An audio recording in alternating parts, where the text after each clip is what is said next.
Scarface grinned maliciously. I just love seeing young masters like you forced to mine. 1 meal a day, no sleep if you don't meet the quota. After a month, you'll be neither human nor a ghost. Let's see if you can still act arrogant then. The boy wailed even louder. Grandpa, what should we do? Should we go up? Too High estimated the number of people, glanced at Ji Changjing and Zhou Shi, and said in a deep voice, these people seem to be delivering something to the mountain. Our stuff must be up there. Let's wait and see. Meanwhile, Ji Fengyi discreetly held Ji Changjing's hand and lowered his voice. Acting now would result in heavy casualties. You saw how skilled that person was earlier, and those people haven't even made a move yet. Let's hold off for now. Ji Changjing glanced at Scarface and noticed the boy beside him crying without tears, a sly glint in his eyes that made it obvious he wasn't actually scared. Something was off. Relaxing her grip on the knife, she nodded and handed the black dog on her shoulder to Ji Chongchuan. Let it follow you later. Ji Chongchuan obediently agreed and placed the black dog on his shoulder. Zhou Shi, holding a hammer, was eager to move. Can I use the hammer later? Not so fast. Wait until I make a move, then you can use it. I'll hold on to it for now so it doesn't get taken away. Zhou Shi, reassured that she could use it later, handed her hammer to Ji Changjing for safekeeping. The mountain bandits then came over, tying them all together and pulling them along. Let's go. The sooner we deliver them to the mountain, the sooner we get rewarded. Scarface and his men threw the people off the horses and pulled them along with the others. As soon as they stood on the ground, a concerned glance was exchanged with the boy in the crowd, who subtly shook his head, signaling everyone to stay put. Seeing the carts, horses, and mules in the crowd, greed flickered in the eyes of the village elder. Who would have thought there'd be so many people? What an unexpected bounty. We'll definitely get a bigger reward this time. Not really unexpected. These people entered our Qinghu mountain territory yesterday. We just thought they were small fry. Who knew they'd be unlucky enough to run into those people? They were referring to the Ji family. Even the bandits thought it was bad luck for these people to cross their paths. They had walked right into trouble. Ji Changjing overheard every word and tugged at her uncle's sleeve. Uncle, what is Qinghu Mountain? Ji Fengyi frowned and shook his head. Without a detailed map, we can only guess. Judging by their behavior, we might already be in Guangzhou, where banditry is rampant. Zhang Ziwei and the others had already changed out of their constable uniforms before arriving yesterday. Now they looked like ordinary people. Overhearing the conversation, Zhang added, these people are no ordinary bandits. Let's be cautious. Ji Changjing and Zhou Shi seemed indifferent to the ropes binding their hands. They could break free anytime. Ji Fengshou and the others were not worried about the ropes either, but rather about how to escape unscathed.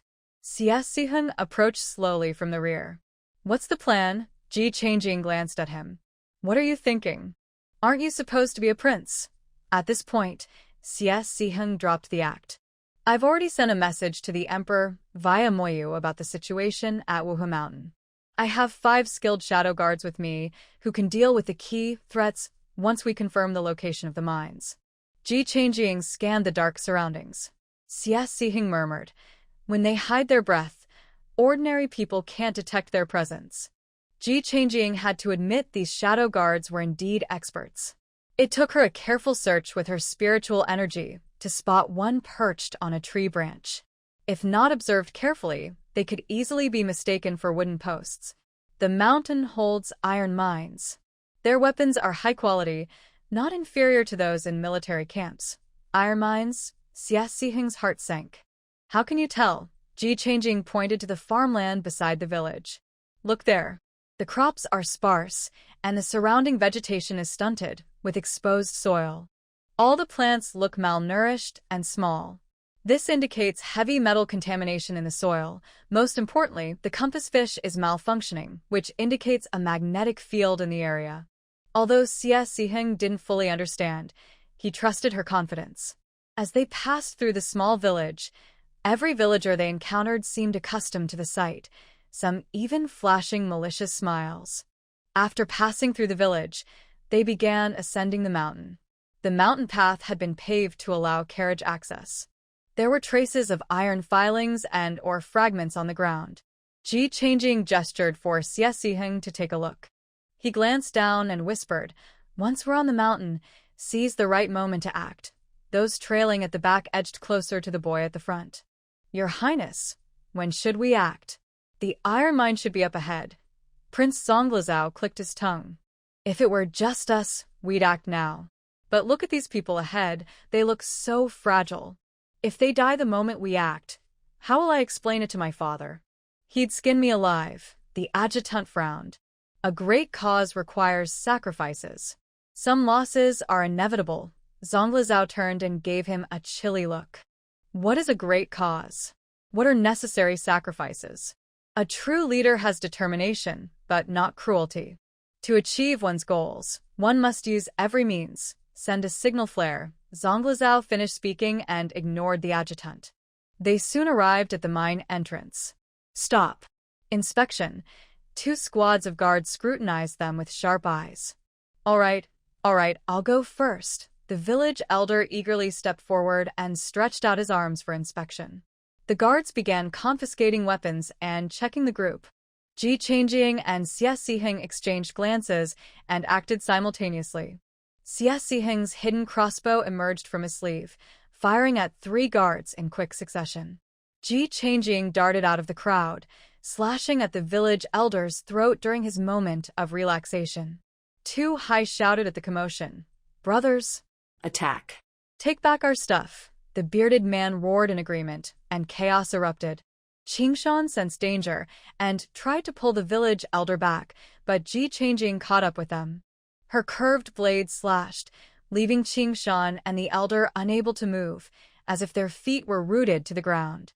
He watched helplessly as his throat and the elder's were slit. Zonglizao stared in shock at the 2 who had initiated the attack. Recognizing Xie Ziheng's face, he froze. "Cousin," unexpectedly encountering Xie Ziheng here, Zonglizao was shocked, but seeing the current situation, he couldn't afford to dwell on it. "Storm Squad, listen to my command." The previously listless group immediately stood at attention upon hearing Zonglizao's voice. "Attack! Take down these bandits. Kill anyone who resists." "Understood." In unison, the squad drew soft swords from their waists and charged forward to assist. Hearing the synchronized response behind him, Xie Ziheng turned his head in surprise and was momentarily stunned. Zonglizao. Zonglizao drew his long sword and aimed it at Scarface. "Cousin, we'll catch up later. Let's deal with these people first. Be careful." Xie Ziheng cautioned briefly before refocusing on the battle. Ji Changjing observed the newcomers joining the fray. They were well-trained and highly skilled, clearly a specialized unit. She couldn't help but feel a bit sorry for the bandits. Earlier, they mocked the Ji family for their misfortune, but now it was unclear who was truly unlucky, being targeted by 3 groups one after another. Zhang Ziwei sensed an extraordinary aura from the new arrivals. These individuals had likely seen blood on the battlefield. Their attacks were precise and ruthless, aimed directly at vital points. Such efficiency in killing could only come from a seasoned veteran who had taken many lives.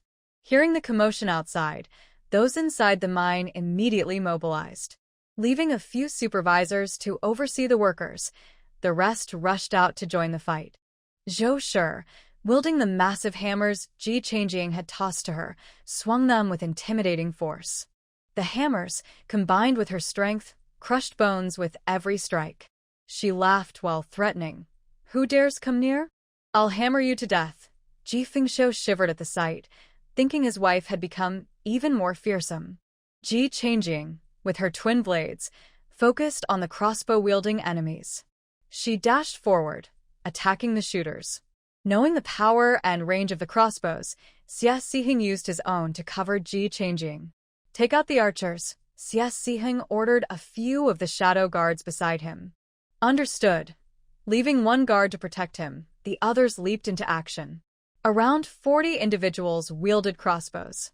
Ji Changjing used her internal energy and abilities, staying highly alert to dodge every arrow aimed at her. Zonglizao, observing the falling enemies, ordered his subordinates, "Prioritize the archers." "Yes." Scarface, engaged in a fierce battle with Zonglizao, grew increasingly uneasy as he noticed Zonglizao commanding others. He snarled. "Who the heck are you?" Zonglizao chuckled. I'm your grandfather." With that, his sword thrust forward. Exhausted from the prolonged fight, Scarface struggled to block the blow. He roared, "You did this on purpose. You let us capture you. What are you really after?" "Isn't it obvious?" Zonglizao replied, pressing his sword to Scarface's throat. "At least tell me who you are before I die," Scarface demanded, unwilling to accept his fate. Zonglizao smirked and slashed his throat. "Me? Just an ordinary guy with dreams of becoming a great general." Scarface died with his eyes wide open, muttering, "Should've Killed you. earlier." Zonglizao sneered. "Kill me? Maybe in your next life." With the Shadow Guards and Storm Squad joining the fight, Ji Changjing felt the pressure ease significantly. Every swing of her blades drew blood. The 40 crossbow-wielding enemies were quickly reduced to nearly none under the combined assault of the Shadow Guards and Zonglizao's men. Without the threat of arrows, the others fought more freely. The bandits, numbering around 200, were wiped out entirely.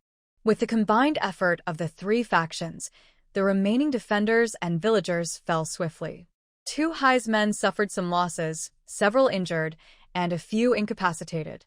The Ji family lost only Ji Wolin. Wolin panicked, lost her footing, and stumbled directly into an oncoming arrow, dying instantly. Her eyes remained wide open, as if in disbelief at her misfortune. Lin Shi was devastated, wailing over her daughter's body. Ji Ruofeng, terrified, clung tightly to his mother. Report: over 200 enemies eliminated. We have 10 injured. There are around 300 miners and supervisors remaining in the mine. Zonglizao frowned. When they recover, have those 10 report for 20 lashes each. Understood. The adjutant responded solemnly, fully agreeing with the punishment. With such a small number of enemies, how could they have sustained injuries? Clearly, they needed more training. While Tu Hai was dressing his wounds, a long gash on his arm, he thought about buying more of the excellent medicine he had previously obtained. Meanwhile, Zonglizao led his men toward the mine, followed closely by those who were uninjured. "Cousin, how are you here? And what happened to your face?" Zonglizao asked Xie Ziheng curiously as they headed inside. His cousin's formerly flawless face, though handsome, had always felt distant. Now, though marred, it seemed oddly approachable. "An accident. What about you? Why are you here?" Ji Changjing, inspecting the mine as they walked, listened in on their conversation. I was assigned a mission to eliminate bandits in Guangzhou. I heard about something unusual here, so I brought goods and men as bait. Turns out I caught a big fish." Zonglizao smirked mischievously. Despite his righteous and handsome appearance, there was a roguish charm to his demeanor. "And how do you plan to handle it?" "Handle what? I'm still a kid. I'll just report this to my father and let him deal with it." "Not my problem." Zonglizao's eyes gleamed as he glanced at Ji Changjing, who was eavesdropping. Grinning slyly, he grabbed Xie Ziheng. "Who's this girl? Why is she following you around? And you're just letting her?" Xie Ziheng pushed his hand away. "Be serious. We need to discuss how to divide the loot." Ji Changjing perked up. "I'm fair. We'll split it based on contributions." Zonglizao crossed his arms. "Well, we did the most work. Wait. Before dividing, we need to deduct my items first." Tu Hai caught up just in time to hear them discussing how to divide the loot. That wouldn't do. If they included his belongings, no matter how the division went, he would end up losing. Seeing him approach, Zonglizao raised an eyebrow. "And who might you be?" Earlier, he hadn't even considered dividing the spoils, if not for his cousin speaking up. This was Storm Squad's hard-earned bounty. Why should they share it with anyone else? In war, whoever takes it keeps it. Tu Hai didn't dare overstep and quickly replied respectfully, "I am Tu Hai, the young master of the Hengtong Escort Agency in Shizhou Prefecture. This time, while transporting grain and slaves from Tongzhou City back to Shizhou, I was robbed by these bandits. That's why I'm here to reclaim my goods." Zonglizao laughed. "If your goods were stolen, It only proves your incompetence. Without us, you'd be lucky to be alive right now. Did you see their weapons? What right do you have to bargain with me? This was a clear refusal to share. Ji Changjing wouldn't stand for it. She faced the defiant young man. Even without you, I could have killed them. Most of the crossbowmen were taken down by me. My clan and I contributed significantly. No one touches our share. The adjutant behind Zhongli Zhao scrutinized her with a sharp gaze, stepping forward to speak, but was stopped by Zhongli Zhao's outstretched hand. He clapped his hands with a laugh. What spirit? Xie Ziheng cast a cool glance at the brewing tension. Let's check the goods first. Zhongli Zhao's imposing aura dissipated, replaced with a cheeky grin as he inspected the cave. TSK, they've dug this place out like a rat's nest. Storm Squad saluted Zhongli Zhao. Your Highness, there are 360 people here, including the overseers. Zhongli Zhao looked at the crowd, thin, stick-like figures with hunched backs, standing barefoot in the cold, heads bowed, avoiding eye contact. His expression darkened. Lift your heads. The order caused brief chaos. Some people dared a quick glance before dropping their heads again, while others remained motionless. You're human beings. Lift your heads. His voice rose sharply, and they bowed their heads even lower. Xie Ziheng addressed them warmly. The guards who imprisoned you are all dead. We've come to destroy this place. At this, heads began to rise, hesitant but hopeful. The guards are dead, one asked fearfully. Xie Ziheng smiled and nodded. Yes, the lifeless faces of the captives lit up, and Zhongli Zhao took a deep breath. You now have two choices. First, come with me to Liangzhou and start anew as free people. There's plenty of land and few people. Work hard, farm the land, and you'll have enough to eat. Second, join the army and fight. The crowd buzzed with uncertainty, overwhelmed by the options. Zhongli Zhao turned away. Liangzhou needs people. Detain them and bring them back. Soon, they'll become strong sons of Liangzhou. What about the bandits' loot? He wasn't worried. The miners wouldn't be going anywhere. His men led them to the stolen goods, and the sight was astonishing. The cave, seemingly modest, held a treasure trove: gold, silver, herbs, grains, and cloth. The loot was moved to the large platform outside the cave, where everyone gathered. Ji Changjing stood by the piles of goods, boldly meeting Zhongli Zhao's gaze. 2 shares for our contribution is fair, don't you think? The Ji family members straightened their backs. Yes, we worked hard, too. The adjutant frowned deeply. Whoever seizes it owns it. I've never seen spoils handed out to others. Without us, how many of you would even be alive? Zhongli Zhao smiled faintly. Out of respect for my cousin, I can agree to 1 share. Ji Changjing placed her hand on a cart of goods, breaking off a side panel with ease. 2 shares. Not a coin less. Zhou slammed her hammer onto the ground. Never heard of sharing spoils, either.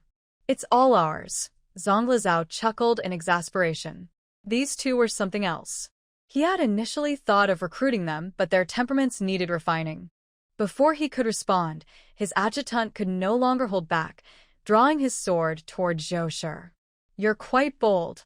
Don't think being a strong woman means I won't fight you. On the battlefield, there's no difference between men, women, or children. The Ji family bristled at the remark. Yifengskong stepped beside Zhou. Being a veteran soldier is impressive, but I've never seen a warrior point their sword inward. What kind of man threatens a woman? Ji Changjing moved immediately, attempting to disarm the adjutant, who narrowly dodged her strike. The 2 clashed, Zhongli Zhao watching with interest.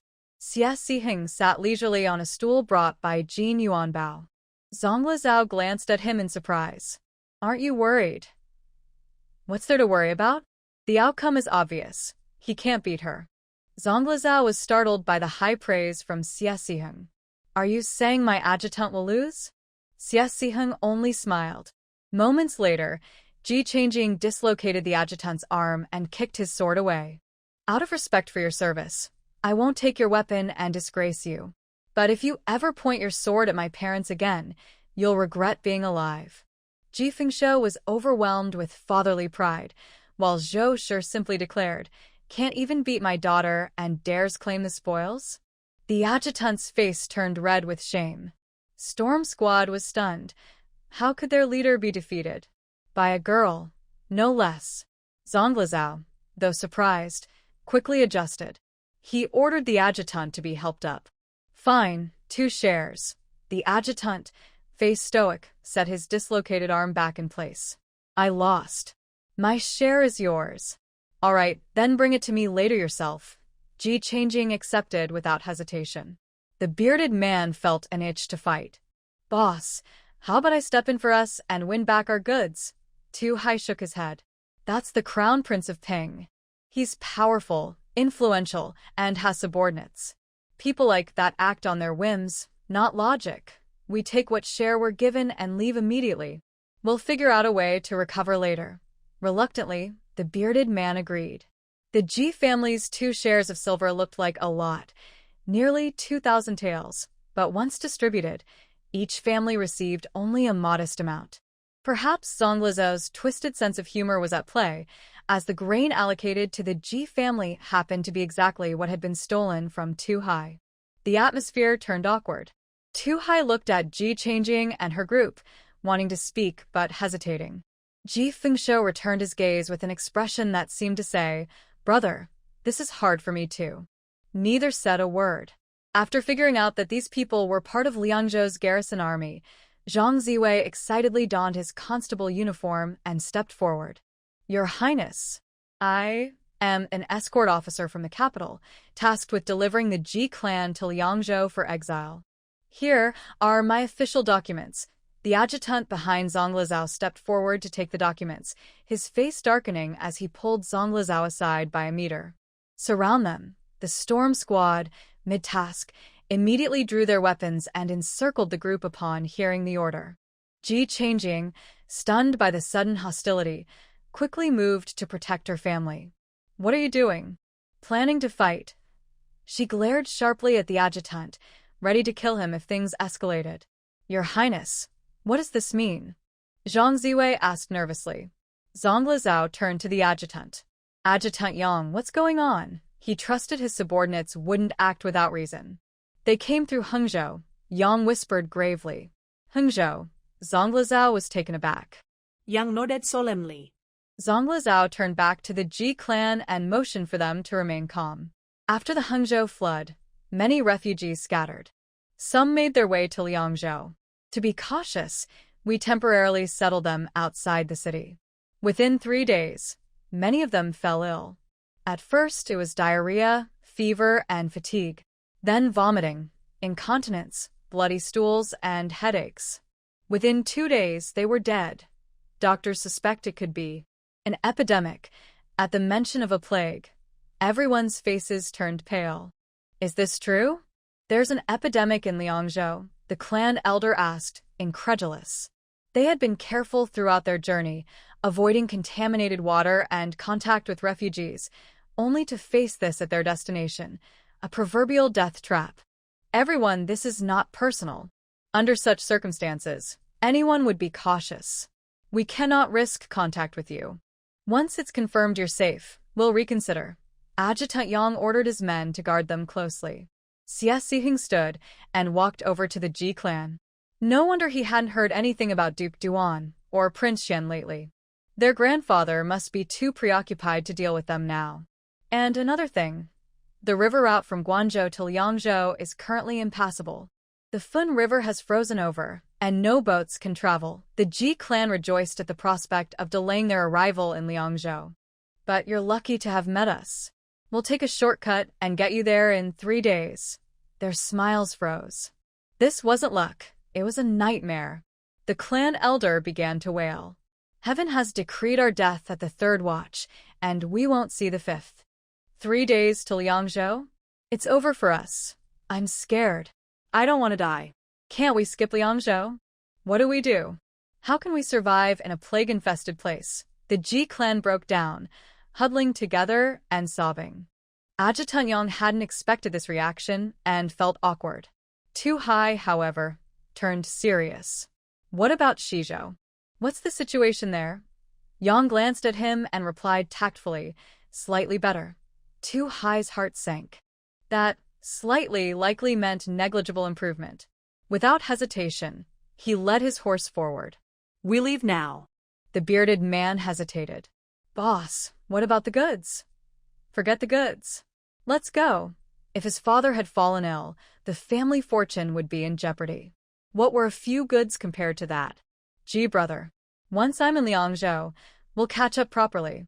"Of course, you're always welcome," Ji Fengshou replied, cupping his hands. Without delay, Tu Hai mounted his horse and galloped away. Zonglizao waved to his men. "Let them pass." "Yes, sir," his subordinates turned to relay the command. Ji Changjing was quietly instructing Hu Shi on how to sew masks. Hearing the symptoms Zonglizao described, she suspected dysentery. That illness was easily treated in the modern era, but was a serious, contagious disease in this time.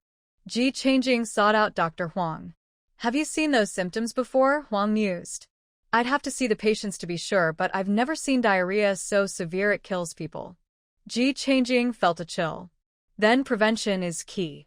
Huang was intrigued. "Do you know how to prevent it?"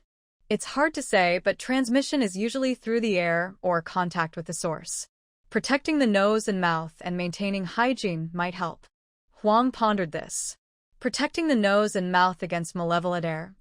If the illness spreads through the air and we all breathe, then shielding the nose and mouth might block it, at least partially. Huang grew excited. "That makes sense. We must try it." Ji Changjing felt uneasy at his enthusiasm. "It's not foolproof. Even with precautions, people can still get sick. Don't act rashly. I understand." Huang retreated to his carriage, rummaging for something. Ji Changjing shook her head and let him be. A scout arrived from the base of the mountain.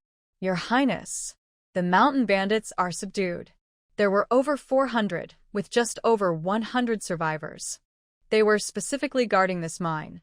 Zonglizao waved him off. "We hand over the goods, kill the bandits, and leave the rest. Don't waste time on anything else. Remember, our mission is to eliminate the bandits, nothing more." These meaningful words left everyone stunned. The messenger responded with a sharp, "Understood," before heading back down the mountain to relay the orders. Zonglizao then changed to a cheerful demeanor, ignoring his subordinates' protests and insistently sitting beside Xie Siheng. "We've already had contact anyway. If anything were to happen, there's no avoiding it. Come on, move over. Let me chat with my dear cousin." Xie Siheng's expression softened slightly. "It's been years, and you're still as carefree as ever, cousin." Zonglizao scratched his head. "Huh. Wide heart, wide body, and everything tastes great." Xie Siheng chuckled and handed him a cup of tea. "Cousin, since you're here, does that mean Moyu's nearby? Could you help me with something?" Xie Siheng nodded knowingly. "Go ahead. Write a letter to the emperor for me, will you? You know how the emperor is always at odds with my father. If I report this to my father, it's over. My father would investigate thoroughly and present both the evidence and the letter. He means well, but the emperor won't see it that way. He might even write a scathing reply just to vent his frustration." Zonglizao didn't need to think hard to know that one of his uncles was likely behind this. But his father, the emperor's least favored son, couldn't be the one to bring it up. That would be asking for trouble. The emperor would lose face knowing that his least favored son had caught his favorite sons plotting against him. Xie Siheng understood Zonglazo's dilemma immediately. His uncle's precarious position had always been evident. Without hesitation, Xie Siheng prepared the letter, concisely explaining the situation, and summoned Moyu to deliver it. Watching Moyu fly off, Zonglizao couldn't help but feel envious. His cousin, an imperial grandson-in-law, was treated better than he, a legitimate imperial grandson. That night, the group set up camp and prepared an unusually lavish dinner. Everyone brought out their hidden treasures, saving nothing. "Eat while you can," the clan elder sighed. "Who knows what tomorrow holds? Let's make the most of today." Even the clan's precious white flour was used to make steamed buns, a final luxury. Encouraged by the elder, the Ji family also took out their best provisions. Eat. "If we're going to die, let's die well-fed." Hu Shi generously steamed a large pot of white rice, cooking all the meat she had painstakingly saved and rehydrating dried vegetables to enjoy them fully. Ji Changjing, thrilled by the feast, contributed her stash of a dozen eggs. "Let's go all out." Hu Shi, touched and heartbroken, cracked every egg into the pot. Eat them. What's a few eggs when we're talking about life and death? That night, the family ate the best meal they'd ever had. Unlimited rice, meat, eggs, and vegetables. Ji Mingxue, while eating, cried out, "Don't do this. It feels like a Last Supper." Zhou Shi, wielding her chopsticks like a whirlwind, retorted, "Who cares? It's delicious." Their hearty feast left the Storm Squad soldiers next to them salivating. The next day, the Ji family followed Zonglizhou's convoy, resigned to their fate. Wang Lin, dragging his feet, muttered, "Boss, we've handed the people over to the Crown Prince. Can't we stay behind? Without official stamps, how do we explain ourselves when we return to the capital?" Given the choice, who would willingly go? The Storm Squad had left with about 200 men and were returning with nearly 1,000. Along the way, Ji Changjing rode horseback, while Hu Shi and the women quickly stitched makeshift masks as they traveled. Curious, Zonglizhou approached Ji Changjing. "Your mule cart is quite unusual, so square and wide, with extra wheels." Ji Changjing smirked with pride. "We modified it. It's much more comfortable inside." Zonglizhou believed her. "By the way, how are you and your mother so strong?" Ji Changjing frowned. "I have a name. I'm Ji Changjing." Zonglizhou caught on and corrected himself. "Miss Ji, how are you and your mother so strong?" "Born this way," Ji Changjing replied smugly. Zonglizhou's envy was palpable. "You're quite lucky. Would you and your mother be interested in working for Prince Ping's household?" "Doing what?" Ji Changjing asked warily. "Being my mother's personal guards. Just accompany and protect her." Uninterested, Ji Changjing replied, "No thanks." Zonglizhou sighed. "You do realize exile isn't a single sentence, right? Even though you avoided being labeled common criminals, it's still harsh. Most end up doing hard labor, which wears people down to nothing. If you worked at the prince's residence, I'd ensure you're well treated. As long as you're under my mother's care, things will be different." Ji Changjing hesitated, but remembered the letter she carried for Officer Ko and felt reassured. Zonglizhou added, "Your uncle once held a title, didn't he? If you worked for us, I could easily arrange something light for him." Ji Changjing gave him a sidelong glance. "And if you're part of our household, settling your family in a good village would be a trivial matter." Zonglizhou was determined to recruit them. "Or, if that's too much, just one of you can come." Ji Changjing's eyes lit up. "Wait here. I'll ask my mother." She leapt off her horse and onto the cart, startling its occupants. "Stop being so reckless." Hu Shi scolded, almost pricking herself with her needle. "You're too old to act like this." Ji Changjing, unbothered, grinned.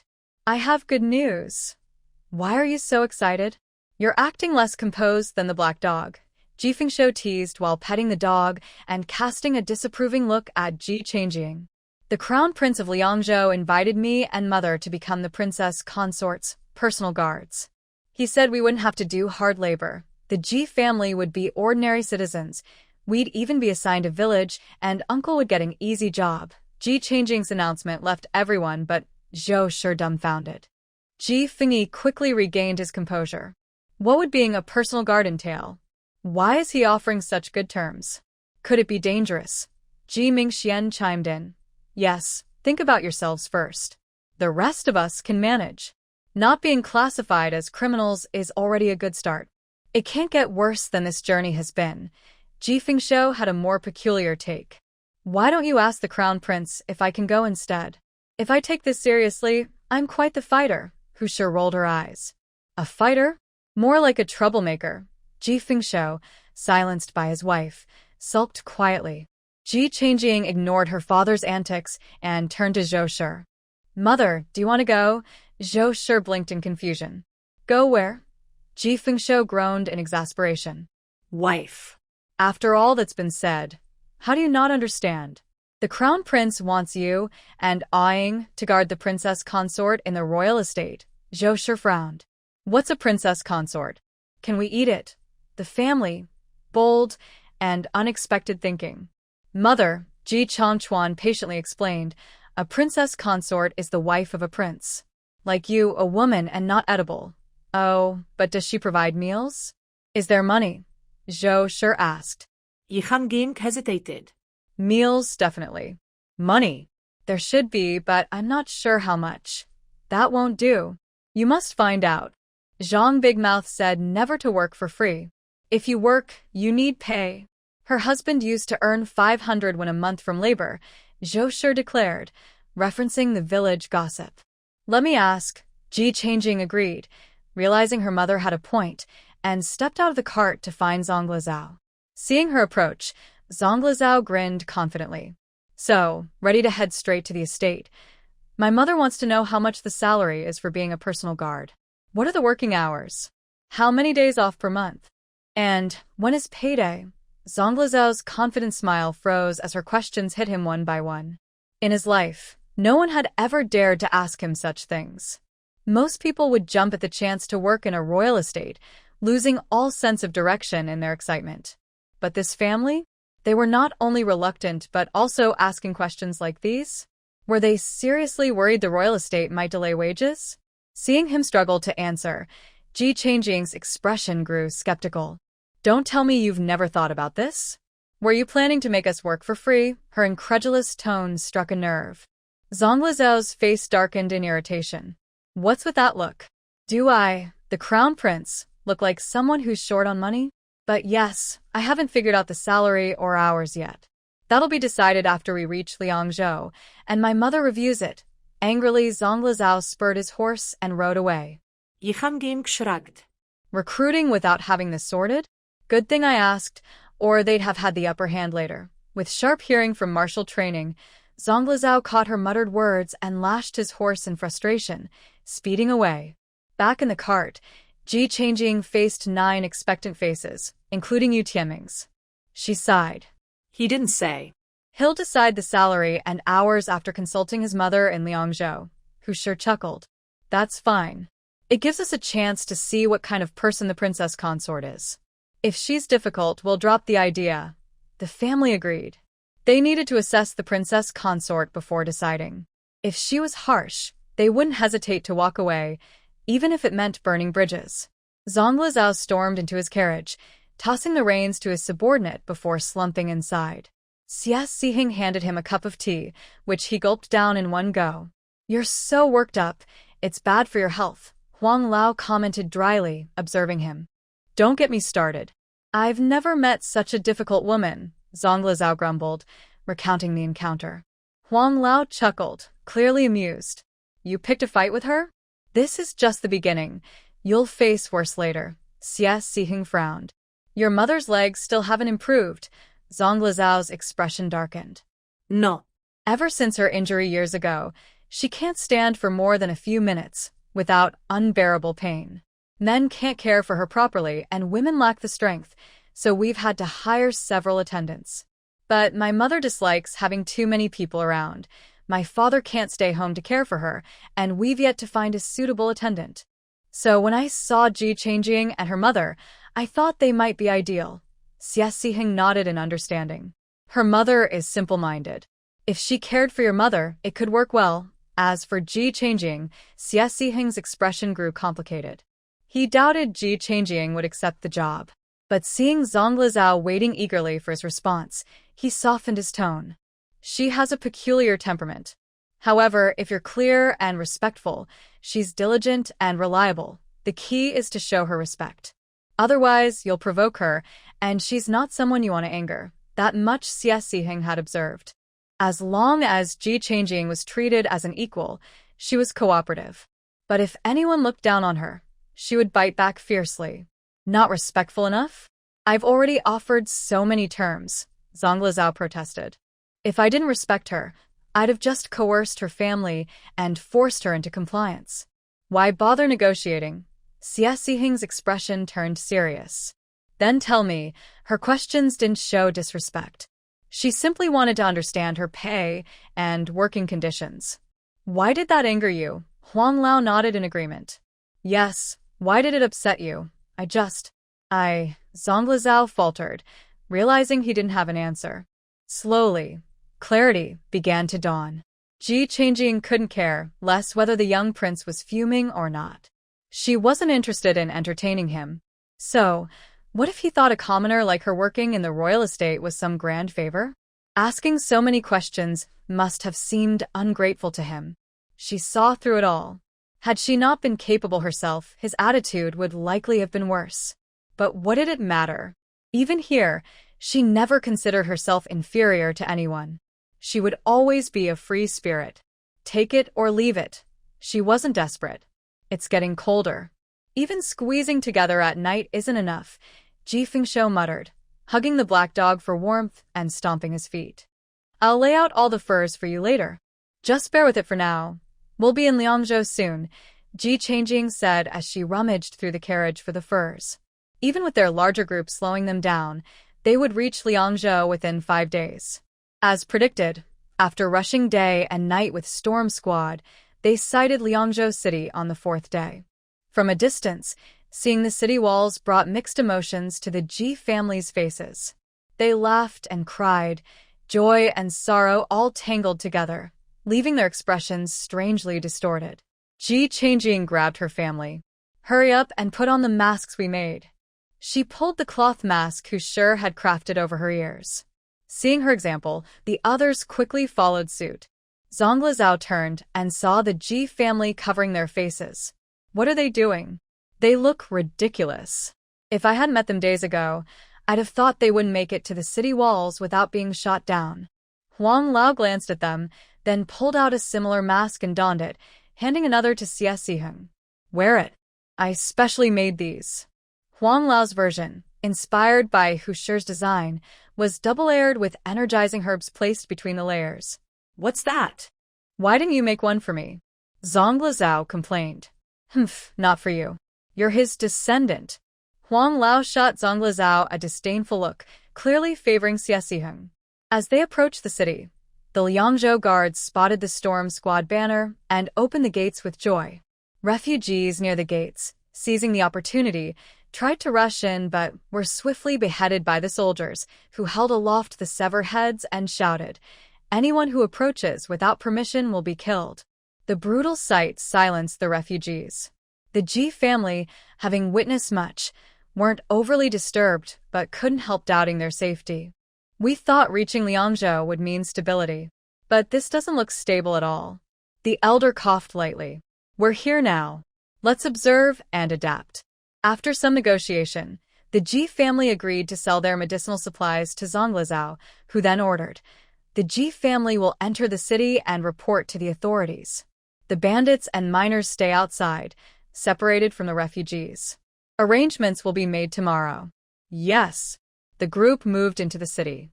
Passing the refugees, Ji Changjing noticed corpses being dragged to a mass grave.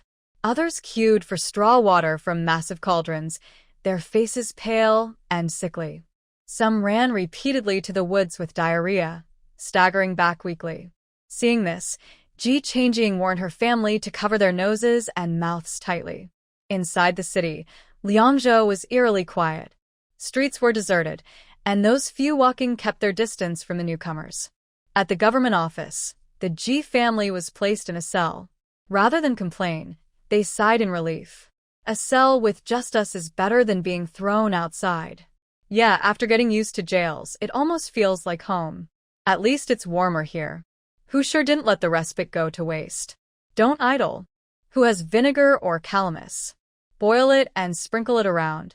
We pass through those infected. It's better to be safe. The thought of the refugees' misery spurred everyone into action. Ji Changjing, calculating her stock of disinfectants, heard Zonglizou's voice. "You and your mother, come with me." "Where to?" she asked. "To meet my mother at the royal estate." Zonglizao considered threatening to send them to hard labor if they refused, but remembered Xie Siheng's advice and swallowed his words. Ji Changjing stood and pulled Zhou Shi. "Let's go. Come back soon." Ji Fengshou and Ji Chongchuan called after them. "Don't worry." Zonglizao led them to his waiting carriage, where Xie Siheng and Huang Lao were already seated. let's go. Zhongli Zhao ordered, letting them board. As they traveled, Zhongli Zhao turned serious. If you impress my mother, I'll fulfill my promises. If not, we'll stick to the standard rules. Yihamgin Kshragd. Let's see who's judging whom. This piqued Zhongli Zhao, but he remained silent. Inwardly, Ji Changjing thought he's picking us? I'm picking him too. Huang Lao observed the silence in the carriage. After examining your mother's condition, I'll need someone to take me to see the patients outside the city. Zhongli Zhao's face lit up. Master, your compassion is unparalleled. You should rest for the night and go tomorrow. Huang Lao Sai. By tomorrow, who knows how many more might die. The sooner I go, the sooner I can think of a solution. No matter how carefree he was when treating regular patients, an epidemic was something he couldn't ignore. The number of deaths could escalate quickly, leading to severe consequences. Everyone would be affected. No one could remain untouched. Your Highness, we've arrived at the royal estate, came the voice of a guard from outside the carriage. Zhongli Zhao composed himself and gestured for Huang Lao and Xie Xiheng to step down. Ji Changjing and Zhou Shi followed closely, entering through the estate's gates. Your Highness, you're back. The prince has already been informed and is waiting in the main hall. A smiling steward in long robes greeted them with a bow. My father returned so early today. Yes, the prince hurried back upon hearing you were bringing esteemed guests, the steward replied, glancing briefly at the group behind Zhongli Zhao. Seeing that the introductions weren't forthcoming, he led them toward the hall. Contrary to Ji Changjing's expectations of a grand and opulent residence, the Prince of Ping's estate was as unassuming as his title. The courtyard was square and simple, with long corridors and pathways, but no decorative scenery. The design emphasized openness and practicality. Few servants or maids were visible, but numerous stern-faced guards patrolled diligently. Even the garden had been converted into a training ground, complete with an array of weapons. Zhou Shi, eyes alight with excitement, tugged on Ji Changjing's sleeve. Look at all those weapons. They look so impressive. Can I try one? Ji Changjing quickly held her back. They're not ours. You'd need permission to touch them. Whose are they? I'll ask, Zhou Shi declared confidently, thumping her chest. The steward stole another glance at Zhou Shi, finding her demeanor peculiar. They're my father's treasures, Zhongli Zhao interjected. Even I don't touch them without his permission. Zhou Shi pouted. Your father's awfully stingy. Her prideful tone hinted that her own father always shared his prized possessions with her, leaving her slightly smug. Surprisingly, Zhongli Zhao agreed with her assessment. When they reached the main hall, the steward stepped ahead and announced, Your Highness, the Crown Prince has arrived with the guests. Father, Uncle, Ji Changjing and Zhou Shi turned their attention to the man seated at the head of the hall. The Prince of Ping had an imposing and heroic appearance. His steady gaze exuded authority without anger. At that moment, however, his focus was entirely on Xie Xiheng. Seeing him, the prince's expression shifted to shock, and he stood abruptly. Xiaoheng, what happened to your face? Who did this? His fury culminated in a strike to the table, shattering it into pieces. The steward scrambled to summon help to clean up. Zhou Shi's eyes sparkled. Next time, use a stone table. It'll look even more impressive and powerful. I know from experience. Her earnest expression caused the hall to fall silent. Ji Changjing hastily pulled Zhou Shi aside and whispered, Stone tables hurt your hands. Wood feels better. Don't give unsolicited advice next time, okay? Zhou Shi nodded regretfully. Zhongli Zhao awkwardly explained, Father, these two are here to care for Mother. Thanks to Zhou Shi's interjection, the prince didn't press Xie Xiheng further about his injuries. He turned to Zhongli Zhao, displeased. Why didn't you introduce your guests earlier? Zhongli Zhao sighed inwardly. You forgot everything when you saw cousin. Father, this is Master Huang from the Valley of Medicine Kings. He's been treating cousin during the journey and has unparalleled medical skills. And these two, he gestured to Ji Changjing and Zhou Shi, are the ones I've chosen to care for Mother. They're very strong. Ji Changjing frowned. Weren't we supposed to be guards? When did we become caretakers? The prince glanced at the mother and daughter, unimpressed. Strong? Them? He dismissed the thought and turned to Huang Lao. So you're the famed physician from the Valley of Medicine Kings. What an honor to have you here in Liangzhou. The prince's excitement was palpable. Our city's condition is dire, as you've likely seen. I wonder if… Huang Lao cut him off disdainfully. Save it. I don't know the situation yet. So don't pin your hopes on me. I'm a doctor, not a miracle worker. There are diseases even I can't cure. Of course, the prince agreed hurriedly. But if you're willing to help, the people of Liangzhou will never forget your kindness. His enthusiasm was genuine. The Valley of Medicine Kings had a legendary reputation, and even the emperor had been refused when he invited Huang Lao to serve as an imperial physician. Many had sought Huang Lao's aid with riches, only to be turned away. That he was now in Liangzhou felt like an incredible stroke of luck. Spare me the flattery, Huang Lao scoffed. If I fail, just don't blame me, and that'll be kindness enough. Concerned about his mother, Zonglizao interjected, Should I bring mother here for Master Huang to examine? The prince waved him off. I'll go. Without waiting, he rushed out, abandoning his composed demeanor. In no time, the prince returned, carrying a woman on his back, followed by 2 anxious maids. Your Highness, please slow down, they begged. Though he appeared rough, the prince set the woman down with great care, revealing a considerate side that improved Ji Changjing's impression of him. Why the rush? I wasn't even dressed properly, and now I'm meeting guests looking like this. How rude. The woman chided softly, adjusting her hair before scanning the room. Ji Changjing's breath caught. The princess consort was stunningly beautiful, elegant, and poised, nothing like what she had imagined. She seemed more like a gentle, radiant older sister than a mother. Zhou Shi, equally mesmerized, blurted, You're so beautiful. Amused, the princess consort beckoned Zhou Shi closer. Come. Does it look better up close? Zhou Shi nodded enthusiastically. Even better. So beautiful. The Prince of Ping's face turned green instantly. If this weren't a woman, he would have had her thrown out already. He darkened his expression and explained, Madam, these 2 were brought by Zhou'er to take care of you. Song Ruqing, who had been teasing Zhou Shi with amusement, suddenly lost interest. No need, the current attendants are sufficient.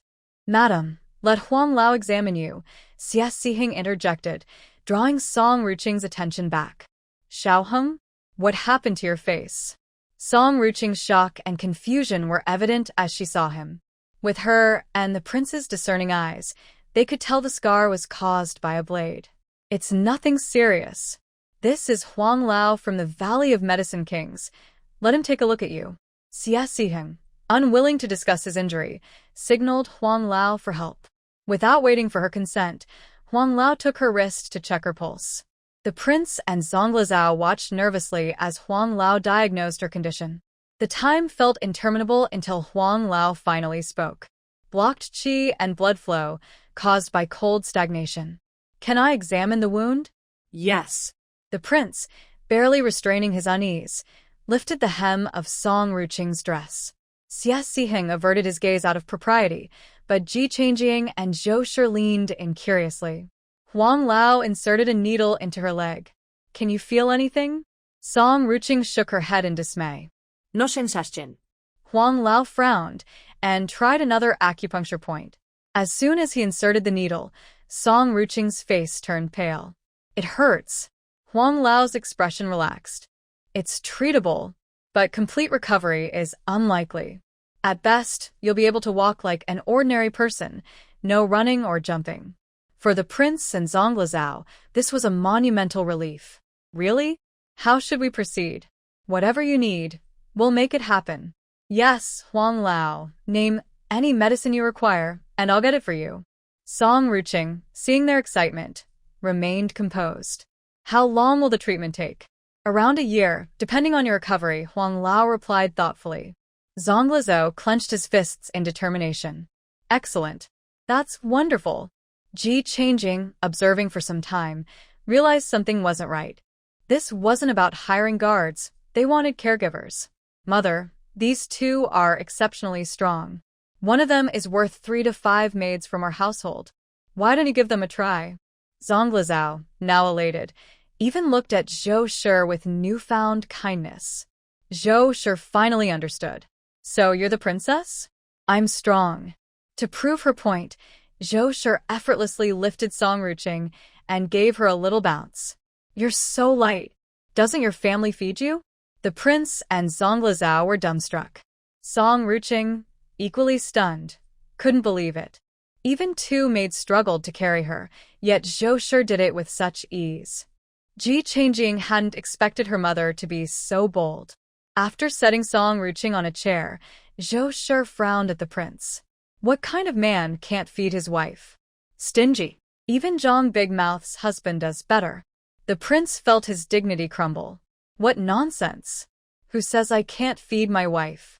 Song Ruching burst into laughter, her gaze softening as she looked at Zhou Shi. You're quite amusing. All right, I'll take her. With that, Song Ruching made her decision. Wait. Ji Changjing stepped forward. My mother won't sign a servitude contract, isn't great at caregiving, and speaks bluntly. If you're still interested, we'd like to know what her duties would be and what the compensation is before we decide. The prince's smile vanished. His eyes widened. What do you mean? Are you refusing? Do you even know who you're talking to? Huang Lao raised an eyebrow and looked at Xie Siheng, silently asking if he planned to intervene. Xie Siheng shook his head slightly, signaling for patience. Zhou Shi, seeing the prince scolding Ji Changjing, instantly leapt to her defense. Why are you glaring? Big eyes mean nothing. A pretty girl like her shouldn't waste her time with you. We're leaving. Don't need you.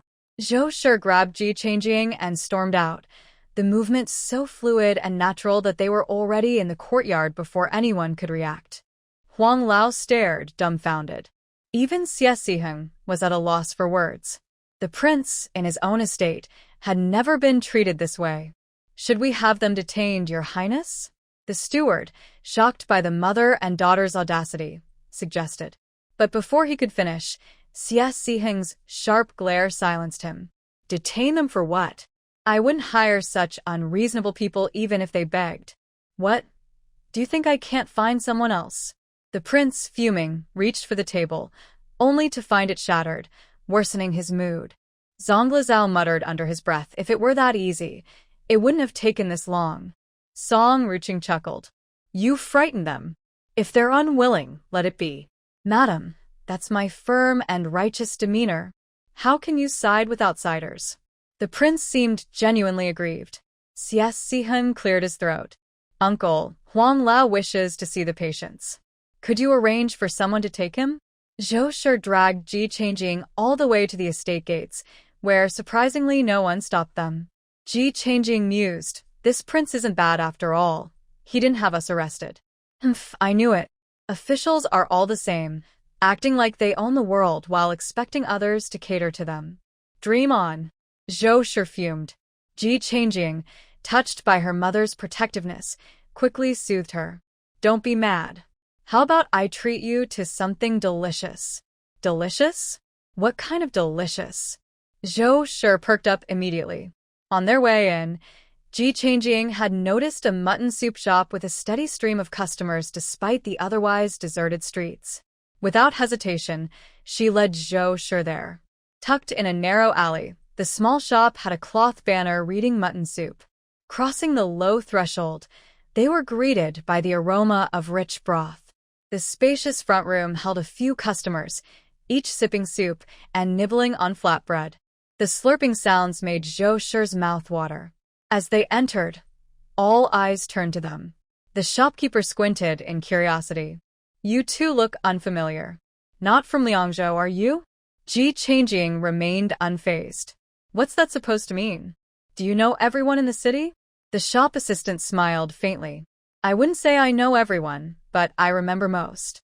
You two, however, are new faces. Ji Changjing frowned. Do I need to show my household registration just to eat here? Please don't misunderstand. It's just that these times require vigilance. Have you heard about the refugees who forced their way into Liangzhou city recently? They damaged quite a few shops on this street. Could I trouble you to tell us where you're from? The shop assistant's polite tone barely masked his wariness. Even the diners had stopped eating, their eyes subtly watching the two women. One person had even shifted closer to the door, clearly ready to lock it and call for help if necessary. They had only come to eat, but had inadvertently caused tension. Seeing Zhou Shi's gaze fixed on the large pot of soup, Ji Changjing straightened her posture and declared, "I'm proud to have such vigilant neighbors. During difficult times like these, we must stand united and drive away troublemakers." The shop assistant visibly relaxed, his expression brightening with pride. "I'm the niece of Lieutenant Ko from Liangzhou City. I live on Wudong Street in the west of the city." In the corner of the hall, Ko Jiming, who was sipping soup, nearly choked at these words. The tension in the room immediately eased. Wudong Street was known to house officials and their families. Outsiders wouldn't typically know that. Ji Changjing had heard the name in passing from the magistrate and had taken a gamble. To her relief, the shop assistant's demeanor became even more accommodating. "Ah, the niece of Lieutenant Ko. What can I get for you two?" Calmly, she replied, 10 bowls of mutton soup and 15 flatbreads with extra meat. "Deliver them to the city administration office, right away." "I'll prepare them immediately." Reassured by the mention of the administration office, the shop assistant got to work enthusiastically.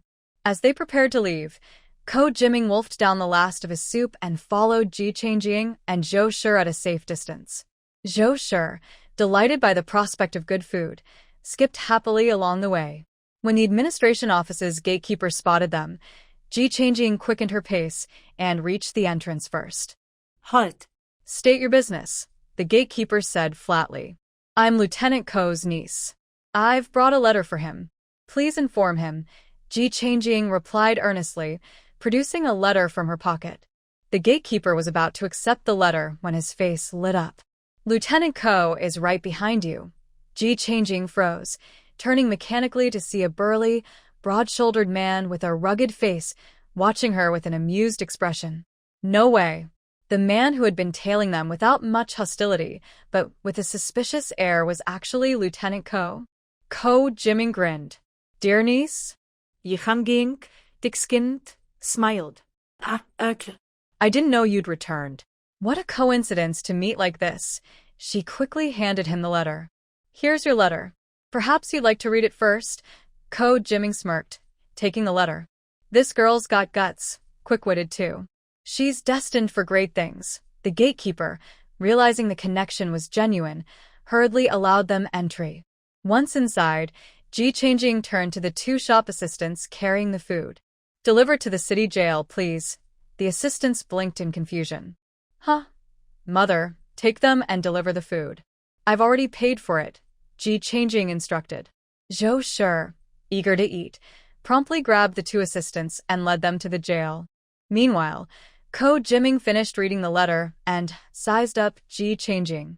"So, the Ji family is all here now." Ji Changjing nodded obediently. "Yes, we're all here. Uncle Ko, since we're among family, I'll be direct. Our family used to be scholars, hardly suited for manual labor. Could you help us settle in a village?" Ko Jiming laughed heartily. "Before you arrived, Exiled Zhongyuan already sent me a letter asking me to look out for you. Don't worry, I've got it covered." If he hadn't known about her in advance, her earlier stunt at the restaurant would have landed her in custody rather than at the administration office. Ji Changjing silently thanked her foresight in leaving something valuable behind. Exiled Zhongyuan must have taken note and helped pave the way.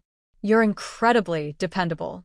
The most righteous person I've ever met," Ji Changjing exclaimed with a mix of surprise and admiration.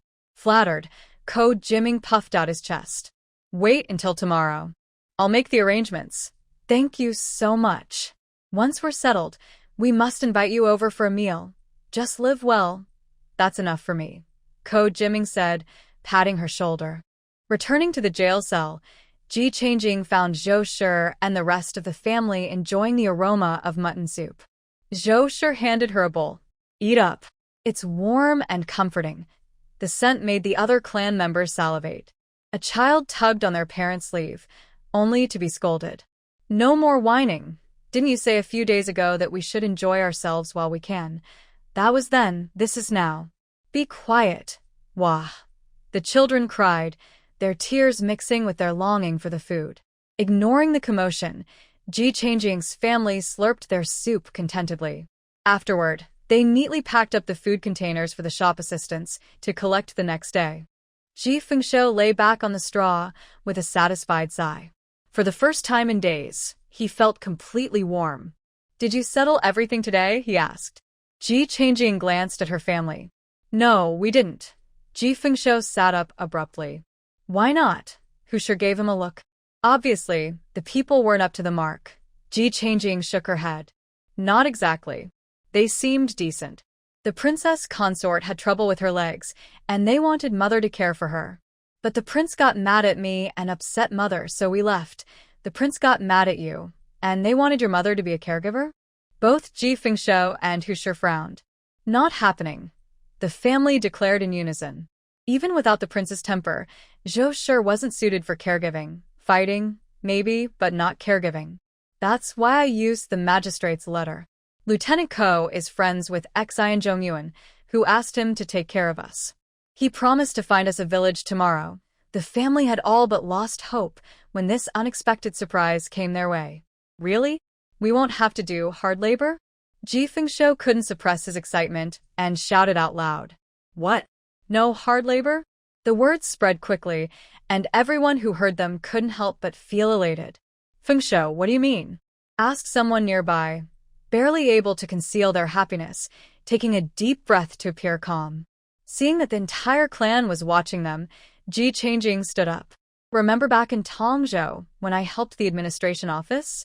The magistrate promised we'd be looked after. I checked, and it looks like we'll be settled in a village, and won't have to do hard labor. Blessed heavens. Ancestors above, thank you for your protection," cried Grandmother Wang, clasping her hands in prayer. The clan elder's face streamed with tears. Fengyi, "Bring your parents here." we must bow to them in thanks. Yi Fengyi hesitated. "That's really unnecessary." "Nonsense. Quickly, bring them over now." For the first time, the clan elder used such stern words with Ji Fengyi, urging him without pause. Ji Fengshou glanced at the scene and thought, well, let them do what they want. Without further words, he arranged his parents as directed. The elder led the clan in a mock incense ceremony, bowing deeply as he muttered, "Your descendants have achieved great things, capable in both literature and combat, leading the clan to better days. It's all thanks to your guidance." Ji Changjing's family watched the proceedings with complicated expressions. The waiting period was excruciating. By the next afternoon, all formalities were complete. Zhang Ziwei and the other guards arrived to bid farewell. "Ji family, we'll be heading back to the capital now. I've handed over your household registration to the local authorities." Zhang Ziwei leaned in and lowered his voice. "You're very fortunate. You weren't enslaved or sent to repair city walls or riverbanks. You've been assigned to a village." Ji Fengshou was overjoyed. "Are you sure?" "Absolutely. We saw the records during the handover. I hope we'll meet again someday. I believe your family has a promising future." As Zhang Ziwei prepared to leave, a sense of optimism filled him. Perhaps the Ji family could truly rise again. "Thank you for your kind words. We'll meet again," Ji Fengshou called out, his reluctance to part evident as he waved through the bars. Not long after Zhang Ziwei left, the civil officer arrived to call the roll. After verifying the numbers, the officer closed the ledger and announced, "You're lucky. You've been assigned to Gan County, where there's plenty of land. Present your registration there, and you'll be settled. It's late. Best to set off immediately." The journey to Gan County was a day's walk, according to the officer. Given the late hour, the clan elder pleaded for one more night in the jail, to leave the next morning. The following day, when they left the jail, they found that all the horses and carts confiscated from the bandits had disappeared. Fortunately, the grain and cloth were returned. The Ji clan exchanged glances. The elder gritted his teeth. "Let's go." Given the outcome, it was best to accept their lot rather than risk arguing further. Ji Fengshou stood still, staring at the reduced pile of belongings dumped unceremoniously from the mule cart. His precious mule cart, mules, and black horse, everything valuable and pivotal to his aspirations were gone. Logic told Ji Fengshou to leave, but his feet felt rooted to the ground. He couldn't tear his eyes from the discarded bundles. Both Ji Changjing and Ji Fengshou stared motionlessly at the items while others sighed and began gathering what remained. Zhou Shi, glancing around, asked, "Where's our cart?" Yi Hanging pointed. "Over there." Hu Shi's face paled. "Stop joking. Let's leave." Ignoring her, Ji Changjing declared, "Mother, I'll ride the horse and you'll take the mule. We're getting our things back." For the first time, Ji Changjing ignored her mother's advice. "All right, let's go." Zhou Shi agreed without hesitation, heading in the direction Ji Changjing pointed. Hu Shi stamped her foot in frustration. "Come back. What if something happens?" Without turning, Ji Changjing called back. "Just don't slow us down. Get as far away as possible. We'll catch up soon." Ji Fengshou, hearing this, cheered. "You heard her. Don't slow them down. Let's move." He quickly shouldered Zhou Shi's load and followed the elder out. Hu Shi glanced between her husband and daughter, fuming. "What kind of parents are you two?" Ji Fengyi, ever calm, advised, "Let's go now, my dear. If anyone catches up, we can't fight them." Grumbling, Hu Shi marched out with her belongings. "Fine. "Do whatever you want." Ji Changjing and Zhou Shi moved slowly, waiting until the rest of the clan had gone before making their move. The black horse was in the rear yard stable, where several people admired it greedily. Who would have thought we'd get such a fine horse? What luck! Indeed. Just look at it. Clearly extraordinary. They say it was taken from those exiles? Strange, isn't it? How did they have such a good horse? Strange things happen all the time. The higher-ups insisted we return most of their belongings. Otherwise, we have more than just this horse. They sighed wistfully. It wasn't often confiscated goods were returned. Unfortunately, the horse was untamable. It lashed out at anyone who approached. Ji Changjing whispered to Zhou Shi, "See the mule cart there?" Zhou Shi nodded. "Take it and leave. Once you've got the mule, head straight out and don't look back. I'll follow on the black horse." After receiving Zhou Shi's confirmation, Ji Changjing smirked and quietly unleashed all the horses in the yard using her mental powers. Once Zhou Shi reached the mule cart, Ji Changjing sauntered toward the black horse. The group around the stable, engrossed in discussing the horse, felt someone push past them. Turning, they saw a young girl. The stable hand frowned. "Who are you?" "This isn't a place for playing." Ji Changjing rolled her eyes and brushed past them, heading straight for the black horse. Hey, stay back. That horse kicks." The black horse neighed excitedly upon seeing her, raising its head and letting out a long cry. "Neigh." Ji Changjing brushed aside the people trying to grab her, leapt to the horse in just a few strides, and swung herself onto its back. Those expecting to see her kicked off were stunned. Wasn't this the same horse that kicked everyone who approached? And yet, this girl, wearing so many layers, got on just like that? "Blackie, let's go." Ji Changjing squeezed her legs against the horse's sides and urged it forward. Free of its reins, the black horse leapt high and let out another excited cry. "Nay, stop her. Quick, block her. Don't let her get away." Realizing what was happening, the stable hands lunged to stop her. Ji Changjing kicked one of them squarely, sending him sprawling. "Shameless. This is my horse." "Your horse?" "By regulation. Once it's here, it belongs to us. Come down now, and we'll let this slide." Their self-righteous tone made it sound as if they were being magnanimous. Ji Changjing laughed from atop the horse, her voice full of scorn. "You say it's yours? Then call it and see if it listens." The black horse neighed loudly, inciting every other horse in the stable. Sensing their freedom from reins, the horses began to move toward the black horse, one after another. The entire rear courtyard of the administrative office turned into chaos, as if cold water had been poured into hot oil. Meanwhile, Zhou Shi, holding the reins of the mule, was walking at a frustratingly slow pace. She grew anxious when she saw Ji Changjing already riding away on the black horse. Sweat beaded on her forehead as she whipped the mule with urgency. "Hurry up!" The mule, spoiled and pampered by Ji Fengshuo's careful care, had developed a temper. The past 2 days without proper food had only worsened its mood. Zhou Shi's sudden whip made it dig its hooves into the ground, shaking its head as it resisted her control. Seeing the mule's stubborn behavior, Zhou Shi panicked. Ji Changjing had told her to run fast, but she hadn't even made it out the gates yet. In desperation, Zhou Shi hefted the front half of the mule onto her shoulder and started running. The mule, startled and panicked, let out distressed cries as Zhou Shi bolted forward with it. The cart it was attached to wobbled dangerously behind her. Lieutenant Ko, in the middle of a discussion with Prince Ping, had just been informed of the commotion. Arriving at the scene, he saw a woman carrying a mule on her shoulder and sprinting past like a gust of wind. At the same time, Ji Changjing, mounted on the black horse, was leading all the other horses on a gallop around the training grounds. Lieutenant Ko slapped himself in disbelief. "Did I wake up wrong this morning?" One of his subordinates hesitated before speaking. "Sir, the one on the horse. Looks like your niece." Lieutenant Ko's eyes widened. Forgetting his doubts, he strode toward Ji Changjing. Spotting Zhou Shi successfully running off in the distance, Ji Changjing turned the horse, ready to make her escape. But just as she wheeled around, Lieutenant Ko blocked her path. "What are you doing? Get down immediately." Ji Changjing glanced at him. "Uncle Ko, I'm not the one making trouble here. How could you keep our horses and mules? Those are all we have left.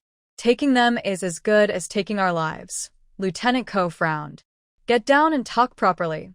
Knowing it was best to save face in front of so many people, Ji Changjing slid obediently off the horse. One of the stable hands moved to grab the reins, intending to lead the black horse back, but it lashed out with its hooves, nearly hitting him. "Still wild. Still as wild as ever," someone murmured. Seeing the onlookers crowding around, Lieutenant Ko barked, "Don't you all have jobs to do? All these horses running loose. Clearly, you've been slacking off. Gather at the training grounds later for extra drills." Groans erupted from the crowd as they reluctantly dispersed to corral the other horses.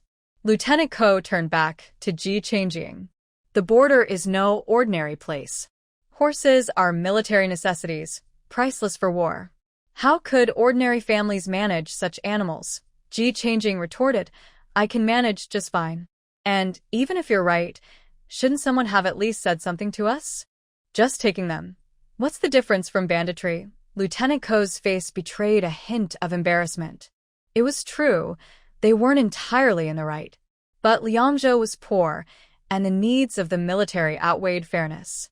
At that moment, Prince Ping arrived, overhearing their conversation. "Then consider it a purchase. My black horse isn't for sale," Ji Changjing said firmly, motioning for the horse to approach. It lowered its head, allowing her to stroke it gently. Prince Ping, surprisingly agreeable, smiled. "Fair enough. But we'll buy the other horses." Ji Changjing was speechless. If they were buying, why wasn't anyone reaching for their coin purses? It quickly became clear, neither Lieutenant Ko nor Prince Ping had any intention of paying. Lieutenant Ko avoided her gaze, while Prince Ping looked everywhere but at her. Ji Changjing stared at them incredulously. "So, buying something doesn't involve money now." Prince Ping coughed lightly. "We'll record it as a contribution from the Ji family," she sighed. So that was the game, they just didn't want to pay. Fine. "I'll transcribe the planting methods I gave to Magistrate Exiled and send them to you." Though exasperated, she agreed. At least this way, the Ji family would gain some recognition with the prince, which might prove useful later. Lieutenant Ko chuckled. "Be thorough. We have much more land here than Tongzhou. If production increases, your family will benefit too." Mounting the black horse again, Ji Changjing called back, "Then I won't waste time. Farewell." She spurred the horse forward, galloping away. At the western gate, the Ji clan anxiously awaited her return. Zhou Shi's remarkable sense of direction had brought her there without a hitch. Following Ji Changjing's orders, she carried the mule without looking back, storming through the gate with such determination that even the guards didn't dare to intervene. Spectators watched in stunned silence as she ran by, her cart rattling dangerously behind her. Reaching the Ji clan, Zhou Shi shouted excitedly, "I'm back." I'm back. Grandmother Wang squinted at the sight, nearly collapsing. Dear heavens! Whose mule became a spirit? Ji Changchuan's face was filled with disbelief. That seems to be our mule, Ji Mingho calmly confirmed. It definitely is. Zhou Shi, carrying the entire mule with the cart still attached, had her small figure nearly buried beneath the load. From a distance, it looked like the mule was floating. When Ji Fengshou got a clear view of the situation, he rushed forward, waving his arms. Wife. Stop! Zhou Shi staggered to a halt in front of him, dropped the mule, and gasped for air. Almost killed me. The mule kicked at the air twice before rolling over and standing up as if nothing had happened. Who sure was dumbfounded. Sister-in-law, you carried the mule while running. Yes, Yuanyang. How could you carry a mule? You must be exhausted, Zhang Big Mouth asked, his face full of curiosity. Don't bring it up, Zhou Shi was fuming. Aoying told me to lead the mule and hurry, but the stupid thing froze and wouldn't move. I had to carry it. At first, I carried only half of it, but it started kicking with its back legs. I had no choice but to lift the whole thing. And I couldn't even sling it sideways because of the cart. It wasted so much time. Her tone was filled with indignation, already contemplating turning the mule into dinner when they got home. Everyone fell silent. There was nothing they could say to that. The clan leader opened his mouth to speak, but couldn't find the right words to begin. Where's Aoying? Ji Fengyi glanced behind Zhou Shi, concerned by the absence of Ji Changjing. Ji Fengshou seemed unconcerned. She must have been delayed behind us. No need to wait. Let's go first. She's on horseback and much faster than us anyway. Zhou Shi just wanted to collapse into the cart and rest. The reasoning was sound, and after consulting the clan leader, Ji Fengyi decided they should leave the city first. Ji Fengshou checked the mule to ensure it was unharmed, then gave it some fodder before hitching it to the cart and starting forward. I swear I'll butcher it one day. It wouldn't move for me, but now it's so obedient in your hands, it's just bullying me. Zhou Shi seethed at the mule's compliance with Ji Fengshou. Don't be angry, don't be angry. I'll punish it right now for you. Ji Fengshou righteously whipped the mule. The mule, seemingly encouraged, broke into a brisk trot, its hooves clattering. Zhou Shi's anger only grew. With the cart leading the way, the Ji clan passed through the city gates, covering their noses and mouths tightly as they hurried west toward Gan County. The journey took them through fields of excrement and refuse left by refugees. Although some of the displaced had been moved elsewhere, new arrivals filled the gaps, all of them in dire straits. Even though efforts had been made to separate the groups, the illness still spread over the distances. Ji Changjing, having followed the trail from the government office to the west gate, was preparing to speed through the refugee encampments when she spotted Huang Lao and Xie Xihing busy in one of the shelters. I didn't expect to find you here, she said, surprised to see them at work. Huang Lao and several other doctors were bustling around, their hands full. Xie Xihing, uncharacteristically, was squatting by a fire, stoking it, adding water, and preparing medicinal herbs. Both men looked up, equally surprised by her appearance. What are you doing here? Xie Xihing asked. We're headed to Gan County to settle down. I saw you here and thought I'd stop to say goodbye. Xie Xihing paused his work, glanced westward, and said, Congratulations on overcoming your hardships. Ji Changjing's eyes crinkled with a smile. Let's hope it stays that way. Huang Lao grabbed her hand. Come here and take a look. These refugees aren't from the same group. I've separated them, but why are they still infecting each other? And their diarrhea, by rights, it shouldn't be this severe, yet there are people dying from it. I've changed the prescription multiple times, and while some improve, others worsen. There's no clear pattern. It's utterly baffling. The shelter reeked of alcohol, used for disinfection. Several other doctors glanced curiously at Ji Changjing, but didn't interrupt. I'm not a doctor and can't treat illnesses, but I do know prolonged diarrhea causes dehydration. They need to drink water mixed with salt and sugar to replenish what they've lost. Also, have you considered that the poison might be in their excrement, spreading the infection further? Her words referenced the bacterial dysentery she suspected, though she doubted ancient methods could fully address it. Salt and sugar water? What's the reasoning for the salt? Huang Lao's sharp gaze locked onto her. Yihanging improvised. It's an old folk remedy from my hometown. When someone has severe diarrhea, drinking this helps restore their strength. Xie Siheng, thoughtful, remarked, if what you're saying is true, then those who initially showed improvement might have been reinfected by contact with contaminated excrement, worsening their condition. Ji Changjing nodded approvingly. That's possible. To resolve this, isolate all those with diarrhea in one place. Dispose of their waste carefully, disinfect it first. And the deceased shouldn't just be tossed into mass graves. They should be burned, though untested. The suggestion provided a starting point.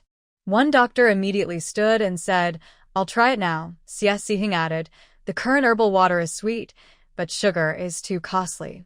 Can we just add salt? Do it. Huang Lao decided decisively, turning to adjust the formula with the other doctors. Ji Changjing took the opportunity to bid farewell quietly. Xie Siheng walked her to her horse. About the 3,000 taels. Don't worry about it. Let's settle it later. Ji Changjing said, uncharacteristically self-conscious about asking for money at a time like this. Xie Siheng smiled. I'll be staying at the Wang residence. Come find me if you need anything. Ji Changjing waved cheerfully. Take care, and good luck with the treatments.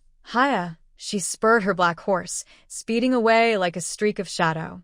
Watching her disappear into the distance, Xie Siheng's gaze grew somber. Now that he was in Liangzhou, he intended to find the person his mother had spoken of, no matter what. He gestured silently, and a shadow guard appeared at his side. Any leads yet? Xie Siheng asked, his voice unreadable. The guard lowered his head. After 20 years, it's uncertain whether the person is alive or dead. No traces have been found. I ask for the young lord's forgiveness. No rush. Xie Siheng replied coldly. We're here now. Keep searching.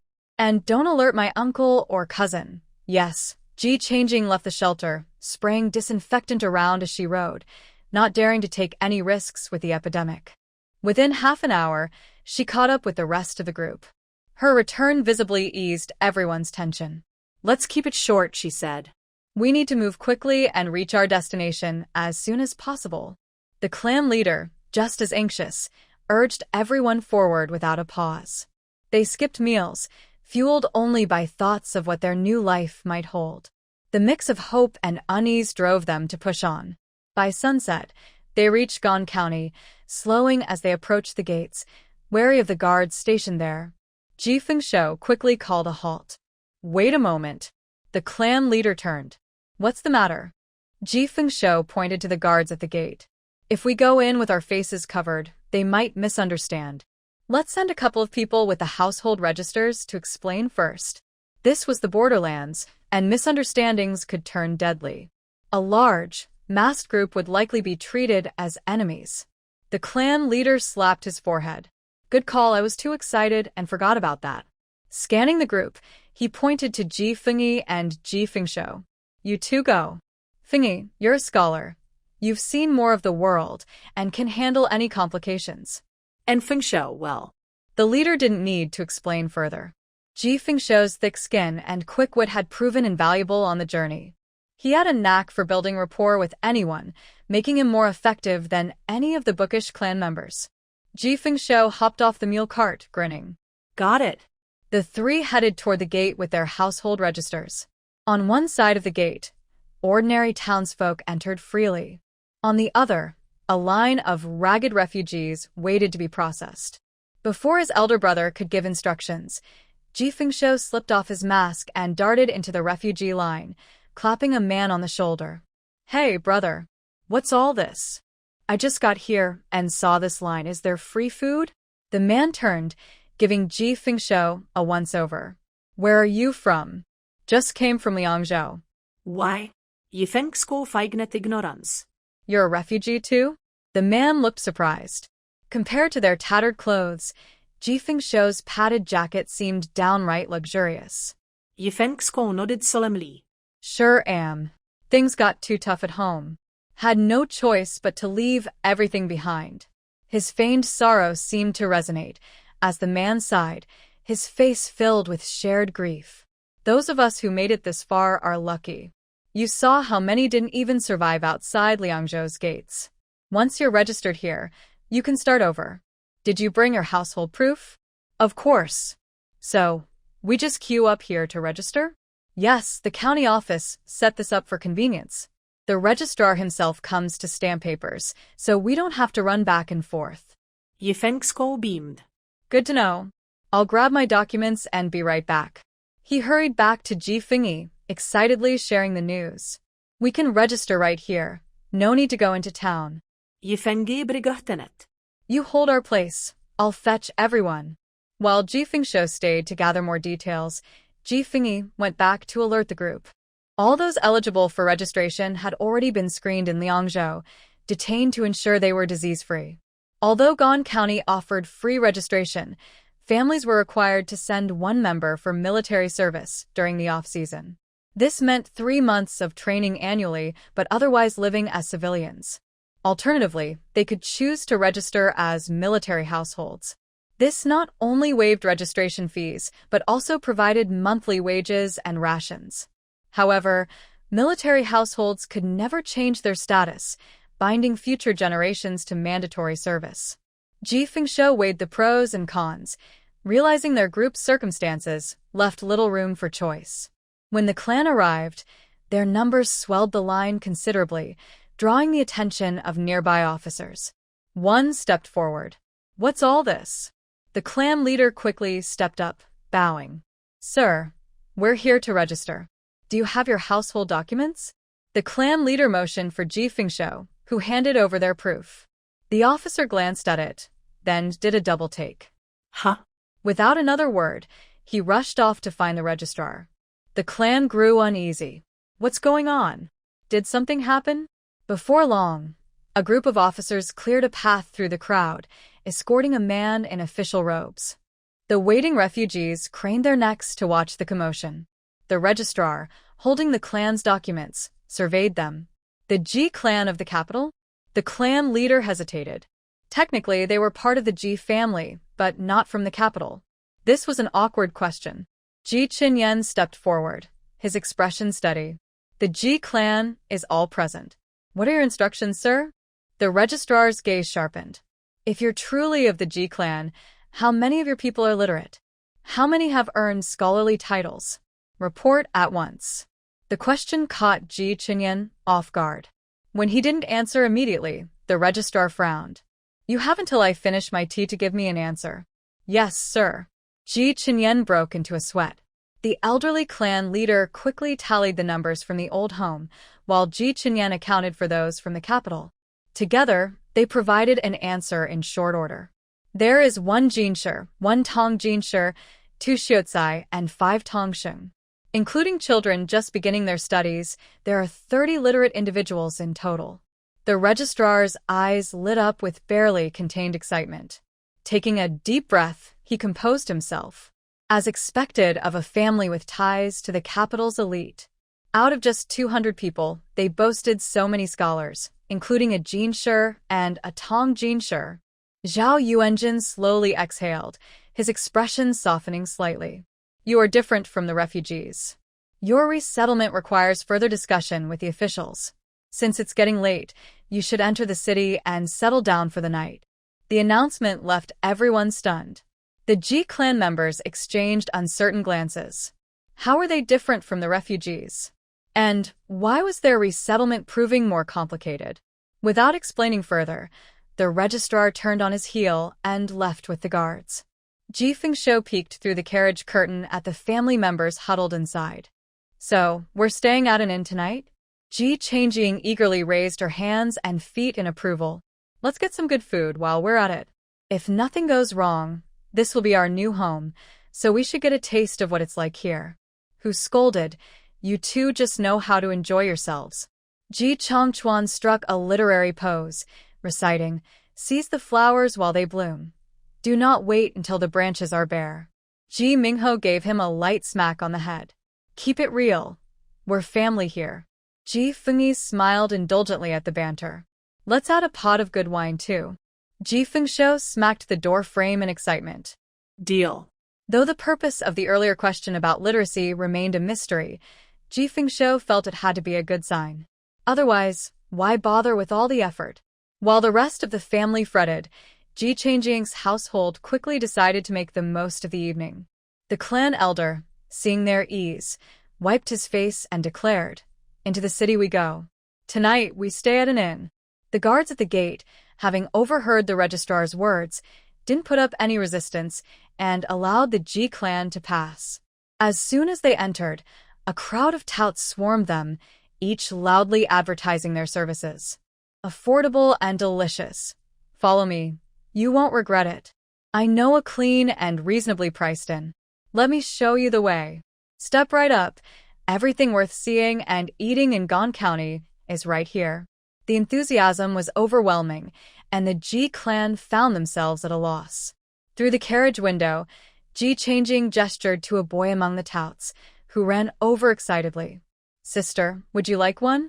Ji Changjing pointed to the small piece of cloth in his hands. "You're saying all the best food and sights are on that?" "Yes. It's one of a kind. I'm the only one in all of Liangzhou who has this." The boy's face radiated pride. "Really? Can I take a look first?" "No way. If you see it and don't buy it, I'll lose out." The boy shook his head warily. "But how can I decide if I want to buy it without seeing it first?" Her reasoning gave the boy pause. He hesitated before reluctantly agreeing, "Fine, but just a quick peek."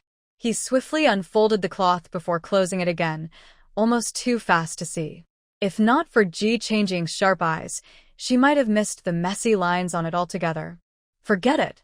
I don't need it," she said, unimpressed. The boy's face fell, and he grew frantic. "Wait."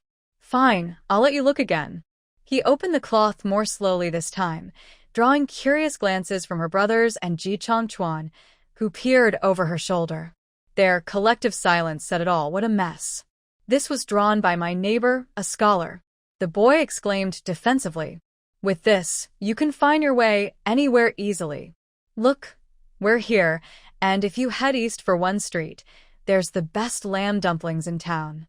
He went on to detail the squiggly lines with enthusiasm, but Ji Chongchuan looked at him skeptically. "You've explained everything. Why would we buy it now?" The boy froze, then let out a wail. "I messed up again. I'm so stupid." Ji Chongchuan was taken aback, flustered by the sudden tears. All right, we'll buy it. Stop crying." The boy immediately stopped, sniffling as he held out his hand. "Really? 20 coins." His pitiful expression stunned Ji Changjing and her brothers into silence. Yi Fengxiu hesitated. "You're not faking, are you?" The boy's tears threatened to fall again, silencing Ji Chongchuan.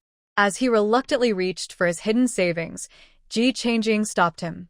Smiling, she told the boy, "We don't need your map." The boy's face fell, his mouth opening for another wail. "But," she continued, "we do need a clean inn and a good restaurant. If you show us the way, we'll pay you." The boy's eyes lit up. "Really?" Ji Changjing handed him 10 coins as a deposit. "Lead the way, and you'll get the rest when we arrive." With newfound energy, the boy scrambled onto the carriage shaft, directing them to the Fulai Inn. Ji Fengxiu couldn't help but admire the boy's resourcefulness, thinking to himself that with proper guidance, the kid could be someone great someday. Relieved to have direction, the rest of the clan eagerly followed, leaving the other touts to scatter in disappointment. The boy chattered nonstop during the ride, offering helpful advice about surviving the harsh winters of Gon County, from stocking up on supplies to wearing sturdy boots. Though they initially dismissed his warnings, his detailed descriptions of people freezing to death each year left them deeply unsettled. By the time they reached the inn, the family had resolved to prepare for the worst.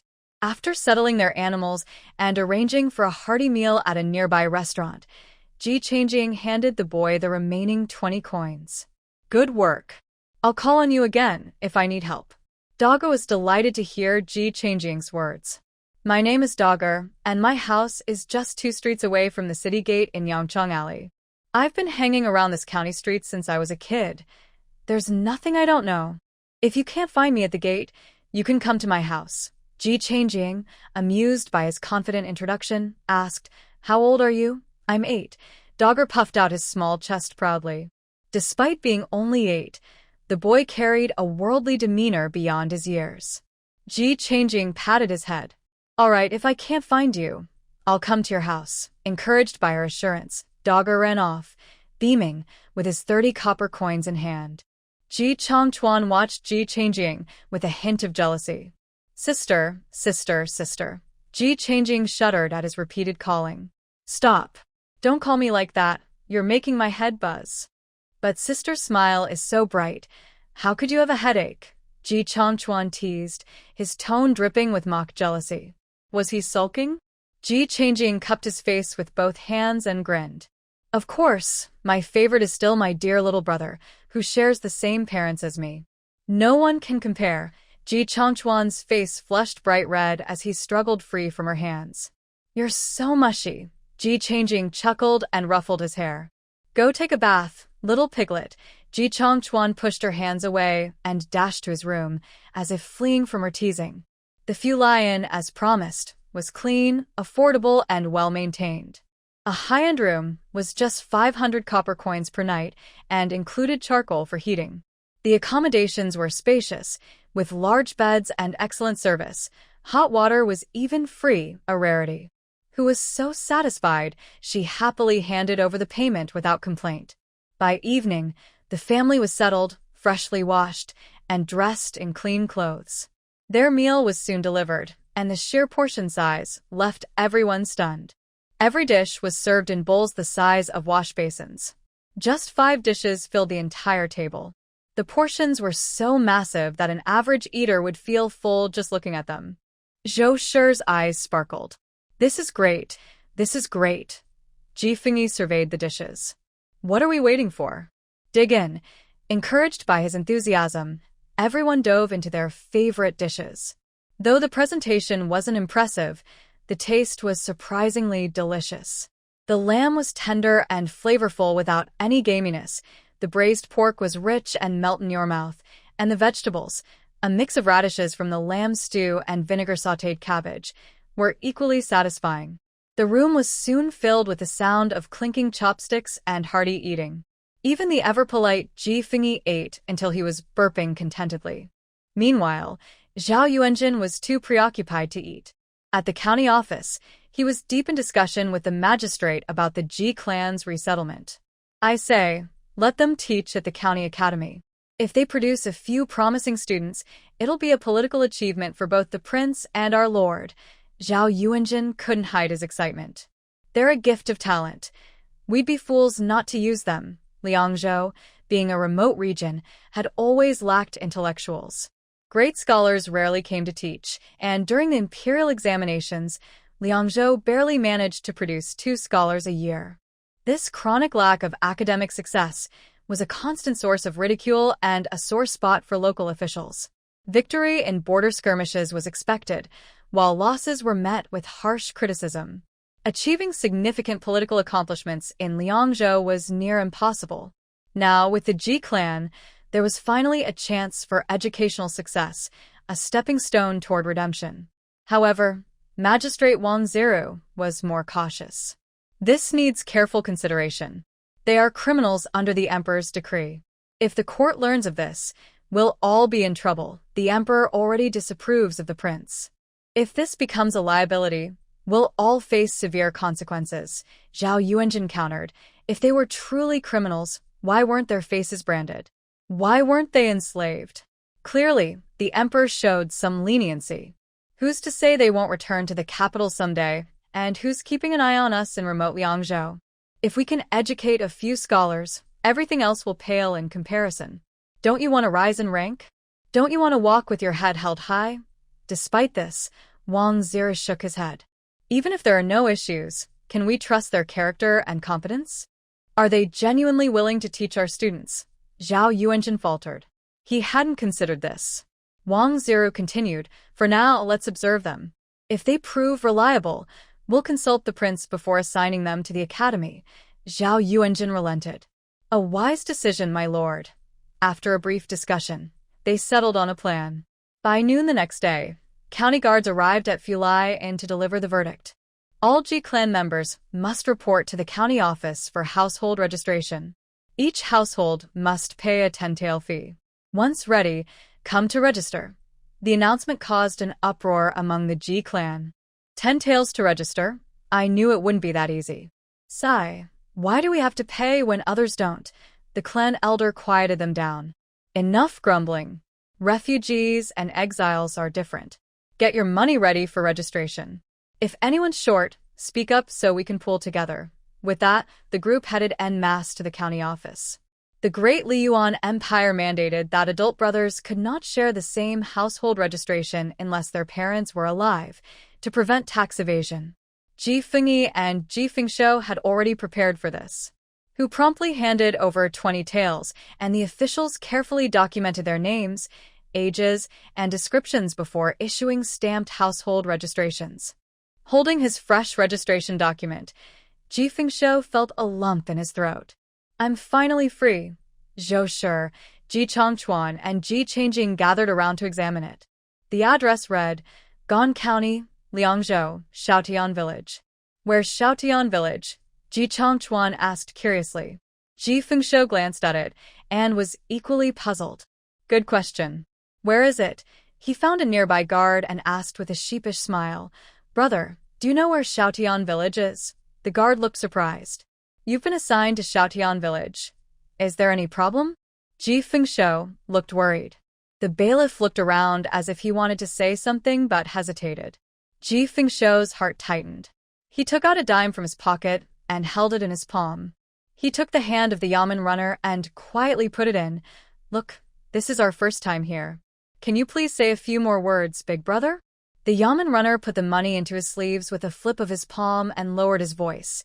It's not that Shaotian Village is anything special, but the people there are tough.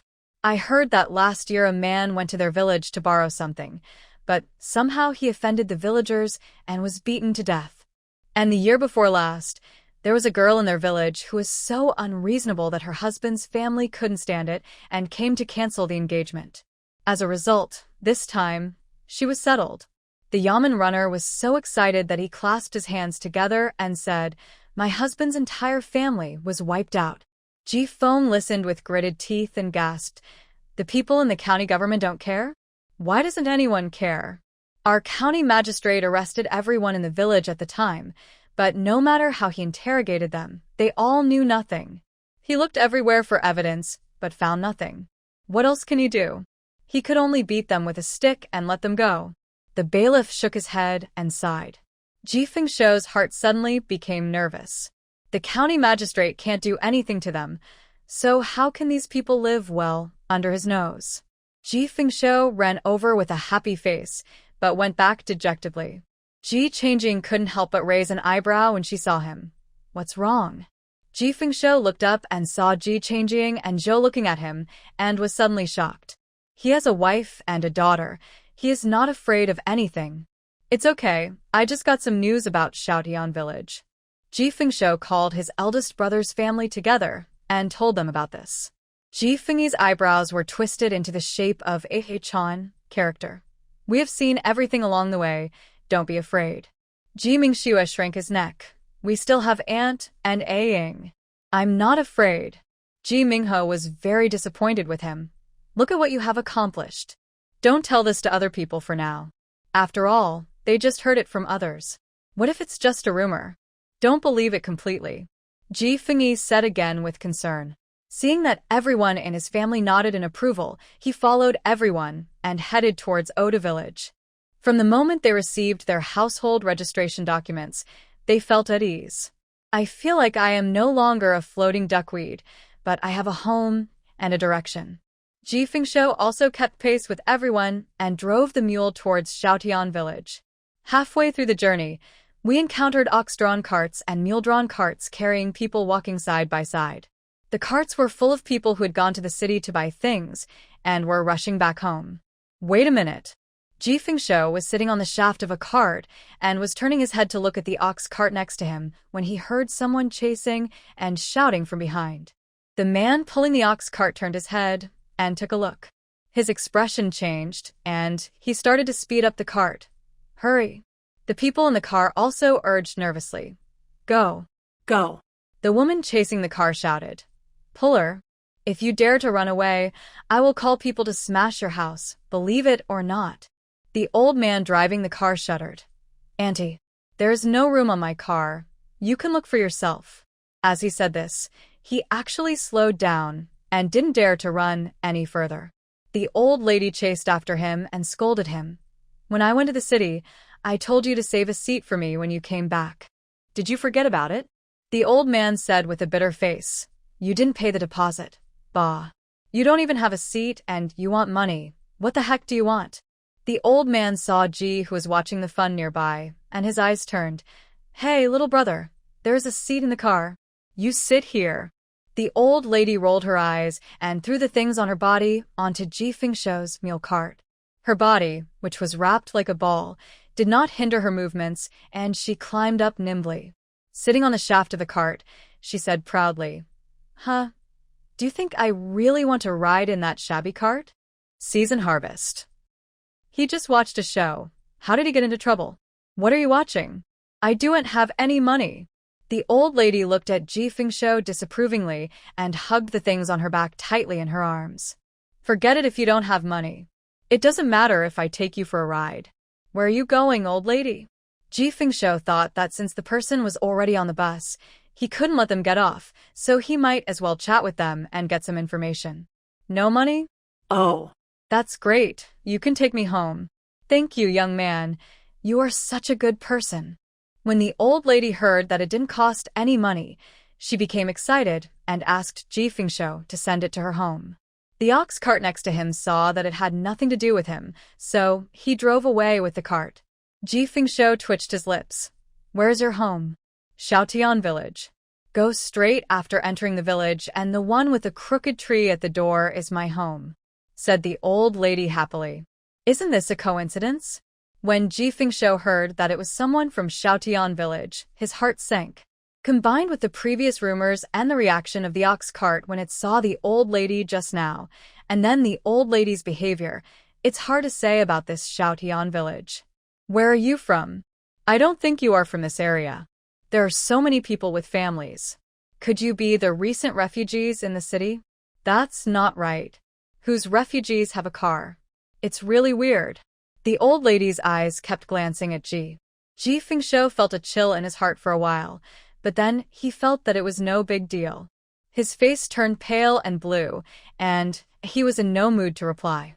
Ji Changjing and the others in the carriage looked at each other and fell silent. Following the old lady's instructions, they arrived at Xiaotian village in less than 2 hours. There was a vast expanse of land on both sides of the road, and the fields were bare with nothing on them. Only the 3 words Xiaotian village could be seen on a large rock at the entrance of the village. When Ji saw the stone, he was excited for a moment, and then followed the mule cart into the village. As soon as they entered the village, children and adults looked at them curiously. Annie Yang, who are these? Your relatives? This is great. You have a car. That's right, come down and let us sit. Aunt Yang spat. How can you be so arrogant? I came down to let you sit on it, but you didn't even notice that your butt is bigger than mine.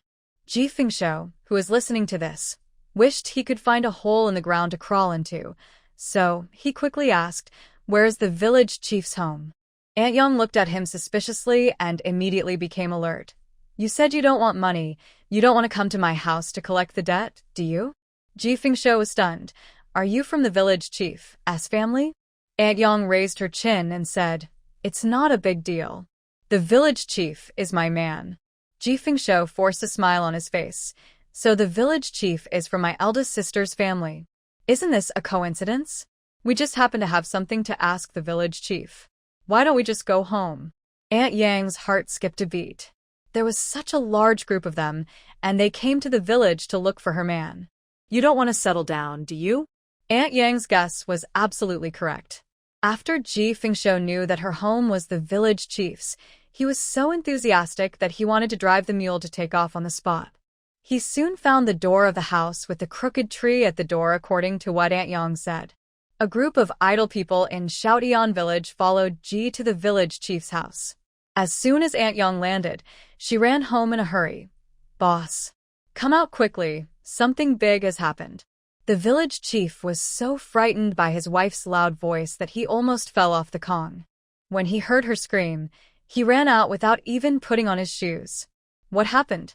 As soon as the village chief walked out of the house, before he had time to look at his wife, he saw that his yard was full of people, most of whom were strangers. His face suddenly darkened. What? What are you doing? Do you want to bully me?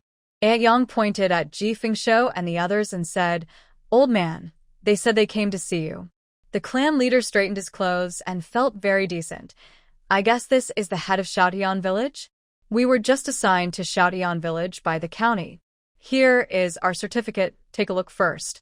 The village chief frowned, and the villagers behind him began to discuss. What does it mean? There are so many outsiders coming to our village. Look at how thin they are. Will they always ask us for help? It's a good opportunity for them to come. It's the off-season now. There's no work to do, so they come. The people in Oda village looked at them with disdain, sizing them up and down with a critical eye. The people of the Ji family also knew that this was someone else's territory, so they stood straight and awkwardly, watching the village chief looking down at the certificate without saying a word. This is too sudden. Why didn't you tell us in advance that everyone has arrived? The village chief sighed and put away the certificate in his hand. How about this? There are too many of you. Aren't there 32 households here? Let your household heads come in to discuss things, and the others wait at the door. My house can't accommodate so many of you. The village chief put on his shoes and pointed outside the yard, asking them to go out first. Hearing his words, the clan leader was relieved. No problem, I'll let them out right away. The clan leader asked everyone to go out first. Whoever is the head of the household, come in and discuss with me. The others, please wait a moment. Ji Fengyi and Ji Fengshou from Ji Changjing's family both followed them in, while the others stayed outside watching the mules and horses.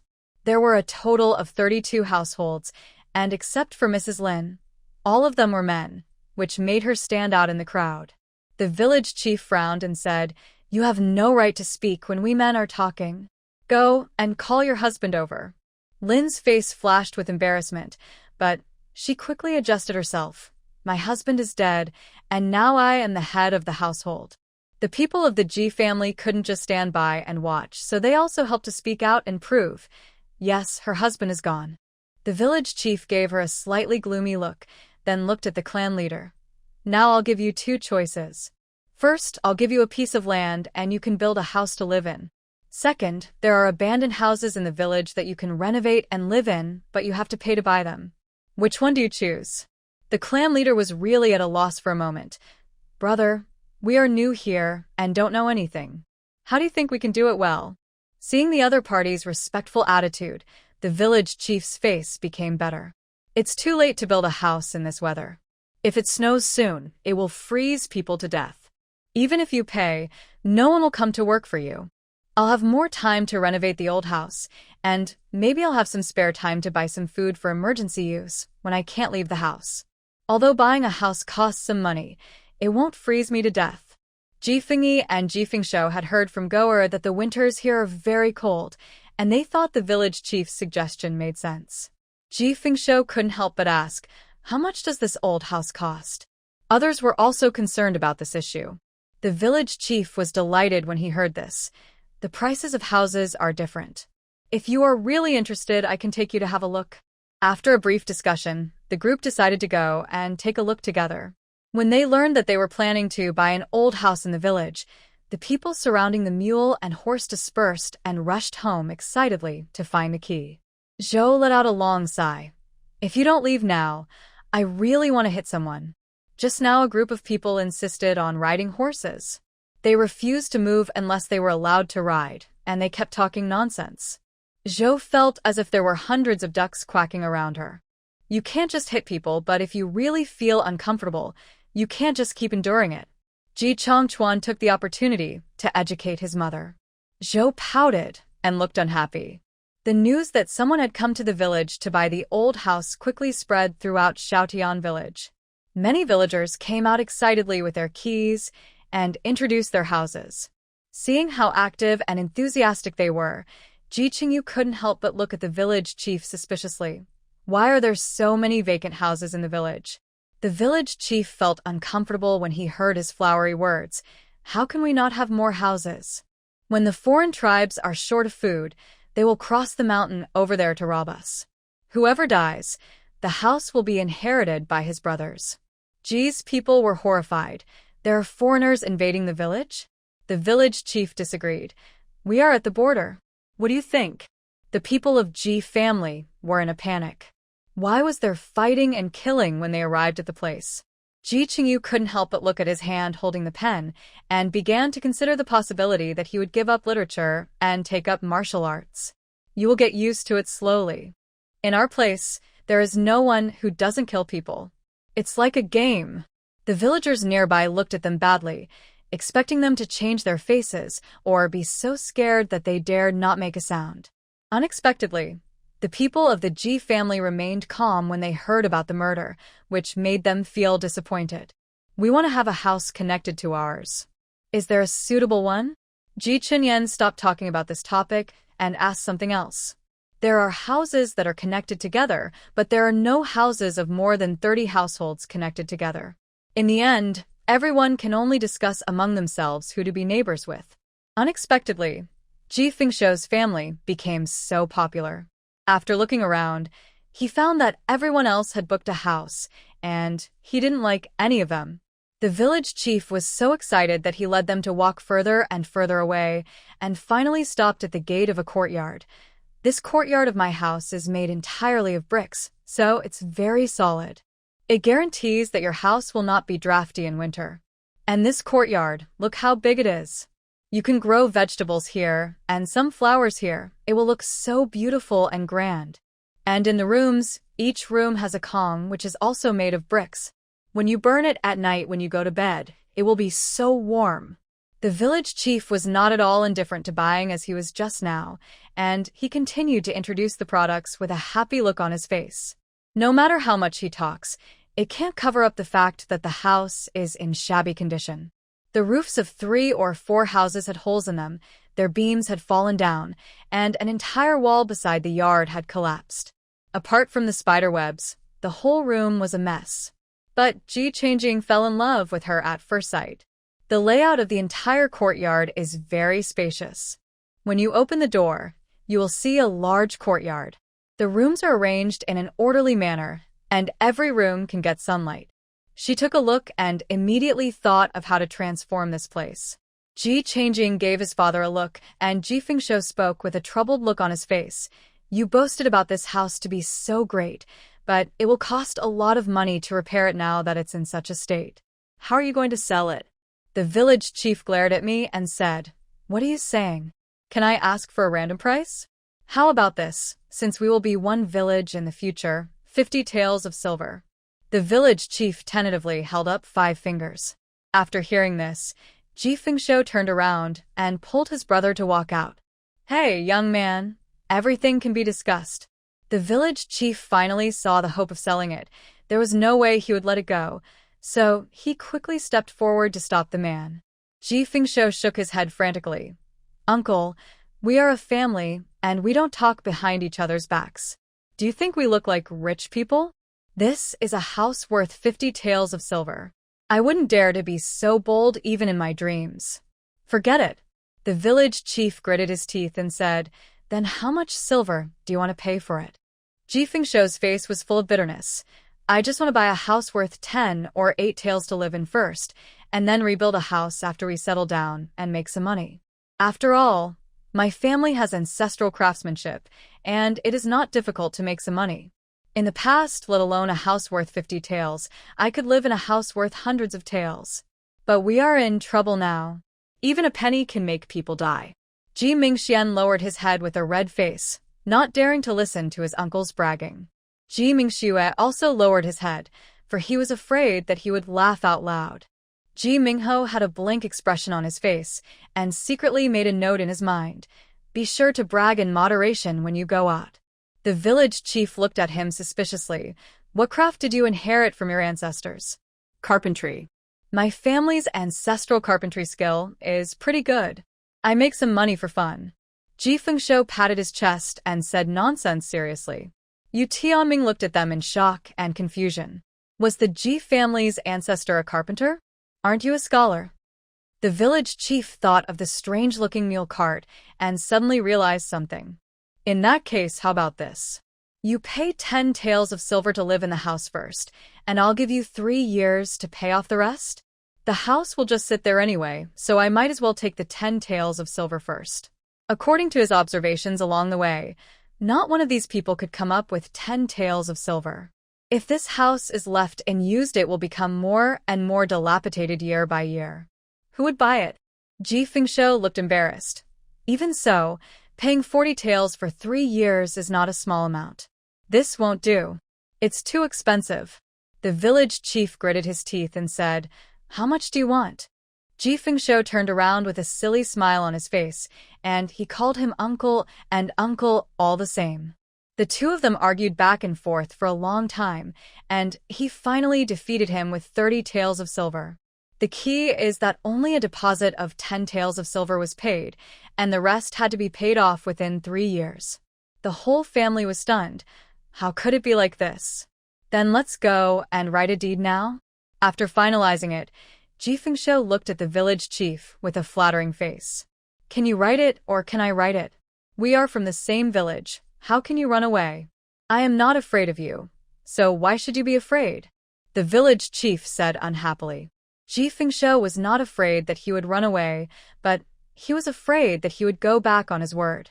With a contract, both of them felt at ease.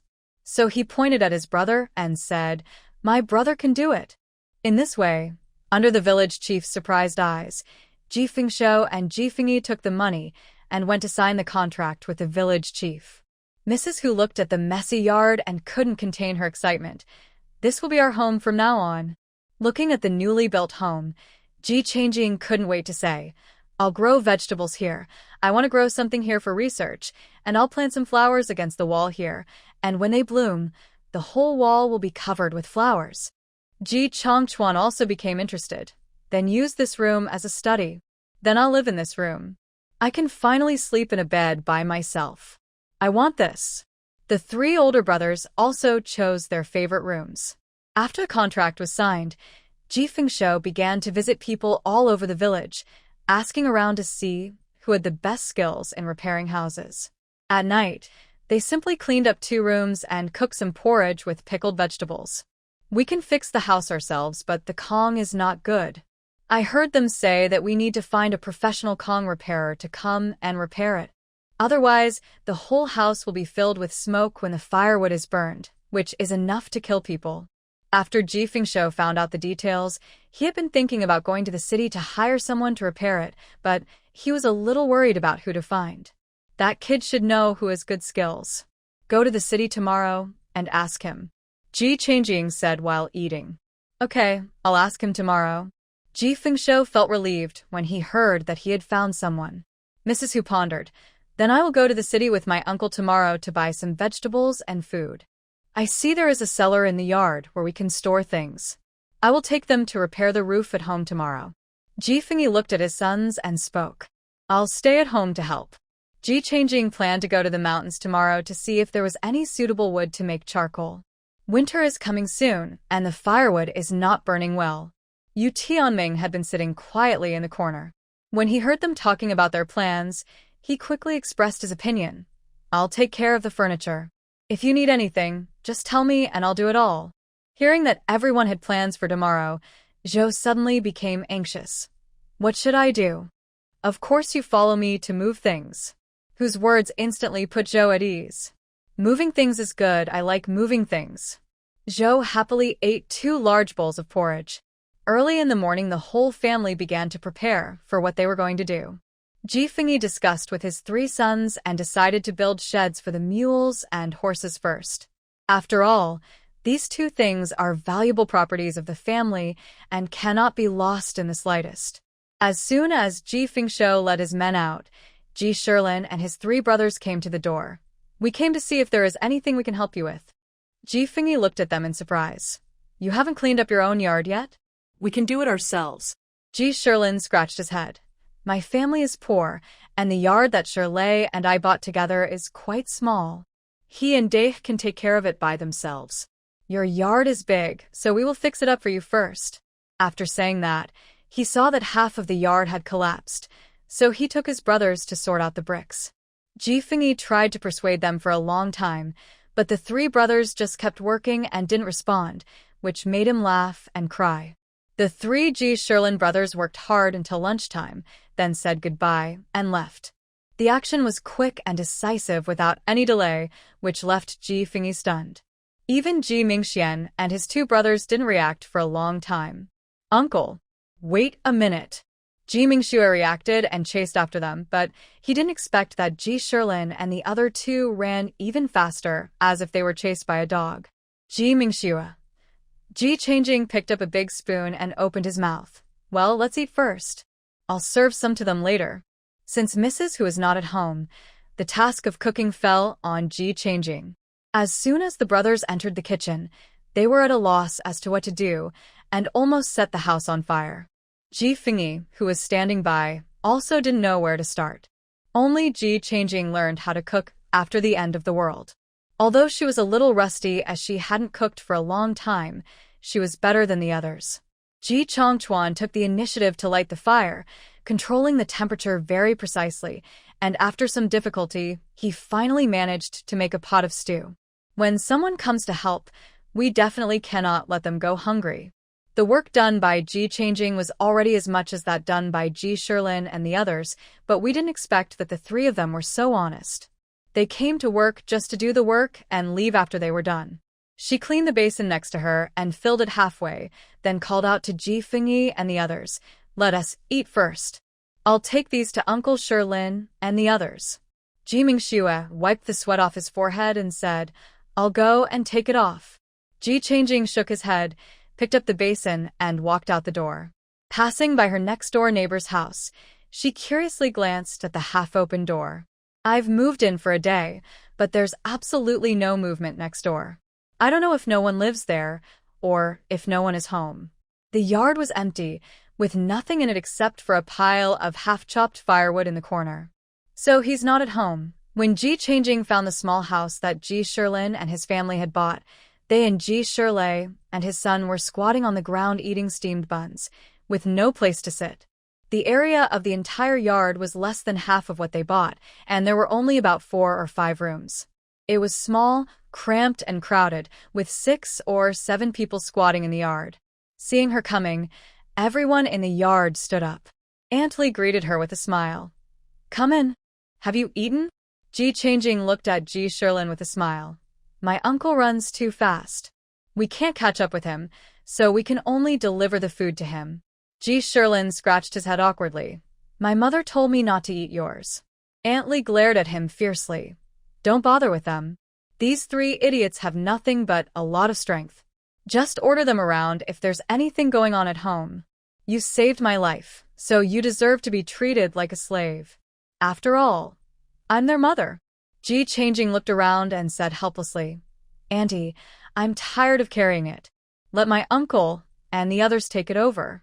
Aunt Li then looked at her 3 sons with embarrassment. "Are you venting your anger by looking at me? You are grown-ups, but you don't have any sense at all." Ji Shershan quickly reached out and took it. I'll take it." Ji Changing handed over the dish. "I have something to do this afternoon, and would like to ask a few uncles for help. Do you have time?" Before she could even say what it was about, Aunt Li immediately agreed. "These 3 idiots have plenty of time, so they can take as long as they want. I'll ask them to come over and help after we finish eating, so just tell me if you need anything." "Okay, thank you, uncles. I'll go back to eat first. We can talk about anything after we finish eating. There's no rush." Ji Changing waved her hand and turned away without delaying their meal. After sending her out the door, Aunt Li turned back to the yard, took off her shoes, and slapped the 3 brothers. "You 3 idiots. You just left and left. Can't you explain that your family has cooked a meal? You even asked others to bring the food to you. How can you be so capable?" The 3 brothers Ji Sherlin, Ji Shershan, and Ji Shutu stood there like quails, not daring to hide from my mother, for fear that I would get even angrier if I couldn't hit them. The eldest daughter-in-law next to them was already accustomed to this scene, so she went to get chopsticks from the luggage, otherwise they would have to eat with their hands. Ji-dae felt a little sad when he saw how energetic Aunt Lee was. His grandmother couldn't hold on the road and died. Ji Shirley silently patted his son's head and said, "Eat, and help your uncles fix the roof later." After Aunt Lee gave her sons a beating, she finally felt less angry and kept urging her sons to eat quickly and go to help. When Ji Changjing returned home for dinner, he told Ji Fingyi that he wanted to make charcoal. Ji Mingxian and the others were all shocked. Burning charcoal? Do you know how to burn charcoal? Although the saying, charcoal is as expensive as millet, has become history since the Dali dynasty, charcoal is not something that ordinary people can consume casually in winter. I seem to have heard people talk about how to burn it before, but I have never tried it. I want to try it. Ji Fingyi felt that he had really mastered the skill. Even if he saw Ing flying in front of him, he would probably be able to accept it quickly. So when he heard Ji Changjing's words, he nodded calmly. Let's give it a try. It's better to try once than to hear 100 times. If it really works, we can have a better winter. With the consent of their family, when Ji Shirlin and his two brothers came again in the afternoon, Ji Changjing took them directly to the small hill. Let's dig a kiln here. Ji Changjing chose a suitable place and planned to burn charcoal here. Just tell me how to build this kiln. Before Ji Shirlin and his two brothers came, their mother repeatedly told them to talk less and work more. As soon as the three of them met, Ji Changjing took them to the mountain without asking them a single question. Now that Ji Changjing said he wanted to dig a kiln, he rolled up his sleeves without saying a word and waited for Ji Changjing's instructions. She pointed to a broken ridge in front of her without further ado. Let's make this place flat, and then dig a kiln horizontally through this broken ridge, about 2 or 3 meters deep, and then dig upwards. After her brief description, Ji Shirlin and the others understood and started digging without saying a word.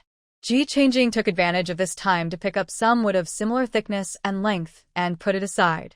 After the chimney of the charcoal kiln was dug, a layer of grass mixed with mud was spread inside the kiln according to Ji Changjing's requirements. 2 tiles were put together at the exit to raise the height, and then a layer of soil was covered on the outside. The kiln was completed. At first, Ji Shirlin and the others didn't understand what was going on. But when Ji Changjing opened the furnace for the first time and took out a handful of black stuff, they looked at her in shock. Is this not charcoal? Ji Changjing looked disgusted. The quality is too poor, the charcoal yield is too low. Please order more. Ji Shirlin and his 2 brothers looked at each other and swallowed. Should they avoid it? Ji Shirlin gave his 2 brothers a look. Just do whatever you're told to do. Don't ask. When it came time to start the furnace, the 3 of them turned their heads away and pretended not to see it. Ji Changjing checked and found that only less than 10% of the finished products were produced in the first furnace. Most of them were burned due to the high temperature. After hearing her request, Ji Shirlin and his 2 brothers turned around and went into the woods to continue looking for wood. It didn't take long for the furnace to start again. The success rate of the second furnace was 30%, and what succeeded was just some charcoal chips because the density of the wood was not enough. The third furnace, the fourth furnace. Ji Changjing kept summarizing his experiences with failures, and finally, on the 5th try, he mastered the temperature and the time to start the furnace and burned out a whole furnace of charcoal. Not only does it have a nice shape and color, it also produces very little smoke when burned. Ji Shirlin and the others couldn't help but hug each other excitedly. This is better than the one sold. This smoke is not choking. Ji Changjing was a little surprised. Does the charcoal you sell produce a lot of smoke? Generally, it produces a lot. I heard that the silver charcoal burned by rich people doesn't produce much smoke, but I haven't seen that. Ji Shirlin scratched his head awkwardly. Is that so? Ji Changjing didn't say anything else. Seeing the effect, Ji Shirlin and the others became more motivated. Based on their previous experience, they went to pick up a pile of wood and continued burning it. As soon as he entered the kiln, he saw Ji Fingshou coming over with a small basket. I saw the smoke over here and thought of you guys here. Come on, brothers, sit down and have a rest and have something to eat. As soon as they met, Ji Fingshou pulled Ji Shirlin and his 3 brothers to sit on the ground and gave them sesame cakes to eat. I was out today and I was not at home. I heard that you came to help me early in the morning. I didn't have much to say. I bought some food from the city and hurried to find you. Thank you for playing with my eyeing. Are you tired? Ji Sherlin put his dirty hands behind his back, too embarrassed to reach out and take it. Not tired. Not tired. Ji Fengshou took the pancake and stuffed it into his hand. You are an outsider, aren't you? We are your brothers, so why are you embarrassed to eat it? It's stuffed with the special lamb intestines of this border area. It's delicious. Try it quickly. I just heated it up before bringing it here. It won't taste good if it gets cold. He didn't leave any behind, and the remaining two brothers each had one in their hands. The three people were at a loss holding the sesame cakes in their hands, choking a little. My mother won't let us eat. Eat. Eat with big mouthfuls. If your aunt beats you later, I will speak for you. Ji Fengshou handed the sesame cakes to their mouths. After being busy for a long time, he was really hungry. Ever since Ji Shutu got the sesame cake, his eyes had been fixed on it. As if bewitched, he lowered his head and took a bite unconsciously. This bite made him unable to suppress his inner desire any longer. Delicious. So delicious. He was eating while shouting incoherently. Ji Sherlin was still trying to refuse, but when he turned around, he saw his brother eating with oil dripping from his mouth, wishing he could find a crack in the ground to crawl into. Ji Fengshou chuckled and left the space here to them, then took a pancake and went to find Ji Changjing. Here, you're really my father. He never forgets to bring you food before he goes out. Ji Fengshou did not forget to brag about himself. Okay, you did a good job. Ji Changjing did not care about his image, wiped his black hands on his body, took the pancake, and started to eat. How is it? Did you do it? Ji Fengshou looked around mysteriously. When he saw the black thing on the ground, he was delighted. You really made it. Ji Changjing ate a sesame seed cake and said proudly, Don't you see who your daughter is? There is nothing I can't do as long as I want to do it. Ji Fengshou chuckled, with an indescribable arrogance on his face. No matter how great he is my son. This shows that your father is smart. Ha ha ha ha. Ji Changjing really wanted to say that she was her mother's daughter, but seeing Ji Fengshou laughing wildly and in a very childish manner, she was too lazy to remind him of this fact. Ji Fengshou quickly came back to his senses, picked up a piece of charcoal and examined it. This charcoal is really good. If we burn more, maybe we can sell it. His eyes were sparkling. He didn't expect that there would be such a big surprise waiting for him when he came back from a trip. You decide. Ji Changjing had no objection. She burned charcoal just to make life more comfortable in the winter. In the evening, Ji Fengshou invited the three brothers to his home for dinner. Ji Sherlin was so scared that his face turned pale, and he kept waving his hands to refuse. My mother would beat us to death if she knew about this. No. Absolutely not. Helplessly, Mrs. Hu could only ask Ji Mingxian to bring another pot of vegetables and steamed buns to the three brothers' homes. When they arrived at the door of the house, they were hesitant to go in. It was only until Ji Mingxian smiled and went in to explain first that the three of them were able to enter. Ji Sherlin didn't even dare to look up at his mother's face. He waited for a long time, but still didn't get hit by the shoe. I couldn't help but look up and saw that my wife and mother had already started eating. He was stunned. Mom, you are not angry? Aunt Lee rolled her eyes at them and said, Hurry up and eat, you three idiots. Ji Shershan and Ji Shutu cheered and sat down at the table, stuffing their mouths full with food and steamed buns. The three of them finished the whole pot of steamed buns in a short while. Given the way you three eat and how much you eat, why do you think I don't let you eat at other people's homes? Isn't it because I'm afraid of scaring people? Aunt Lee thought she was smart all her life, but she ended up marrying an honest man and gave birth to three idiots. Still a big eater. Next time I call you to eat, just eat. However, Aunt Lee's eyes turned fierce. You can only eat one bowl of rice or 2 steamed buns at most. If you eat like this at home, I will beat you to death. The three brothers nodded repeatedly. Got it. After a quick dinner at Ji Changjing's house, he began to look at the results of Ji Changjing's afternoon work. Oh my God! It really came out. Mrs. Hu exclaimed as she looked at the piles of charcoal on the ground. Some of the charcoal that was burned here at the beginning had a lot of smoke, and some was broken charcoal. The charcoal that was burned later was formed like this, and it also had less smoke. We can use the pot to cook in winter, boil tea, and warm wine. Ji Fengyi took a look at it and said, "It actually came out, it's very well done." After receiving the approval from his uncle, Ji Changjing smiled. "I went to the city today to contact the people who make the Kong. They will come tomorrow. They can also repair our house. I have also bought the tiles for the roof. Starting tomorrow, you can just help them at home and watch them work. I will start to take Sherlin and his 3 brothers to make charcoal tomorrow." Yu Tianming raised his hand. "I need wood, lots and lots of wood." The new house was missing all kinds of furniture, and there were so many things he had to do that he couldn't handle it all by himself. If he were asked to cut down trees, he probably wouldn't be able to finish these things until next year. Ji Fengshou agreed decisively. "We haven't negotiated the wages yet. He wants to come and see how we repair our house first. But I asked around and found out that it usually costs 300 coins to build a Kong, not including materials. We can discuss the details when we meet tomorrow. The tiles I bought today are all in stock. The price is a little higher, 1.5 coins per tile. I bought 500 tiles here to deal with the emergency first. We can't sleep together all day. I'll go to the nearby brick kiln later. I heard it's cheaper there." Every night when going to bed, the female family members were fine. There were only Ji Changjing, Hu and Zhou. There were 7 men squeezed together on the men's side, making it difficult to turn over. Now that he has a house, Ji Fengshou really doesn't want to put himself in a difficult position anymore. "As soon as I entered the city today, I found Goa and asked him to take me to negotiate the price with the tile seller."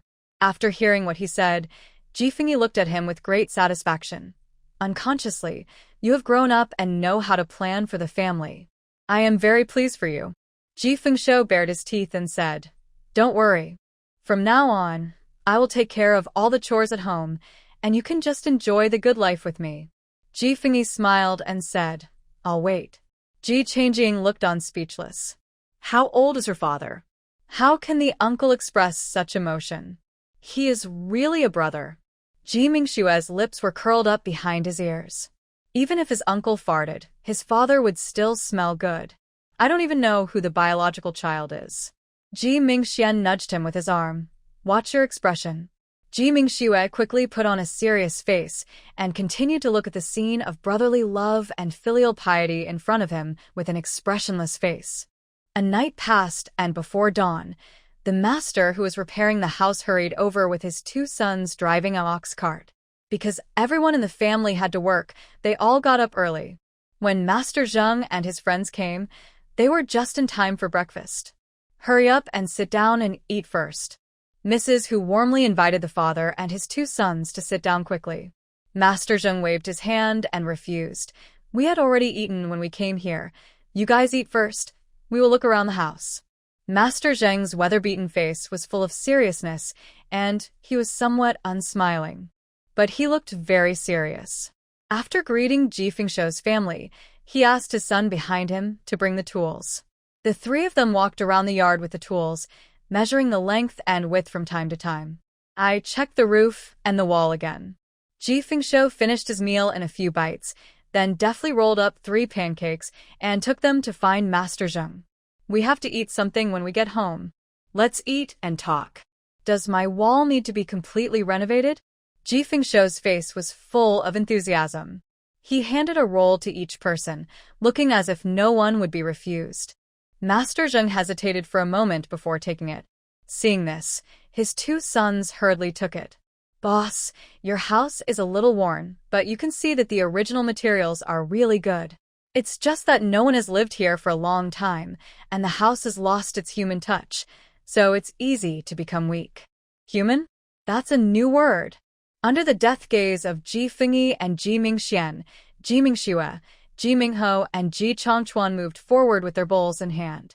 "I want to hear what he has to say. Look at us country folks, who doesn't live in a house for decades. But a house that no one lives in deteriorates very quickly.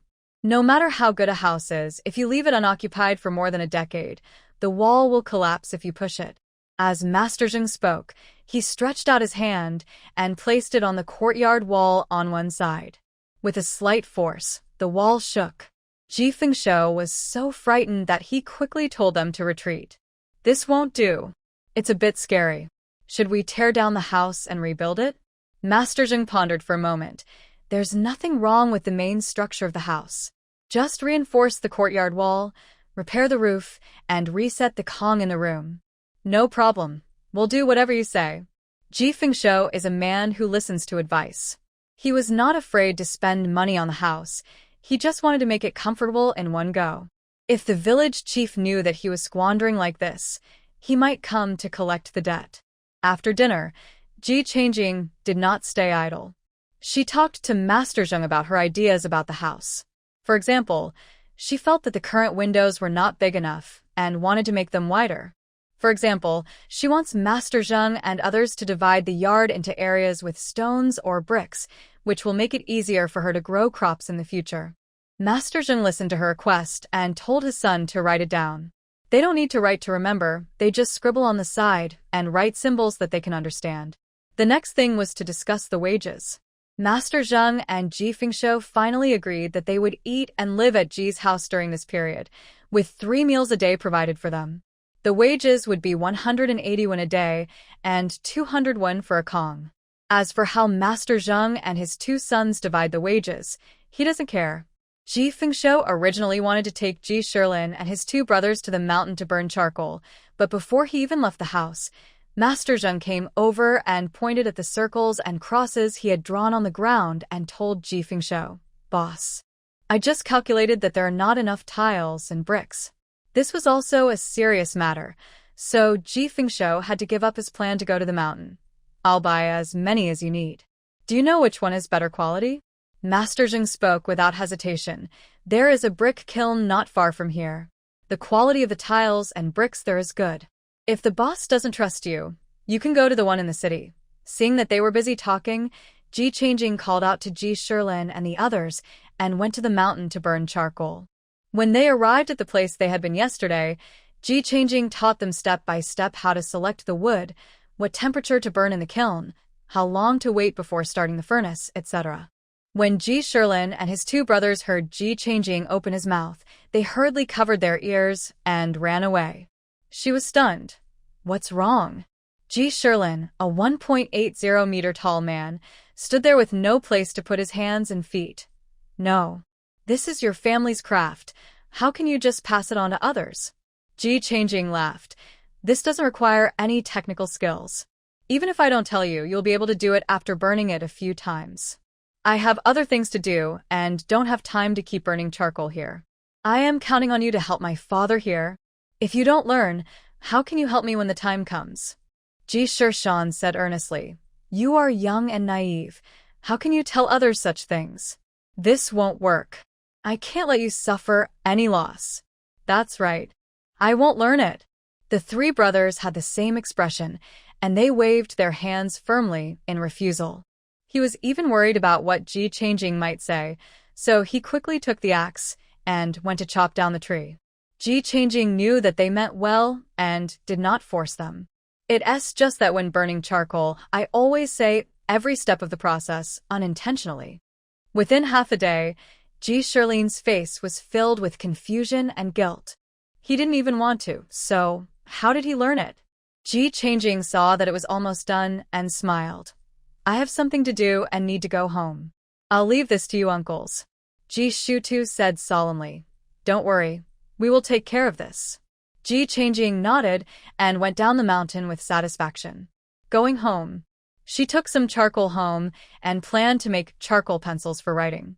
The planting summary that King Qianping has to submit hasn't started yet. Watching her figure going down the mountain, Ji Shilin squatted on the ground and covered his head in pain. "I am not a human. How can I listen to you?" Ji Shirshan and Ji Shutu looked at their elder brother in confusion. "What did you learn?" "I remembered all the steps to make charcoal." "Ah? How did you remember all of them?" Ji Shirshan looked at his elder brother in surprise. Why didn't he remember anything? "What should we do?" "You might as well forget it. If Mother knew about this, she would probably beat us to death," Ji Shutu said with fear on his face. Ji Shilin scratched his head in pain and said heavily, "I want to forget it, but I can't forget it. I will go to Fengsho to apologize to him in the evening. Ji Shishan slapped his eldest brother on the head twice. Forget it quickly. When Ji Changjing returned, Zhou was squatting on the side watching Master Zheng and others work with great interest. Mrs. Hu had just finished cooking breakfast and had to start preparing lunch for so many people. She was very busy. She fetched a basin of water, put the selected charcoal into the water and stirred it continuously with a stick until bubbles appeared in the basin. Then she kept the bubbles and poured out the water. Repeat several times to make sure that there are no impurities in the charcoal. After it becomes soft and easy to use, place the processed charcoal on the table, wrap it with a wet cloth, and then gently squeeze it with another wet cloth. When it's almost done, cut it into appropriate lengths and the charcoal pencil is finished. She took out the straw paper from the space and cut it into the size she wanted, then asked Mrs. Hu for needle and thread to sew the book into shape. She tried the charcoal pencil on paper and found that the slightly harder feel was more suitable for her. The font that looked like a dark mass of ink before now looks pleasing to the eye. Seeing that he could finally write decent words, Ji Changjing almost cried with excitement. Finally, I can save my face. After working so hard to go to school for so long, I almost became illiterate after the liberation. She can finally clear her name. Third brother. Ji Changjing took her charcoal pencils and notebooks to find Ji Mingho. What's wrong? Seeing the excitement on her face, her three brothers all surrounded her. See? These are the charcoal pencils and notebooks I made. Ji Changjing proudly shook the two things in her hands. Ji Mingho's eyes lit up. Is this the book you mentioned before? He took it and looked at it, and found it was indeed very convenient. Holding it on his waist, Ji Mingho said excitedly, "This notebook should be made smaller so that I can hang it on my waist and take notes anytime." That's great. Ji Changjing nodded. Yes, how about making it as big as you want? Isn't it convenient? Ji Changchuan took it and took a look. I want it too. Ji Mingxian coughed dryly. I want it too. Ji Mingxue was obviously much more shameless. Hey, give me one too.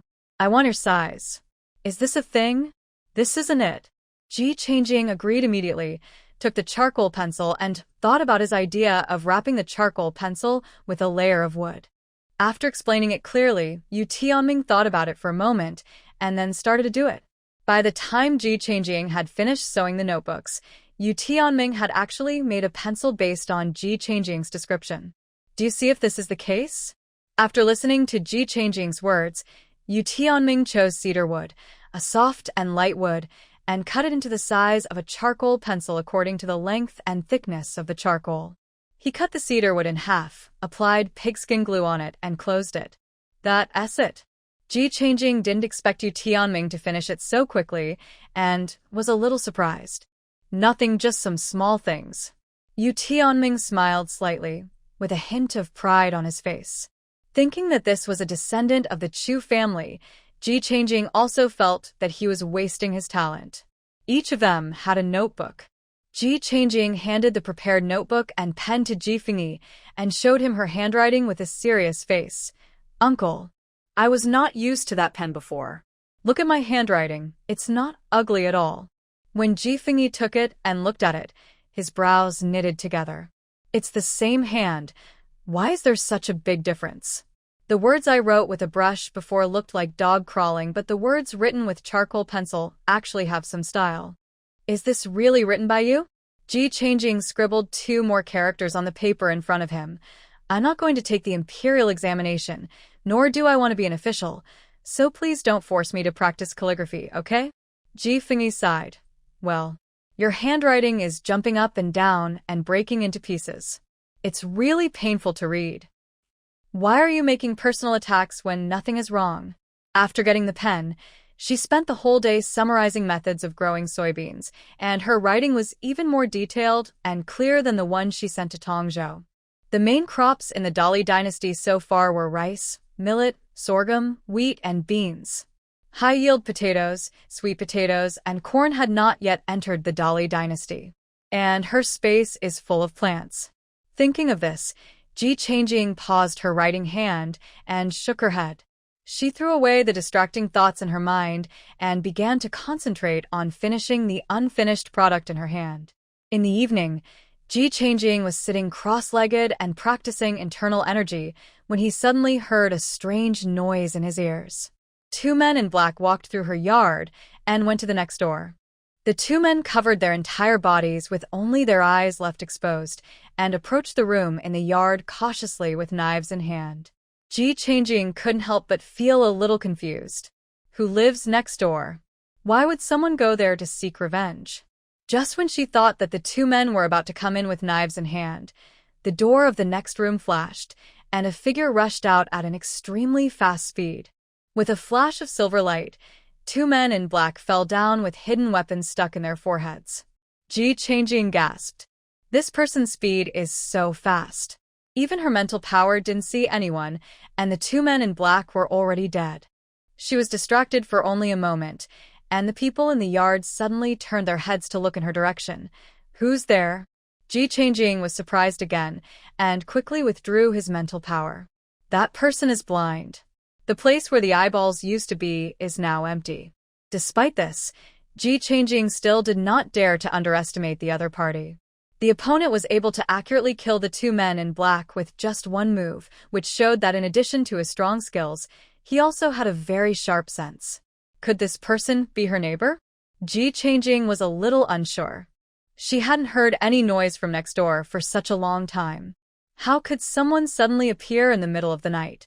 She couldn't help her curiosity and stretched out her mental tentacles cautiously again.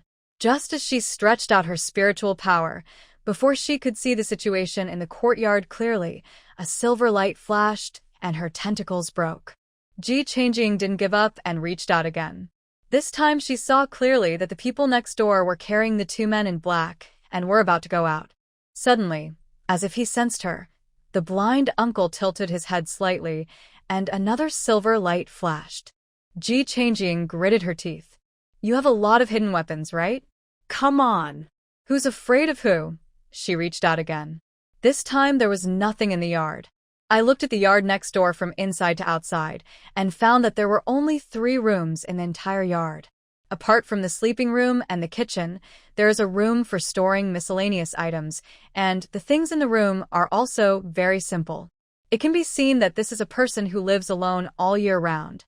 Just when I thought of this, I saw that person coming back. The two men in black were gone. He looked serious and frowned, and threw a hidden weapon in his hand towards Ji Changjing again. Since you don't want to leave, why don't you come out and have a chat? Ji Changjing changed direction and reached out again, but the next few times it was obvious that the other party had lost his patience. No matter which direction she looked, she would be greeted by a hidden weapon. Ji Changjing rolled his eyes and lay down to sleep. Forget it, I don't want to play anymore. This man's senses are incredibly sharp. Ren Dongnan stood in the yard where the cold wind was blowing, waiting with full alert for the sneaky man to appear again. I have no idea that the culprit has already fallen asleep and is sleeping soundly. Master Zheng and his colleagues got up early in the morning and started working in the yard. Mrs. Hu got up immediately afterwards. The cold wind outside made her wrap her coat tightly. She shivered as she washed with cold water. Then she immediately turned on the pot of hot water and started preparing breakfast while warming the water. By the time the rest of the family got up, they had already used the hot water. I'm going into town to mail a letter today.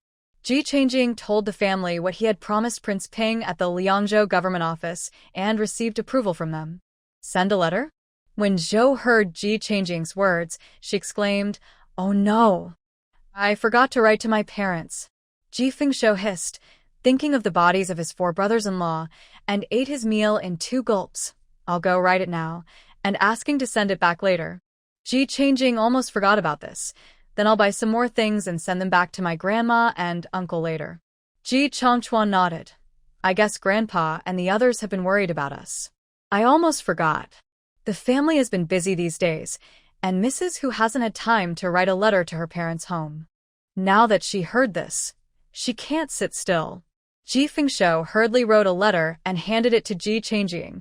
The mule at home has been exhausted these past 2 days, and your black horse has only eaten and gained weight.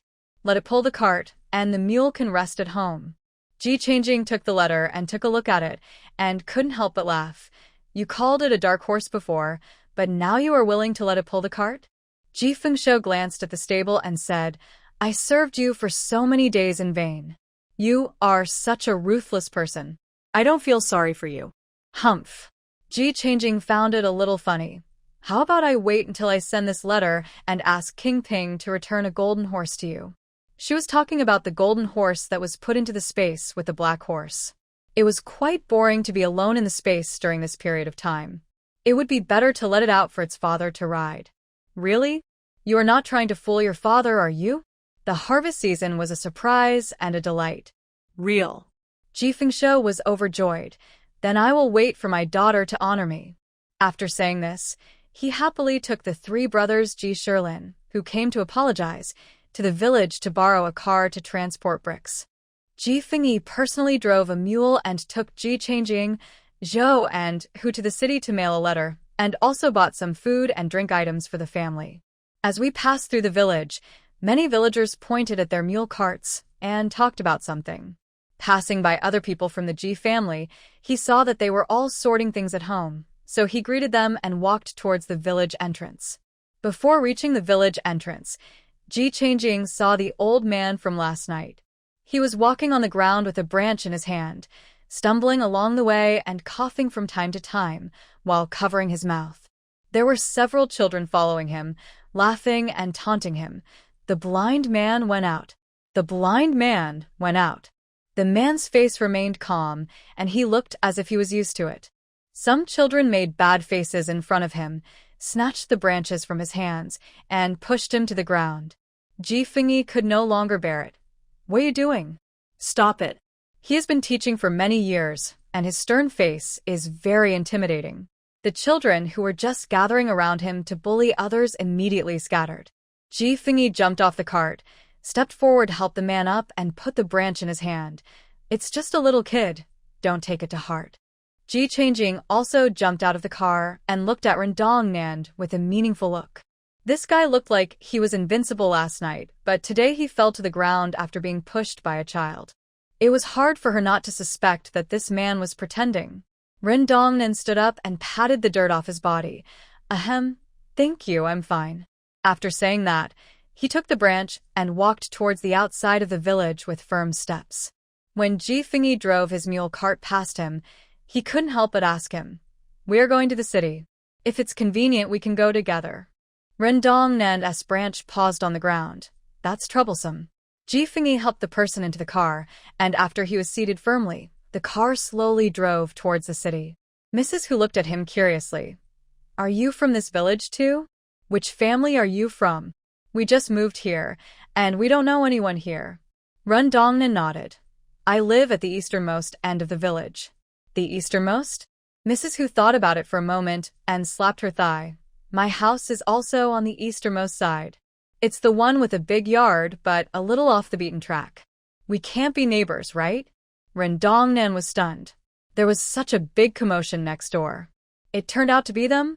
Ji Changjing looked at him curiously. We're going to the city to buy things. What about you, uncle? Rendongnand curled his lips and said, buy medicine. A few mice got into my house last night. One of them was particularly hard to catch. I waited for a long time, but couldn't find it. I caught a cold from the wind. Mrs. Hu looked nervous. There are rats in our area. This won't work. We have to find a way to kill them when we get back. Ji Changjing was silent. This rat. Could it be her that he is talking about?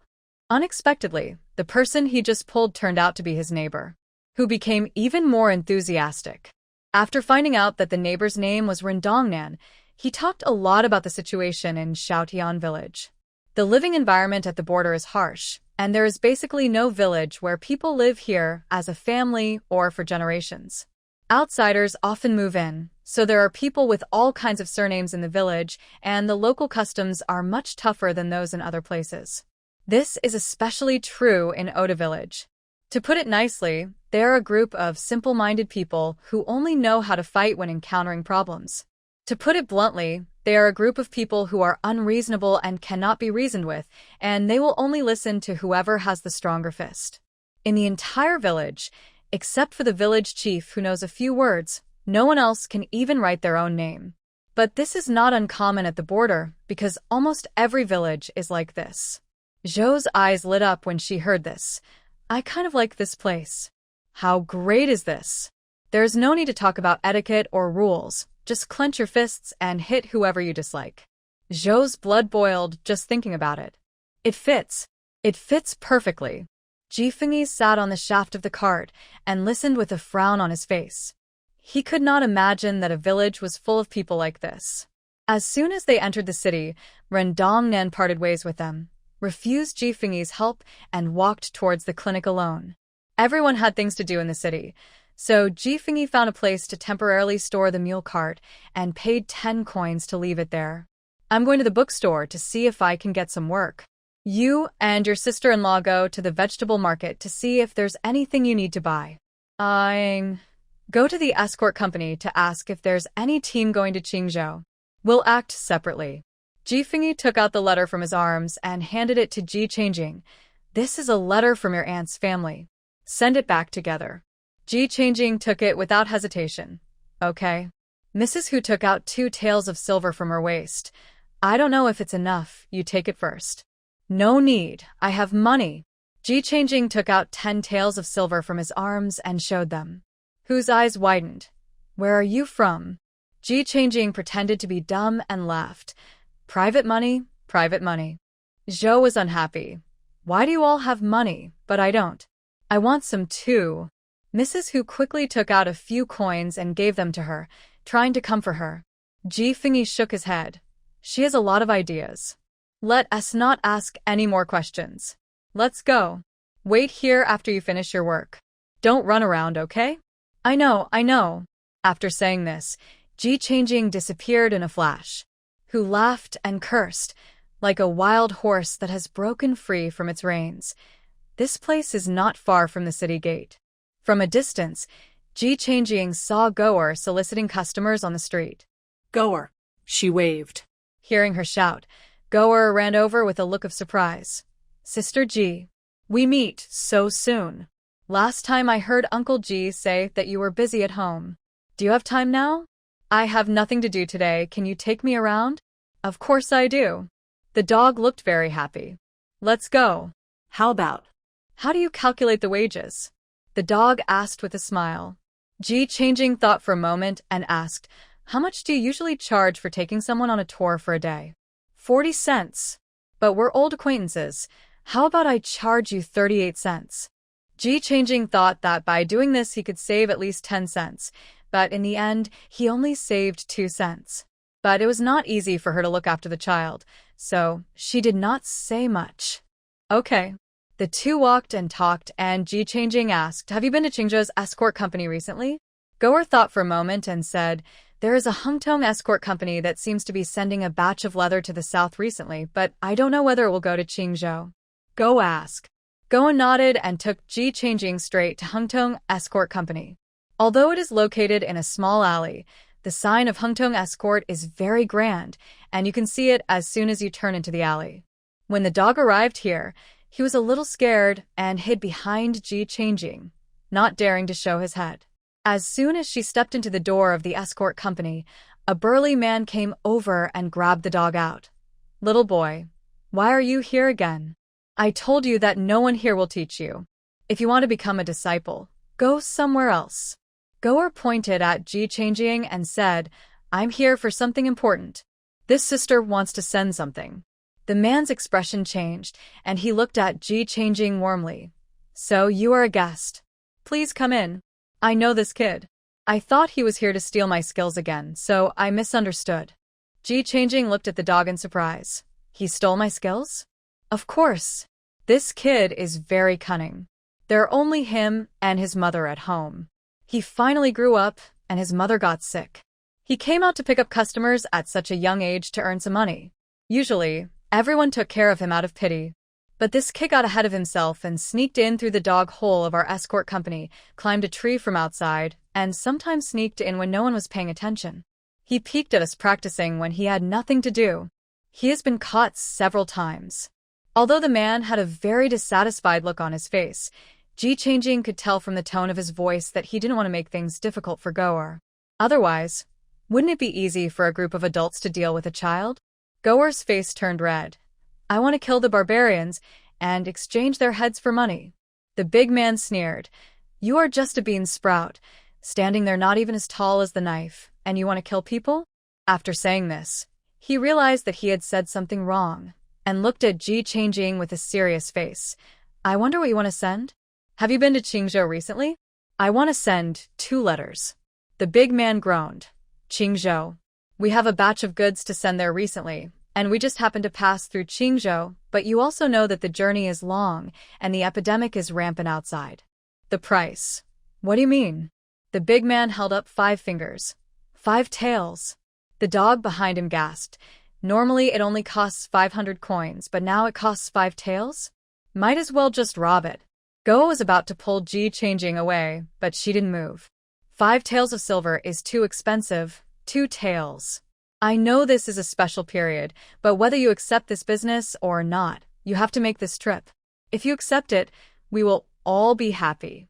If not, I can naturally find someone else.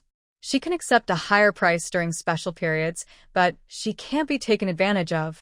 The big man saw that she didn't leave, and he knew what was going on. Others wouldn't even have time to hide at this time. So how could they leave? Only a big escort company like us is honest, so we didn't cancel the previous customer's order and took the risk to deliver the goods. Ji Changjing nodded without refutation, then turned around and walked away, pulling the dog. Unexpectedly, the duck in hand was about to fly away.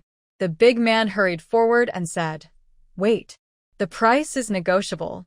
Ji Changjing turned to look at him. 2 taels, not a cent more. I'm not in such a hurry to deliver this letter. The big man weighed the pros and cons and smiled helplessly. Okay, even a small mosquito leg is still meat. Anyway, it's a trip anyway. Just treat it as making friends. I'm Dalin from Hungtong Escort Company. Come to me next time if you need anything. Ji Changjing then forced a smile, handed the letter and money to Dalin, left her address, and told him, If you get a reply, be sure to notify me. Don't worry, this is a must. Dalin readily agreed. Ji Changjing asked Goer to take her for a walk on the street so that if she came across any local specialties, she could buy them and send them back. As soon as the 2 of them walked onto the busiest street, they saw a group of yamen runners clearing the way and shouting, Make way, make way.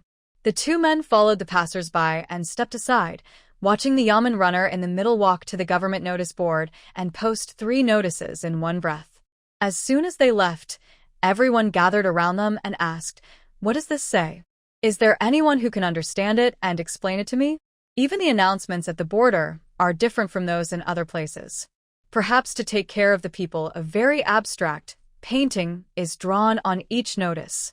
One picture showed a man kneeling on the ground with his hands tied and locked up. The second picture showed a chicken and a tree. The last pictured a flower of unknown variety. Ji Changjing and his dog squeezed to the front, looked at the 3 notices above, and couldn't help but read them out in surprise. Now ministers who disobeyed the emperor and rebelled against his will have emerged one after another. Prince Duan Zhongli Jinghui was the first to show off his power, and Yang Xian followed suit with conspiracy.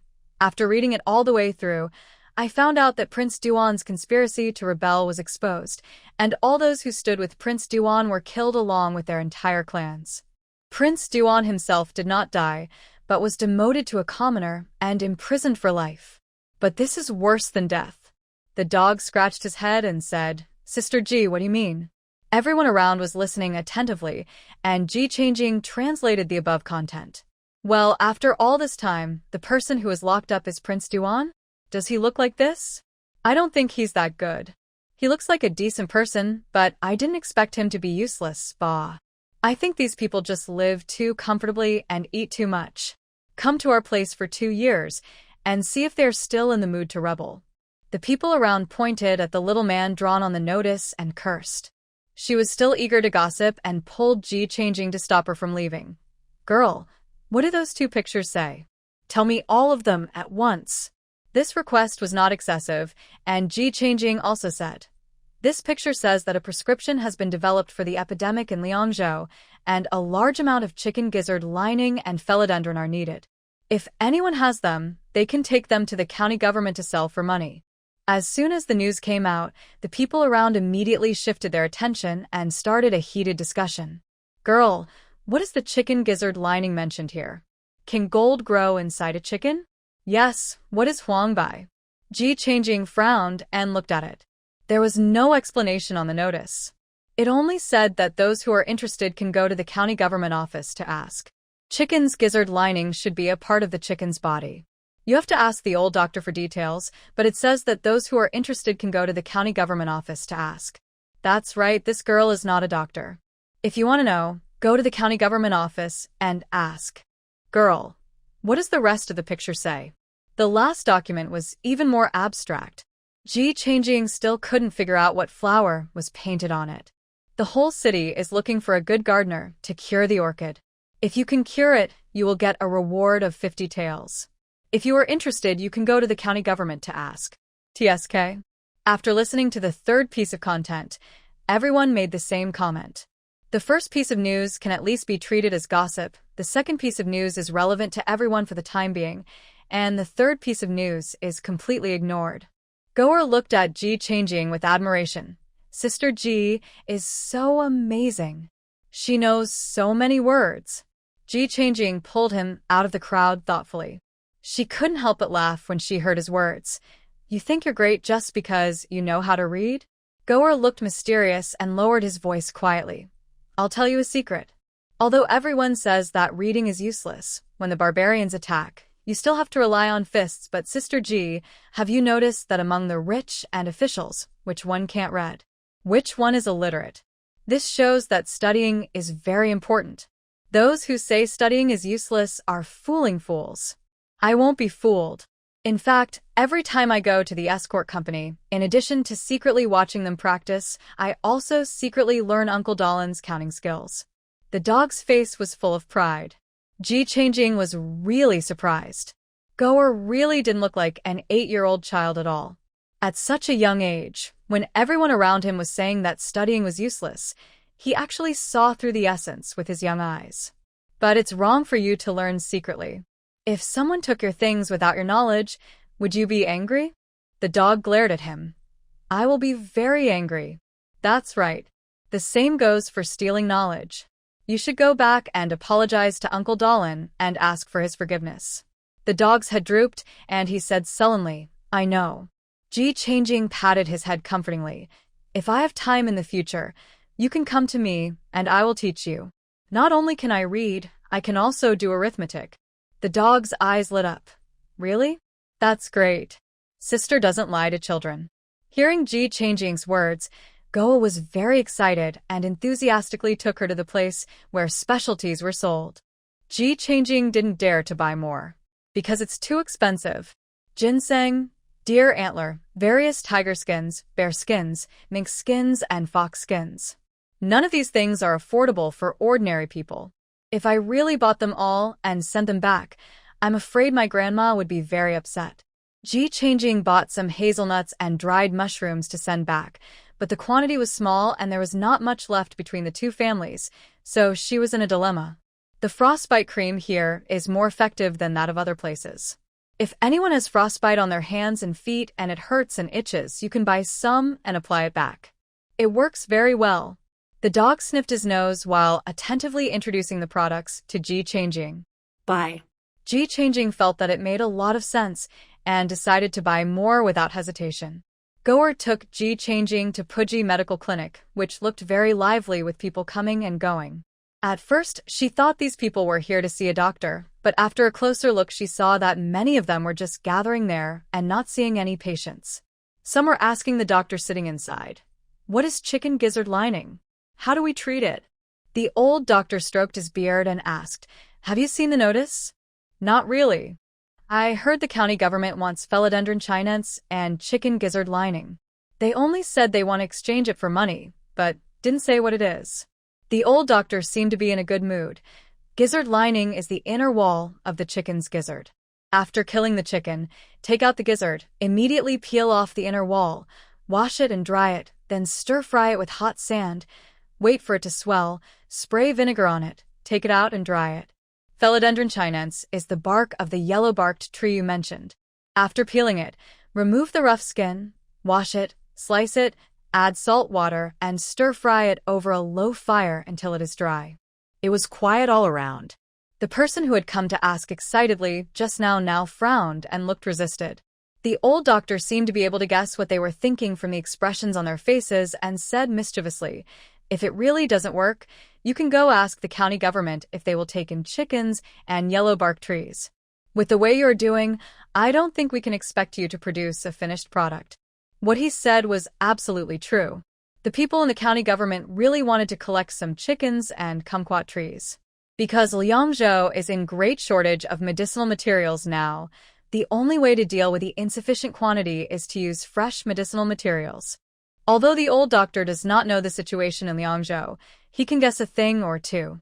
After sending away those people who had nothing to do and came here to grind their teeth, the old doctor slowly stood up and instructed the medicine boy, "Sort out how much chicken gizzard lining and philodendron chinense we have left, and I will send them to the county government office later." Okay? The medicine boy readily agreed. Ji Changjing came over and asked, "Do you have any frostbite cream?" Dr. Lin glanced at her and said, "Yes. How much do you want?" "Yihanging granet, 10 cans." Dr. Lin almost choked on his own saliva. "Girl, this can be used for 2 years. Are you sure you want 10 cans? Ji Changjing smiled. "Doctor, I want to buy these 10 cans to give as gifts, not just for myself, but for my family as well." Dr. Lin nodded and turned around to personally take out 10 cans of frostbite cream. One can cost 200 coins, 2 taels of silver. Ji Changjing paid the money readily without any intention of bargaining, which made Dr. Lin have a very good impression of her. All the things bought were divided into 2 parts, one for Annie's home and one for Grandma's home. Ji Changjing handed the things to Goer. "Take the things back to Uncle Dolan later and ask him to take them back with you." The dog looked at her reluctantly. "Sister Ji, are you going home?" Ji Changjing smiled and put a can of frostbite cream and 40 coins in his palm. "This is your wages for today. I still have things to do. See you when I have time." The dog looked at the frostbite cream stuffed into his hand in surprise and waved his hand to refuse. "This is too expensive. I can't take it." Ji Changjing tapped his forehead. "Take it if it's given to you." Ji Changjing had already noticed that the back of his hands were covered with frostbite. Putting the things into his hands, she urged the dog to take her things back quickly. He turned around and went to the county government office. Others were not interested in the third message in the announcement, but she was very interested. After all, the bounty is as high as 50 taels. "All the money I spent today is back in one go, with some left over." On the way, Dr. Lin looked at her in surprise. "Are you going to the county government office too?" Ji Changjing nodded. Yes. The two walked in silence all the way to the gate of the county government office. At this moment, a long line of people had formed, carrying chickens and trees to exchange for money. Dr. Lin was a well-known figure in Gan County. When the Yamen runners who were maintaining order saw him coming with something, they ran over enthusiastically and asked, "Dr. Lin, what brings you here?" Dr. Lin laughed and said, "I heard that the county government was collecting some medicinal materials, so I brought them here. No matter what, it is a good thing for the country and the people. We at Puji Medical Clinic should support it." The Yamen runner's face lit up with joy. "The stuff in your clinic must be good. Follow me." After saying that, he extended his hand to invite Dr. Lin to come in directly. The people queuing next to him looked at him and had no objection. Instead, they smiled and joked. "Dr. Lin, please go in quickly. Isn't it a waste of time to queue up with us?" Dr. Lin turned his head and glanced at Ji Changjing, winking at her. "Then, let's go." Ji Changjing was surprised for a moment and quickly followed. She actually didn't really want to queue. After entering, I found that the situation inside the county government office was not much better. Everyone was busy with registration, accounting, and exchanging money. Ji Changjing followed Dr. Lin and was taken by the Yamen runners to the household registration office to register. Seeing Dr. Lin hand over all the herbs in his hand and exchange them for a slip to collect the money, Ji Changjing leaned over to ask, "I want to ask, who should I contact to treat Lanhua?" The clerk who was registering looked up in surprise when he heard this. You mean you are a gardener? Ji Changjing nodded. I can be. When the clerk heard Ji Changjing admit it, he shouted toward the door. There's a gardener here to test the water. Bring it to the madam. 3 or 5 people came in at once, looking at her with burning eyes. Let's go. Dr. Lin didn't expect Ji Changjing to come in to treat the flowers. He frowned and stopped her. The wife of the county magistrate has a bad temper. We have been looking for a gardener for 2 months, and there are more than a dozen gardeners who were beaten and kicked out. Why are you doing this? Ji Changjing didn't expect there to be such a thing, and was a little surprised. But seeing Dr. Lin's worried expression, he still felt warm in his heart. I'm fine. Thank you for reminding me. When I get the reward, I will definitely go to your clinic to buy 2 more bottles of frostbite cream. Dr. Lin shook his head and sighed. Forget about the frostbite cream. If you really get beaten, have someone send you directly to me. I promise to cure you. Ji Changjing's mouth twitched. I hope you can expect me to be okay. Dr. Lin sighed and looked at her as if there was no hope for her. Ji Changjing's heart was pounding as he followed the people towards the backyard of the county government office. Unexpectedly, on the road, I unexpectedly saw Ji Fingyi walking towards me from the opposite side with a meal in his hand. Uncle? Ji Changjing looked at him in surprise. Ji Fingyi was also slightly surprised. Why are you here? Ji Changjing's eyes wandered. I came here to look at the flowers. Why is Uncle here? When Ji Fingyi saw her like this, he raised his eyebrows and said, The county government is short of clerks for registration. I came here to work and earn some money. This is the lunch I got. Ji Changjing chuckled. Uncle is awesome. You eat first, I'll come over to look at the flowers. If there's nothing else, I'll leave first. See you at the gathering place. After saying this, she slipped away following a few Yamen runners. Ji Fingyi returned to his workstation thoughtfully, intending to ask someone about it. Ji Changjing was taken all the way to the backyard, and the gatekeeper was asked to go in and pass the message, and then a slightly older nanny walked over. She looked Ji Changjing up and down with a slightly critical look in her eyes and a slightly frowned brow. She waved to the Yamen runner. Go down, I'll take care of the person. Then I'll trouble you, madam. Bye. After saying this, several Yamen runners turned around and left, leaving Ru Ma Ma to glance at her and say with disdain, Let's go. Ji Changjing hurriedly followed. As soon as they entered the backyard, the whole environment immediately became quiet. The maids and servants in the yard were doing their duties. When they saw the nanny, they bowed slightly and saluted, then lowered their heads and stepped aside to wait for the two to pass by. Nanny Ru had a smile on her face and looked very satisfied. She raised her chin slightly and glanced at Ji Changjing, who was walking side by side with her, feeling a little unhappy. So she looked down at him and asked, How many years have you been tending to the flowers and plants? Ji Changjing has been studying plants and has never only tended to flowers and plants, so she could only make up a random answer. For many years. Madame Ru felt that the other party was perfunctory with her, and her face became a little colder. She said lightly, Before you, at least a dozen gardeners came to see you, but none of them cured you. Instead, the condition became worse. My wife was very angry. Although she didn't kill him, she beat him half to death. She hates those who pretend to know everything and make trouble the most. Beat them one by one. It would be best if they are scared so that they dare not go out and fool people again. Ji Changjing suspected that the nanny was implying something about her. So she turned her head and stared at Aunt Ru expressionlessly. Oh. Nanny Ru was so angry that she almost died. Where did this wild girl come from? She doesn't know any rules at all. Not only did he not lag behind her, but he walked side by side with her with his head held high. If someone didn't know him, they would have thought he was her master. Now that she has said so much, you just say, oh. Nanny Ru showed a bit of anger on her face. Her footsteps became heavier, and she quickened her pace to take her to see the lady. Ji Changjing walked at a steady pace, always keeping the same speed as her. Nanny's face turned ashen with anger. The two of them arrived at the main room. The maid at the door saw Madame Ru bowing respectfully, but she didn't even glance at her and said to Ji Changjing, Wait here. Thinking that it would be bad to go in without telling anyone, Ji Changjing waited obediently outside the door for the owner of the house to call him. Madame Ru walked in angrily, and when she saw the lady sitting in the main seat, she came forward with a wronged look on her face. "Madam, the gardener is coming."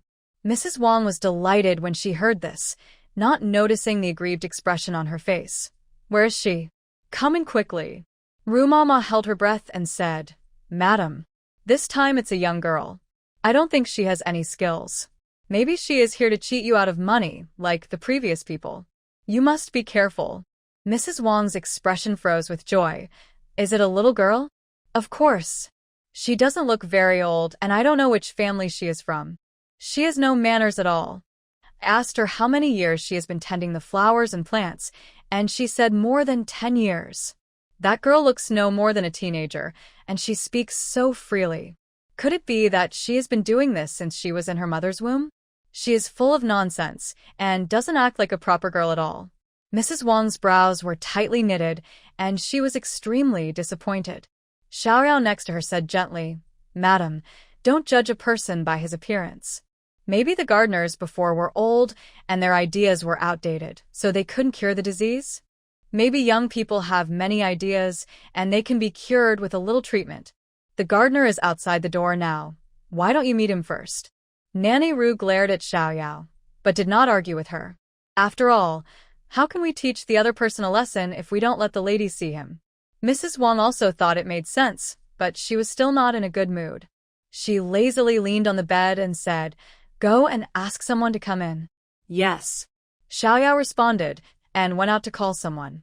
Ji Changjing heard everything that happened in the house clearly from outside. After a few seconds, she saw a fair-faced and pretty girl walking out. As soon as he came out, he looked at her. "Madam, please come in, please." Ji Changjing smiled. "Thank you." After saying that, he walked in through the curtain opened by the maid. Xiaoyao was a little surprised to hear the thanks, but the smile on her face deepened. "As soon as I stepped through the door, a wave of heat hit me in the face, and the incense in the room made my brain seem a little dull." Ji Changjing raised his head and looked towards the main seat. There was a luohan bed in the main hall. A slightly plump and wealthy-looking woman with a head full of pearls and jade was leaning on a small coffee table and looking at her lazily. "Are you the gardener who came this time?"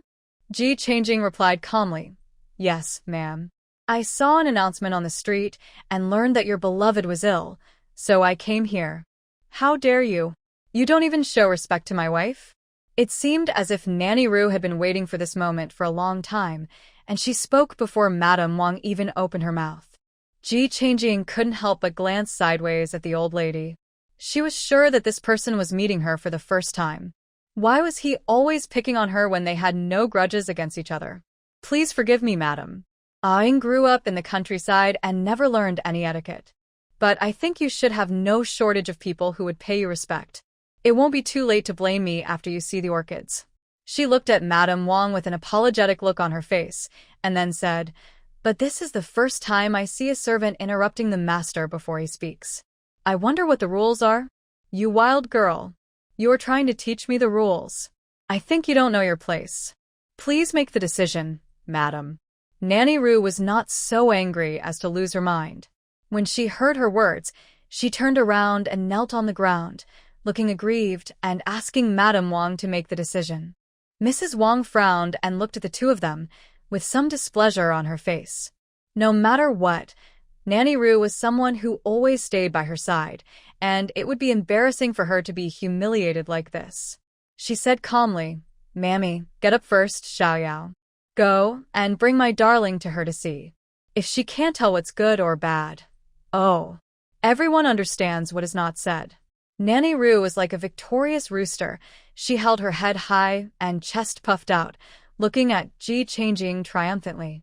Soon Xiaorao walked around the screen and took out a pot of plants from the flower stand on the other side. When Mrs. Wang saw the flower, she stood up and ran over with a broken heart. "My dear, how come you have turned yellow again after not seeing you for so long?" If Ji Changjing was right, this plant should be a clivia, but the leaves were yellow and sparse, and there was no flower bud at all. The whole plant looked shaky and could die at any time. "Come and see what happened to this flower. I saw it wasn't so yellow last night. Why did it become like this today? If you can find the problem, I'll clear you of this matter today." At this point, Mrs. Wang didn't care about anything else and only wanted to rescue her precious flowers. Ji Changjing looked around the flower pot and dug the soil underneath with his fingers and twisted it between his fingers. Then he asked Mrs. Wang, "Where do you usually keep this flower? How often do you water it? When did it start to look like this?" Mrs. Wang immediately replied, I usually keep it in this room.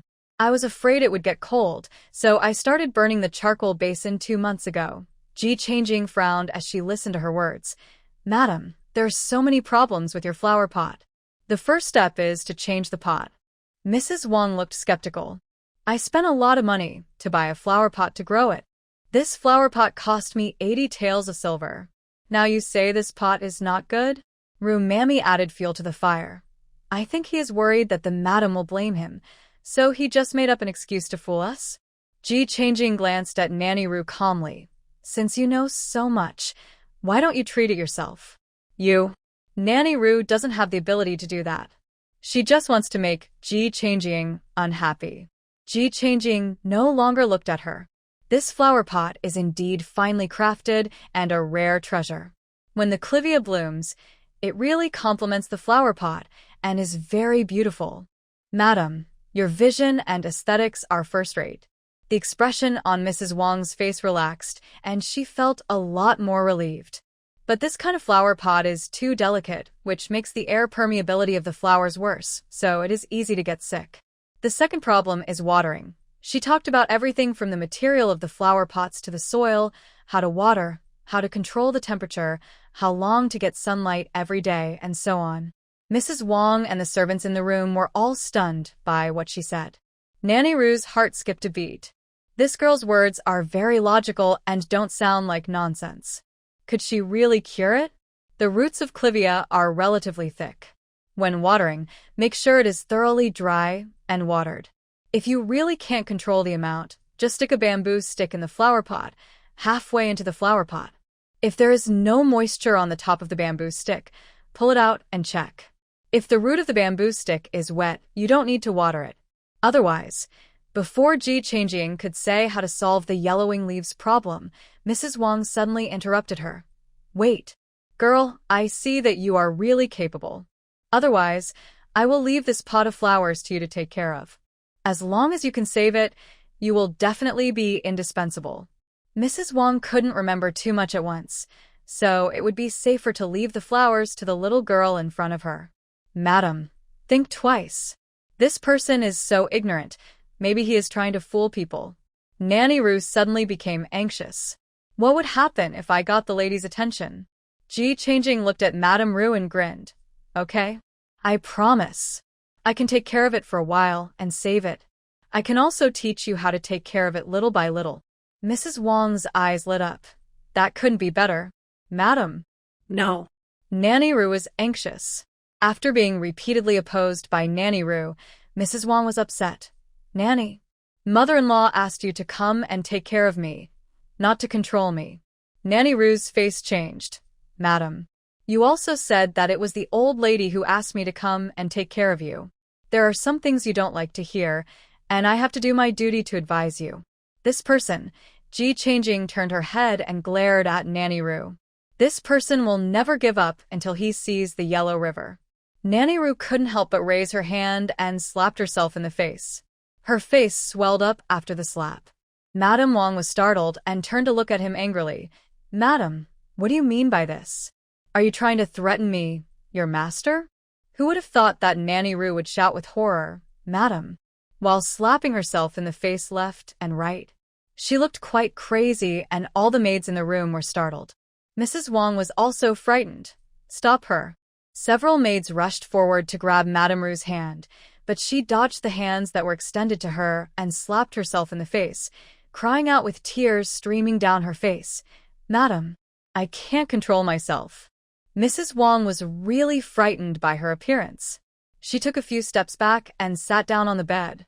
Ji Changjing stepped forward with awe and stood in front of Madame Wang, shouting angrily, Madam was just saying a few words to remind you of your identity, but you actually mutilated yourself to threaten Madam.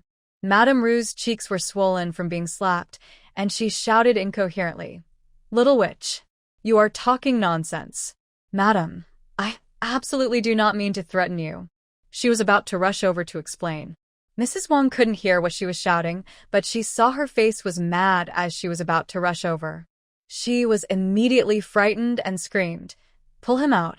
Pull him out quickly." Rumah finally stopped slapping herself and was carried out, still shouting, "It's unfair. It's unfair to me." Mrs. Wang was so angry that she overturned the small coffee table. "How can this be? How dare a servant climb over my head? Go. Call the master over here. I will send Madame Rue back to her hometown in front of him today." Xiaorao trembled. "Madam, please calm down. I will send someone to call the master right away." Ji Changjing stood aside leisurely and contentedly. If no one mentioned her, she would not make a sound to attract attention. She would just read some gossip as compensation for her mental damage today. The air pressure in the room was very low. Several maids quietly tidied up the coffee table, and Xiaoyao also came back. She looked unhappy. "Madam, the master said that he is a bit busy in the front office and has no time to go back to the backyard for the time being." Mrs. Wang was so angry that she threw the coffee table she had just tidied up again. "What a jerk, Wang Zir. I'm afraid he heard about this and is deliberately avoiding me." Xiaoyao stepped forward cautiously and gently stroked Madame Wang's back. "Madam, calm down. The master must be really busy. I just saw people coming and going in the front yamen. It was very chaotic. What is he busy about? In the past, no matter how busy he was, he would always take time to come and see me. Now, everything has changed." Mrs. Wang wanted to smash whatever she could get her hands on. Ji Changjing coughed to remind everyone that she was still here, and Madame Wang froze for a moment. "It's like this. I just came from the front yamen, and now the gate of the yamen is full of people queuing up to exchange money with the county yamen. Everyone is busy, and Madame must have misunderstood." Mrs. Wang really seemed to have a bad temper, so Ji Changjing stepped forward to help explain. After hearing her words, Mrs. Wang calmed down a little. "Hua, go get 20 taels of silver." Yes. After the money was brought, Madame Wang gestured to Hua to hand over to Ji Changjing. "Since you promised to save my flower, you must keep your word. There will be a generous reward after the task is completed. Send me out." Ji Changjing accepted the money and said happily, "Thank you, madam. I will come over tomorrow." Mrs. Wang waved her hand and let her go. Xiaoyao walked her all the way to the back door. "May I know your name?" "I'll tell the doorman so that you can just tell me your name when you come tomorrow." "My name is Ji Changjing." "Thank you for your concern." Xiaorao didn't expect Ji Changjing to have a proper name and was a little surprised. "Miss, you are too polite. Just call me Xiaoyao." Ji Changjing smiled, waved goodbye to her, and turned to go to the front yamen. She happened to meet the yamen runner who had welcomed Dr. Lin in before. She shamelessly went up to him and tried to get close to him. Fortunately, he still remembered her and let her in. Ji Changjing went straight to the registration office and saw Ji Fengyi recording things in an orderly manner. "Uncle." Hearing her shout, Ji Fengyi looked up and said a few words to the person next to him, then stood up and walked over. "What? Are you tired after reading it?"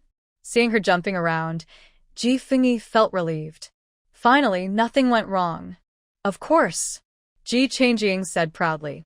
"By the way, I found an escort company to send the letter home, but for this letter to Prince Ping, I was wondering if I could ask the county government to send it via the post station."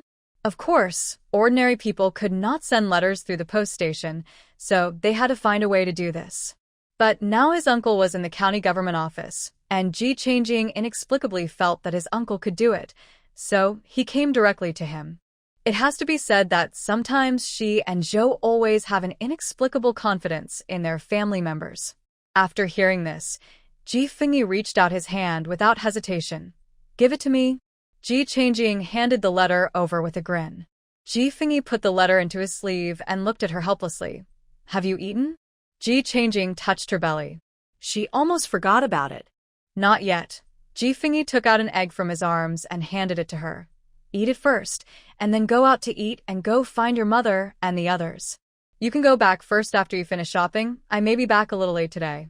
Ji Changjing didn't expect her uncle to be so considerate. She was touched as she held the egg, which still had body temperature.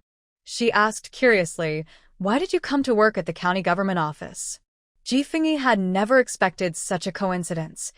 "I originally wanted to go to a bookstore to take on some book copying work, but I didn't expect that the literary style here was declining, and several bookstores were in need of handwritten copies.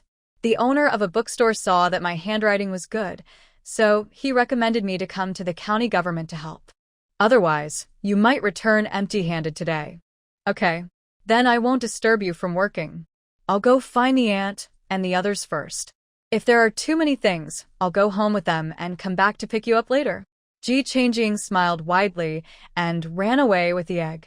Ji Fingyi watched her leave the door, then turned around helplessly and went back to his work. The colleague next to him took a look and asked, "Your daughter?" Ji Fingyi looked happy. "My niece, dear. Alas, my family is full of bad boys who make me angry every day. My brother's family has a girl who always makes clothes for my brother when she has nothing to do and asks about his well-being when she comes home. I envy her so much, but my niece is timid and doesn't like to go out, and she is not close to me." When his colleagues looked at Ji Fingyi, the word envy was almost written on their faces. He felt relaxed and happy. "My family is full of boys, but my niece has always been close to me." Ji Changjing was completely unaware of her uncle's pride. She went out and ate the eggs in a few bites, then ordered a bowl of noodles from a small stall on the roadside. Unexpectedly, it turned out to be delicious. The noodles were chewy and springy, the meat sauce was fresh, spicy and refreshing, and the spicy taste of the dogwood was very overbearing. After eating a bowl of noodles, Ji Changjing's forehead was sweating. A bowl of noodles cost 10 cents. Ji Changjing paid the money readily and hurried to where the mule was tied. Before we even got there, we saw Mrs. Hu standing next to the mule cart, her hands on her waist, directing people. "Yes, pile it up." Zhou stood aside, looking around boredly, and when she saw Ji Changjing, her eyes lit up, eyeing his back. Ji Changjing walked over and saw the old vegetable seller was piling baskets of cabbages and radishes onto his cart. Buying so many? At first glance, there were more than 200 kilograms, and she was shocked. "Haha, you're joking, this is nothing. We need to prepare at least 300 to 500 kilograms for the winter. If this lady hadn't said that she would come to buy it tomorrow, or the day after tomorrow, we would not normally send such a small amount of goods." The old man said with a smile. "I see that others are buying like this, so we can't fall behind. I'll buy some meat and flour tomorrow. I've almost finished buying oil, salt, sauce, and vinegar today." Mrs. Hu counted the money on her fingers and pointed at the things she bought. The old man who bought the vegetables quickly unloaded the vegetables, took the money for Mrs. Hu, and left. Looking at the carriage filled with various daily necessities, Ji Changjing was silent for 2 seconds. "Where do we sit?" Mrs. Hu slapped her forehead. "Oh, "I forgot that someone else had to sit down. Otherwise, you sit inside holding the food?" "If there are too many things, my uncle asked us to go back first. He is still helping out in the county government office and can't leave for the time being." Ji Changjing greeted the person who was looking after the mule, took down the rope and planned to sit outside to drive the mule. Mrs. Hu quickly pulled her aside and asked what was going on. While Ji Changjing found a place to accommodate the two people, she avoided the main point and told them about her encounter with Ji Fingyi in the county government office. Zhou believed her words without a doubt, but Hu quickly grasped the point. "Wait, why did you go to the county government office and spend most of the day there? In this family, the one with the simplest heart is her own mother." Yihangim Exiled. "Nothing. I just saw in the county notice that someone was looking for a gardener to treat Aihua, so I went to the county government to ask." Ji Changjing gave a brief explanation and said that he would go again tomorrow. He also handed over the 20 taels of silver he had earned that day. Mrs. Hu looked at the silver she handed over and was a little stunned. "There is still money at home. You can live a carefree life. What's the big deal?" "Annie, I like to deal with flowers and plants, and I also like to grow some things. It's not all for the money." Ji Changjing's face lit up when he talked about this. Mrs. Hu was relieved. Then you can keep some of the money for daily expenses, and I will save the rest for you. Who took the 10 taels of silver and let Ji Changjing keep the rest. Zhou stared at the money in her hand, her eyes full of desire. Ji Changjing winked at her, indicating that the ant was still there. Zhou took one look and understood. She quickly turned her head away and pretended not to care, commanding the mule to speed up. Go. The mule snorted loudly, ignored her, and continued walking slowly. Zhou was furious. Is this mule deliberately going against me? If you provoke me again, I will chop you up when I get back. Ji Changjing gently slapped the mule's butt. Go. The mule spread out its 4 legs and started to trot.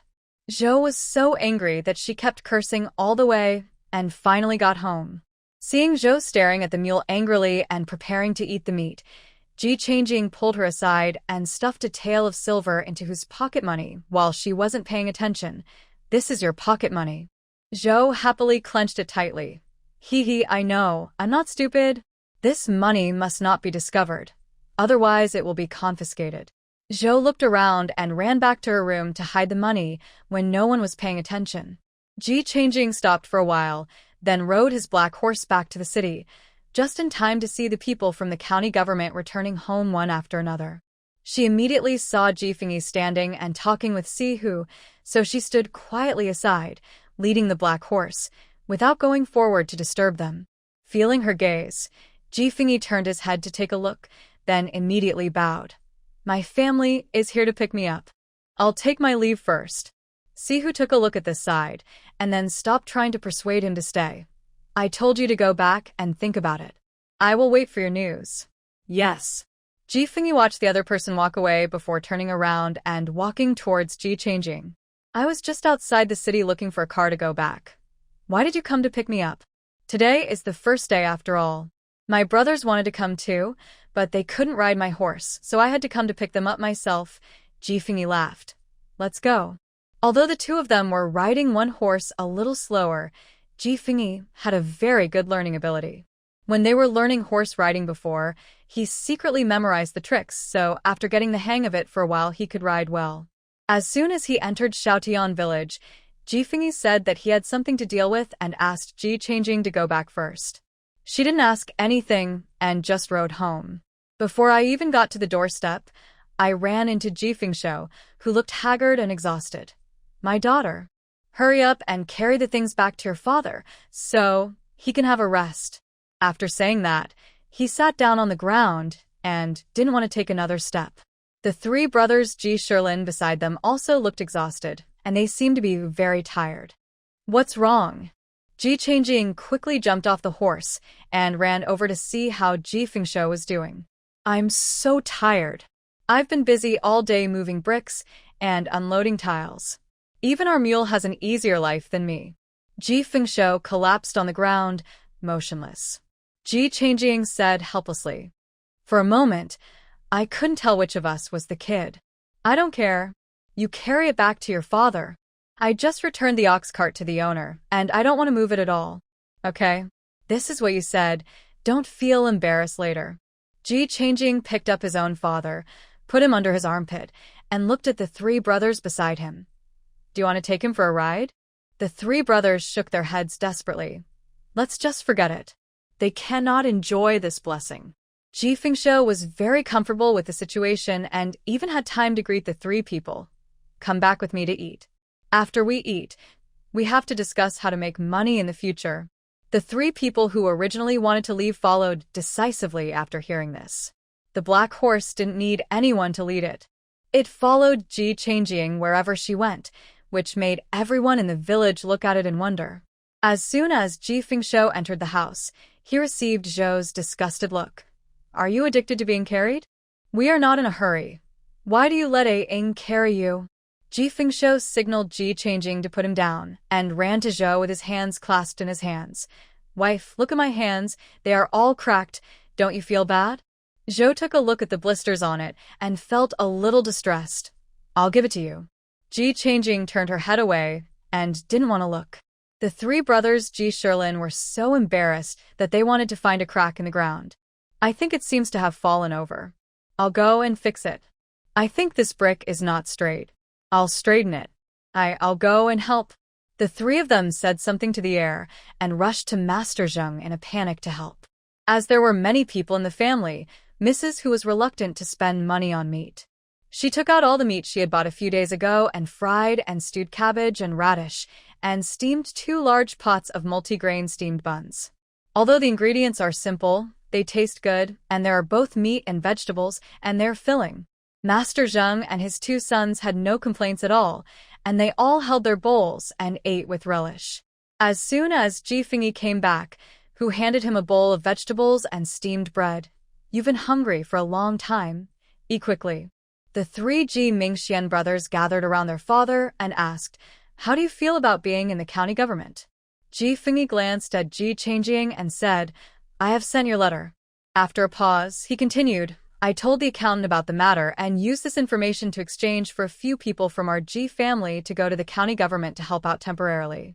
The salary was 60 won a day, and 1 meal was provided. Ji Changjing was a little surprised. Isn't this good? Uncle is very efficient. Seeing that she didn't mind, Ji Fengyi's brows relaxed. When Ji Changjing was sleeping at night, she once again noticed that there were men in black stepping on the wall of her house to go to the next door, and she suddenly became angry. Raise the wall tomorrow. She stormed out of her yard, tiptoeing along the path of the man in black to the next door. Just as she reached the wall next door, she saw a familiar flash of silver light. She bent down to avoid it. It's going to kill me. Ren Dongnan paused for a moment and he spoke hesitantly. That girl next door? Uncle, your house is really lively. Ji Changjing jumped down from the wall and looked at the 2 men in black who were dead on the ground and shook his head. This level is too low. Ren Dongnan put away his weapon expressionlessly. Who are you? Who can I be? I'm just the girl next door. If these 2 hadn't stepped over my wall, I wouldn't even bother to come and watch the fun. Ji Changjing curled her lips. I don't know what's wrong with these people. If you want to kill someone, just kill him. Why do you always step on her wall? It kept her awake.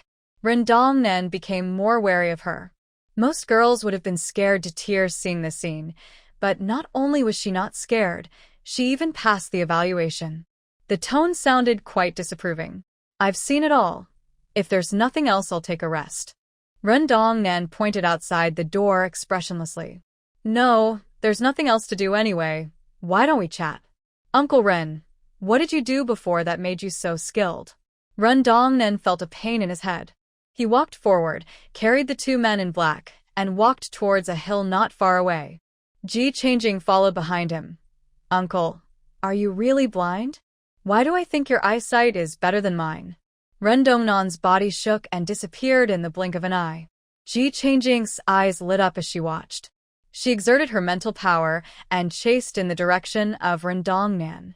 There was a sunken pit on the mountain. Ren Dongnan carried the person over, threw him in the pit, and walked back. Feeling something, he frowned and stood still. Ji Changjing used his not-so-skilled Qinggong skills and caught up with him breathlessly. Uncle, why are you running so fast? Wait for me. Ren Dongnan stared in her direction. Were you the one who peeped that night? Ji Changjing choked and felt a little guilty. A look of realization flashed across Ren Dongnan's face, and he stood in front of her in a flash, with a smile on his face. Do you want to know why I'm so fast? Ji Changjing's eyes lit up. Can I say this? Of course I can. Ren Dongnan picked her up and ran through the mountains so fast that Ji Changjing had no time to react before she ran a long distance away. Ren Dongnan ran in one direction, with Ji Changjing. The cold wind in the mountains was a bit biting. Soon they arrived at a cliff. Just as Ji Changjing was about to ask what they were doing, he saw a scene that made his heart stop. Ren Dongnan led her without slowing down at all. But in an instant, the feeling of weightlessness swept over her whole body. Oh my God! You are crazy! Ji Changjing felt herself falling continuously and tried to struggle free from Ren Dongnan's grip. His toes tapped the cliff wall just a few times, and the force of his descent was cushioned. Soon we reached the bottom of the cliff. Ji Changjing pursed her lips and said nothing as she attacked Ren Dongnan directly. Your lower body is unstable, but your attack is brutal and ruthless. Your strength is sufficient, but your internal strength is insufficient. Your moves are haphazard and don't seem to be trained. Your methods are somewhat secretive but lack lethality. Who sent you? After Ji Changjing made his move, Rendongnan's brows were tightly furrowed. I went through all my enemies in my mind but couldn't find a person who could develop such a strange skill. I think you have paranoia. Ji Changjing was angry that someone had dragged her here to bungee jump in the middle of the night, and her heart almost stopped. Now he suspected that she was a killer sent by his enemies? What kind of killer would bring his whole family to live next door to kill you? I was just a little curious, and I just happened to see him. Why would he bring me here to jump off a cliff in the middle of the night? She was so angry that she attacked even more fiercely, using all her strength to hit Rendongnan without caring about anything. She must beat him up today. Even though he was attacked so randomly as if he had 800 hands all over his body, Rendongnan still seemed to be able to handle it with ease. After the two exchanged dozens of moves, Rendongnan's expression also became surprised. This girl's skills are average, but she has quite a lot of tricks, right? Being able to survive so many rounds under his hands is considered a rare talent. He forced Ji Changjing back with one palm and turned around. Since you don't want to tell me, then just stay here. After saying that, he pointed his toes, swayed his body, and stepped on the leverage point. And went up. Ji Changjing was so angry that she screamed, "Come back. If you have the guts, let's fight for 300 rounds." Rendongnan remained indifferent. "You can come up." Ji Changjing was furious. "Come down if you dare." "Why should I go down? The air up there is pretty good." Rendongnan stepped on a small branch extending from the cliff in midair. He looked as light as a hair and felt extremely relaxed and comfortable. Ji Changjing was somewhat shocked at his skill and was so angry at his behavior that her head became filled with blood. Her mental power continued to extend and directly broke the branch under his feet.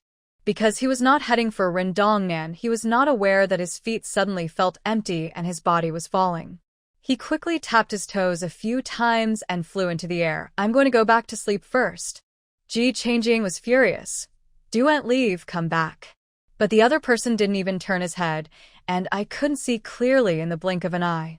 The cliff is about 10 feet high. Looking around, the bottom of the cliff is not very big. But the surrounding area is either dense forest or steep cliffs, so the only way to get up is to climb up. Ji Changjing was angry for a while but calmed down.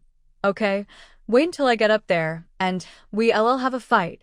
She calmly took out the climbing tools from the space, tried to inject her inner strength into her legs, and stepped lightly. She only jumped a meter high, and the rock hammer in her hand stabbed hard into the cliff wall. Just like that, relying on her luck, jumping and hitting the rock hammer in her hand, she climbed up little by little. This test is not only about physical strength, but also about mentality. Halfway up the mountain, Rendongnan suddenly spoke like a ghost. "Why are you making such a big noise? What are you doing?" Ji Changjing looked up and saw that the other person was right above her head, standing firmly, with one foot on a protruding stone wall. She swung the rock hammer at the stone in anger, and the stone broke into pieces, and the rock hammer sank into the stone wall. "Climbing a mountain, what can I do?" Rendongnan changed his position and listened attentively. "You borrowed the tools?" Ji Changjing said calmly. "Do you know what the biggest difference between humans and animals is?" Rendongnan was silent. "It's just that people know how to use tools." Rendongnan choked. Ji Changjing ignored him and began to climb up desperately. She didn't know if this madman would suddenly dislike her and throw her down again. Rendongnan didn't say anything and just followed her silently. After a while he suddenly said, "You are quite strong." Ji Changjing snorted. "It's natural. What's it to you? If you are not very strong, climbing a mountain with bare hands is simply a fantasy. Without physical strength, everything else is useless." Even now, she didn't dare to look down and could only keep her eyes on the surrounding rock walls. Rendongnan followed her for a while and felt a little impatient. Slow, too slow. He grabbed Ji Changjing's collar and flew upwards. In the blink of an eye, he was standing on the flat ground above. Ji Changjing didn't feel the reality until she stepped on the ground. After being tossed around for a long time, she had no strength left. Are you sick? What do you want? Ren Dongnan didn't say a word and disappeared in a flash. Okay, you are so good at martial arts. After spitting twice in his direction, Ji Changjing found the direction of home and ran towards it. After tossing and turning all night, she really wanted to fall asleep. Settling accounts and stuff. I can't win. She has experienced that there is always someone stronger than you. When they returned to the room, the whole family was sleeping soundly. Ji Changjing went to bed exhausted with her clothes on. Before dawn, the entire Ji family became lively again. In order to build the house for them as soon as possible, Master Zheng worked from dawn to dusk. I'm afraid it will be difficult to go out when it snows. As it turned out, what they feared came true. Today, as soon as they left the house, they felt salt particles floating in the sky. It's bad. It's going to snow. Hurry up and work. Master Zheng hurriedly called his two sons who were sleeping soundly, and the three of them hurriedly arranged the work in their hands. Fortunately, it was just sporadic snowfall, and seeing the whole family, they didn't dare to delay, so after breakfast they hurriedly went about their own business. Ji Qinyan and Ji Shiren had been waiting for a long time. After catching up with the mule cart, who prepared to go to the county government office to continue purchasing, and Ji Fingyi and others prepared to go to the county government office. Ji Changjing looked at the time and saw that it was still early, so she prepared to take a nap. As a result, Li Fengshou dragged him to the back hill. I discussed with your uncle Sherlin and others last night and plan to build a thatched shed here. We will burn it day and night, and when the weather gets cold in a few days, we will take it out to sell. When they arrived, the three Ji Sherlin brothers had already neatly stacked the wood in rows. There was a lot of charcoal piled up on the side. Ji Fengshou was stunned. You guys have been here since I said that last night? Ji Sherlin scratched his head. We are idle anyway. We can't sleep after hearing what you said. We might as well do some work. I just don't know how the fire is burning. Thinking of the money he was about to earn, Ji Sherlin's eyes became much warmer when he looked at Ji Fengshou. Ji Changjing didn't say anything. She walked over to check and smiled. There's nothing wrong with what Uncle Lin cooked. Ji Sherlin's face was filled with joy. That's good. That's good. I was worried that I would be so stupid and waste all the wood. How could that be? Ji Changjing looked at him in surprise. Uncle Lin remembered the trick after listening to me a few times, and he is very careful in his work. How could he be stupid? Ji Sherlin blushed for the first time in his life when he was praised by someone and touched the back of his head in embarrassment. Since Aang said it's okay, let's do it this way. I'll take it back after it's cooked. Anyway, my house is big. How about putting it there first? I'm fine with it. I'll listen to you. Ji Sherlin quickly expressed his opinion. After making sure that there was nothing wrong with the burning, Li Fengshou started to drive people away.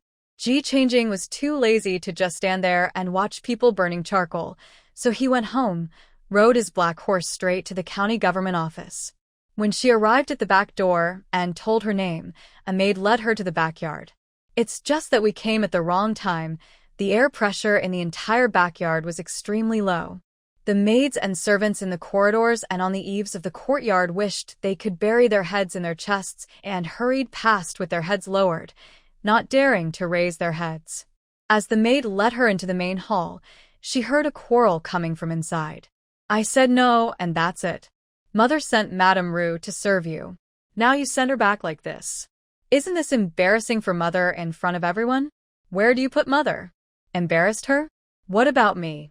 You begged me to marry you, but after only 3 years of marriage, she gave me the cold shoulder in front of so many people at her daughter's full moon banquet just because I didn't give birth to a son. It made me lose face. Why don't you tell me where you put me? I'm talking to you about Madame Rue now.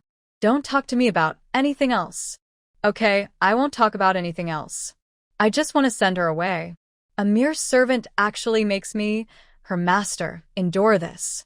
How can such a thing be justified in this world? I said, you can send her away, but you can't send her back to her hometown. You can do anything with the rest. Okay, then kill her. You. That's totally unreasonable. This is Mother's dowry after all. Even if you want to kill her, it's not your turn. The door was slammed open with a clang. The attendant and the maids standing at the door were all startled and patted their chests.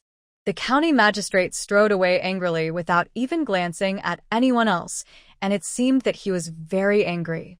Seeing this, the attendant hurriedly followed. Xiaorao took 2 deep breaths and gave a look to the maids on both sides.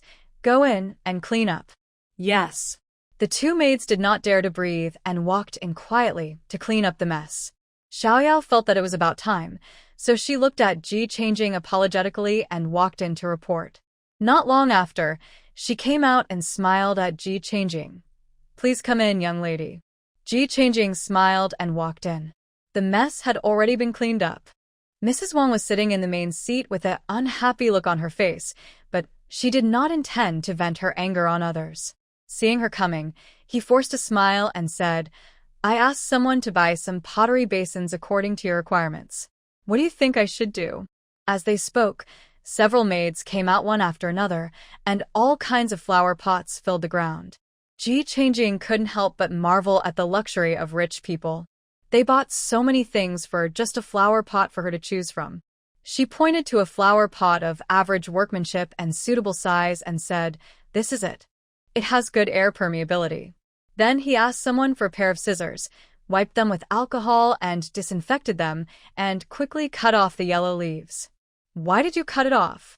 Looking at the orchid with only a few leaves left, Mrs. Wang cried out in pain. Madam, there is no construction without destruction. These yellow leaves are already bad. If they are not cut off, they will compete with these healthy leaves for nutrients. What should be discarded in time. Mrs. Wang was stunned for a moment. Ji Changjing didn't look at her again. She acted without hesitation. After cutting the leaves, she dug out the entire orchid and checked the exposed roots. After seeing a rotten rhizome, she gently scraped it clean with sterilized scissors. Then he ordered people to bring lime, wood ash, etc., add a large amount of water according to the proportion, and soak the rhizomes in it. She asked a maid to take her to the garden to dig some fresh soil and move the orchid into a new pot. Mrs. Wang watched silently all the way, and no one knew what she was thinking. From now on, as long as we get more sun and water it on time, there will be no problem. We also need to keep the temperature down. Ji Changjing looked at the flower pots that had been reprocessed and turned to look at Madame Wang for instructions. So should we take them out to dry in the sun every day or dry them in the house?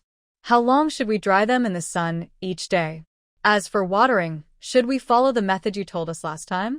Mrs. Wang seemed to really care about the flower and asked very carefully. Ji Changjing also developed a favorable impression of her and answered all the questions patiently. Of course, it is best to expose it to the sun indoors. The temperature difference cannot be too large when growing this kind of flower. The leaves will turn yellow if there is no sunlight. If it is exposed to the sun for too long, the leaves will also turn yellow. Mrs. Wang nodded repeatedly after hearing this. Yes, that's how I raised them before. Speaking of flower growing, Mrs. Wang seemed to be in better spirits, and she talked endlessly about the flowers she had grown over the years. But as she spoke, her expression darkened. When I was a girl, my family was well off, so I had the leisure to play with these things. Later, my family fell into decline, and I got married. It wasn't until the past few years that I was able to take a breath and pick up these things again. But after all, I haven't been away for too long, so I'm not as adept at raising them as before. Ji Changjing didn't know whether Mrs. Wang was talking about the flowers or her mood, so she could only comfort her calmly. It's never too late to raise a flower. As long as you like it, you can slowly get back to the feeling you had before. Mrs. Wang smiled and said, Thanks to you. Those people who saw it before all shook their heads and asked me to change the pot directly, but I refused. I am a stubborn person. I will wait for 2 days now. If it really gets better as you said, I will definitely reward you handsomely then. Ji Changjing stood up. Then let us wait and see. It's getting late, I'll leave first. Mrs. Wang nodded with a smile. Ji Changjing didn't see Hu and the others at the place where the carriage was tied at the city gate. He guessed that the aunt and the others should have gone back by now. So he did not linger any longer and rode his black horse all the way towards Oda village. When they were halfway there, a man rushed out on the road and Ji Changjing quickly stopped his horse. Before she could even open her mouth, the man fell to the ground and wailed, "Someone's been killed. Someone's been killed." Wow, this is an acquaintance. Ji Changing looked down at her. "Grandma Yang, you are so full of energy. Let's not talk about whether I touched you or not. If you don't know, you would think I was killing a pig." Aunt Yang didn't expect that the other party knew her, so she opened her eyes a little and glanced at him. She thought he looked familiar. Who are you? You hit someone and didn't pay compensation, but you cursed them. Is there any justice in the world? Aunt Yang was a good singer and composer. She lay on the ground crying and shouting. Soon, a group of curious passers-by gathered around her. "I am from the Ji family of Shaotian village. We met a few days ago. My horse was so far away from you that the horsehair didn't even touch you. How could I hit you?" Ji Changing rolled his eyes and pointed at the distance between him and her. When they heard that it was someone from Oda village, the people around them immediately stepped back, fearing that they would be involved in any way. Aunt Yang turned over and sat up. "What bad luck. Why is it you?"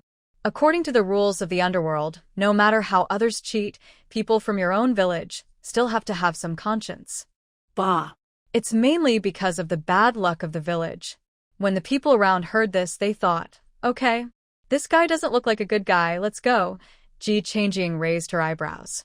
She had never thought that Shaotian village had such a strong killing power. The people around her scattered as soon as they heard the name. "Grandma Yang, please stop blocking the way. I have to go home." Aunt Yang stood up and patted the dirt off her body. "You wish. You have to take me back. Even if I didn't get the money, I have to at least get back on the horse, otherwise wouldn't this trip be a loss?" Ji Changing was too lazy to argue. If she continued to argue, she would be kicked by the dark horse, and she would be stuck.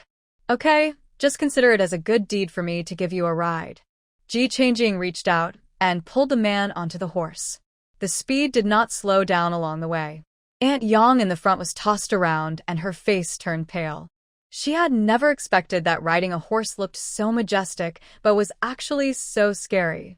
"How about I put you down? Can your body handle it?"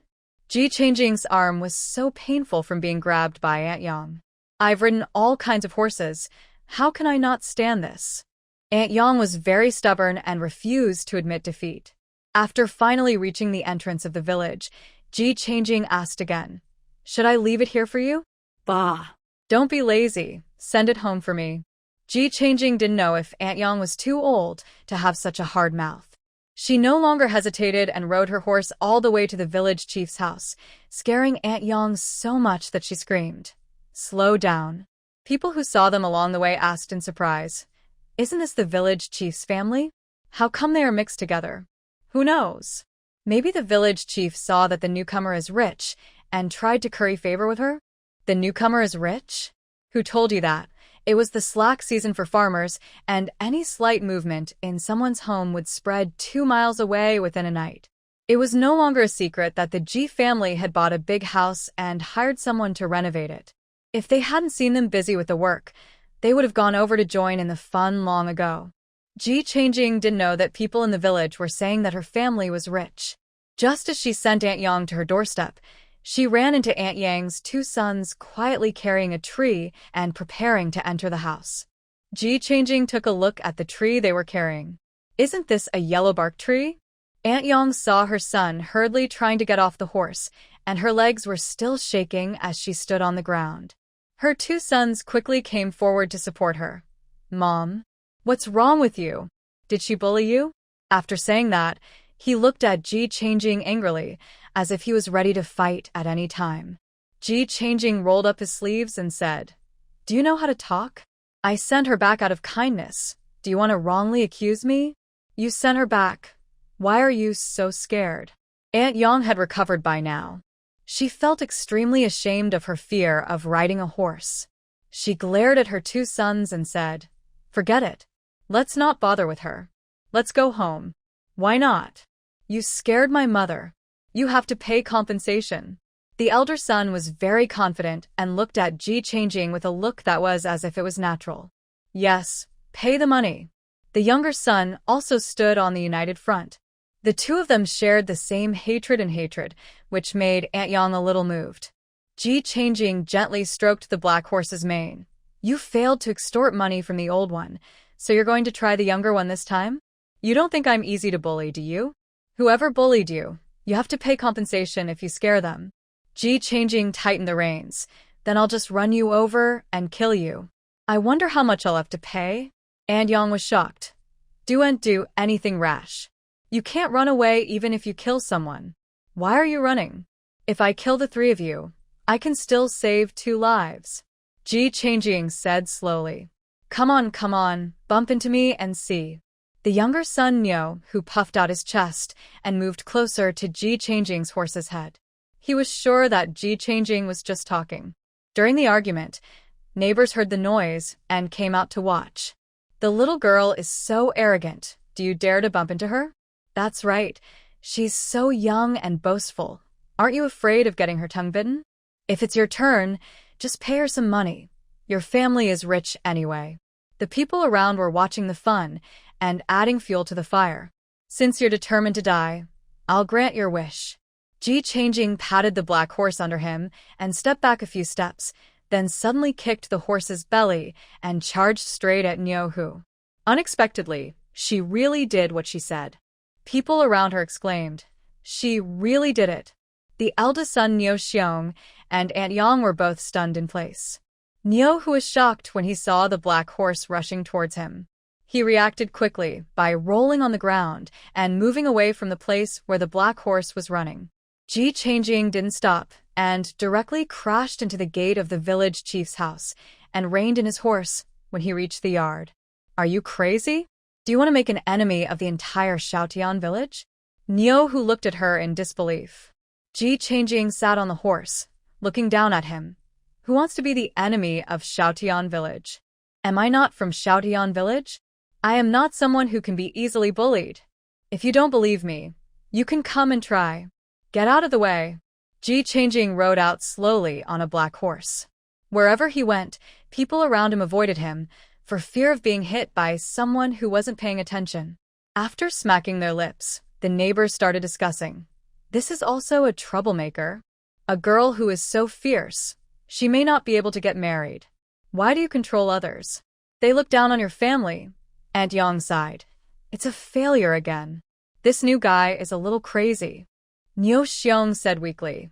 What should I do? I haven't made any money yet, and my business is gone. I was originally looking to make some money, but this new thing is a bit difficult to deal with. Nyo Hu stroked his chin in thought. The new girl in the village knocked down the door of the village chief's house. The news spread like wildfire, and soon the whole village knew about it. After hearing this, Ji's people looked at each other in surprise.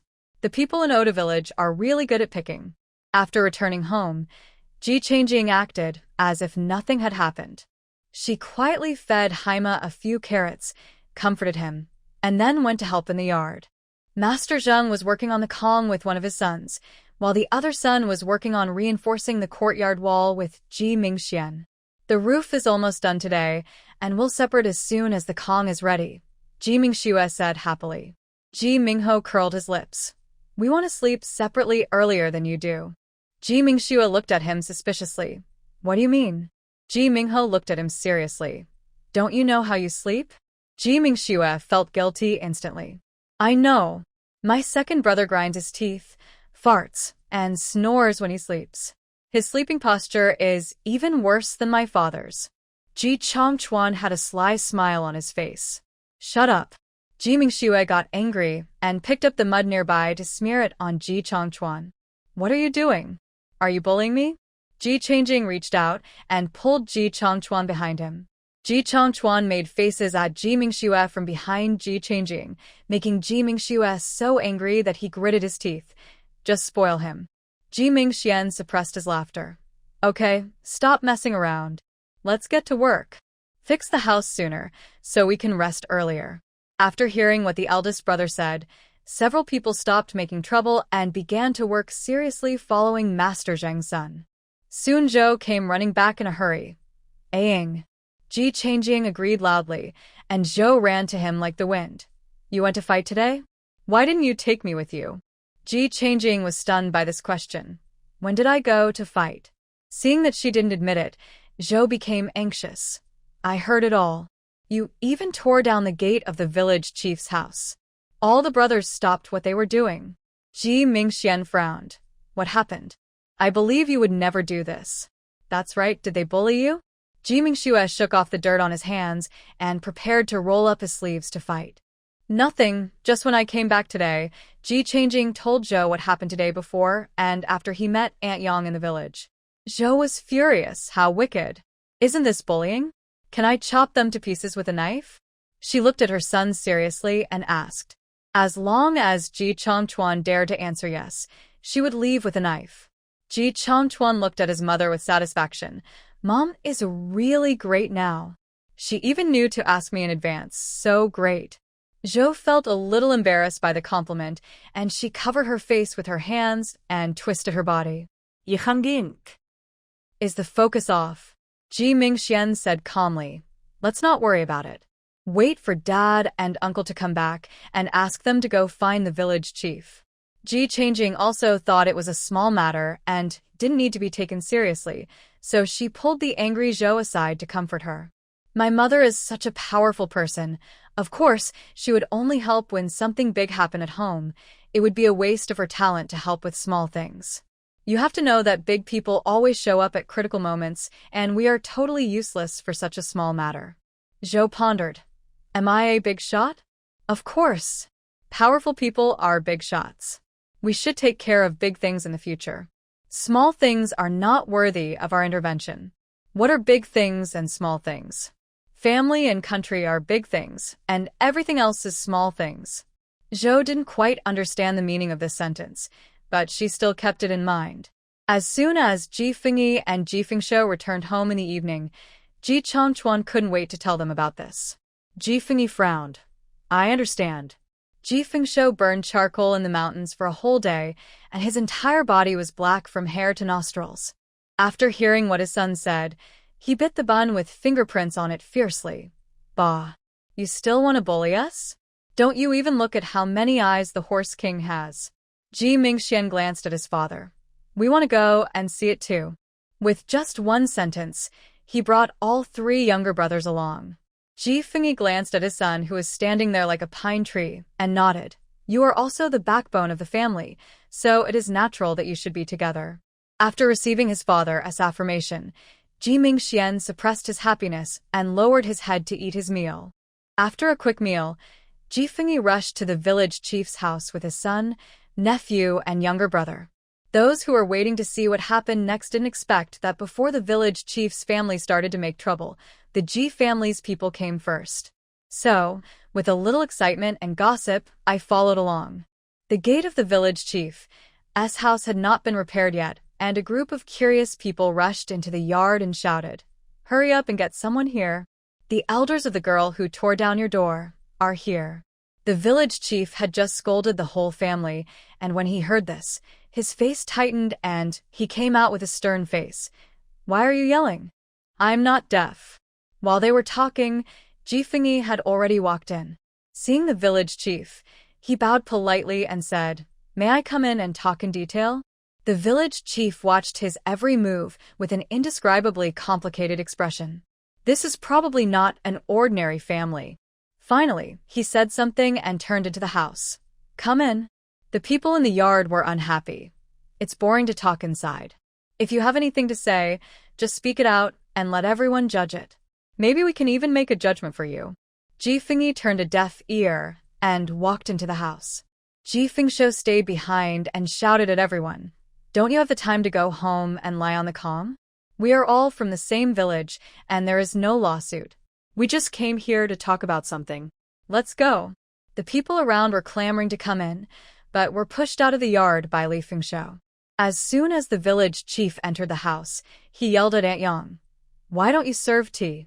You are using this stick as a stick. Aunt Yang curled her lips and said, Look at how powerful you are. Can't you just say it nicely? Why are you yelling? She rolled her eyes and walked out the door, and her two daughters-in-law quickly pulled their son and daughter and followed them out with bated breath. What are you looking at? Get out of here too.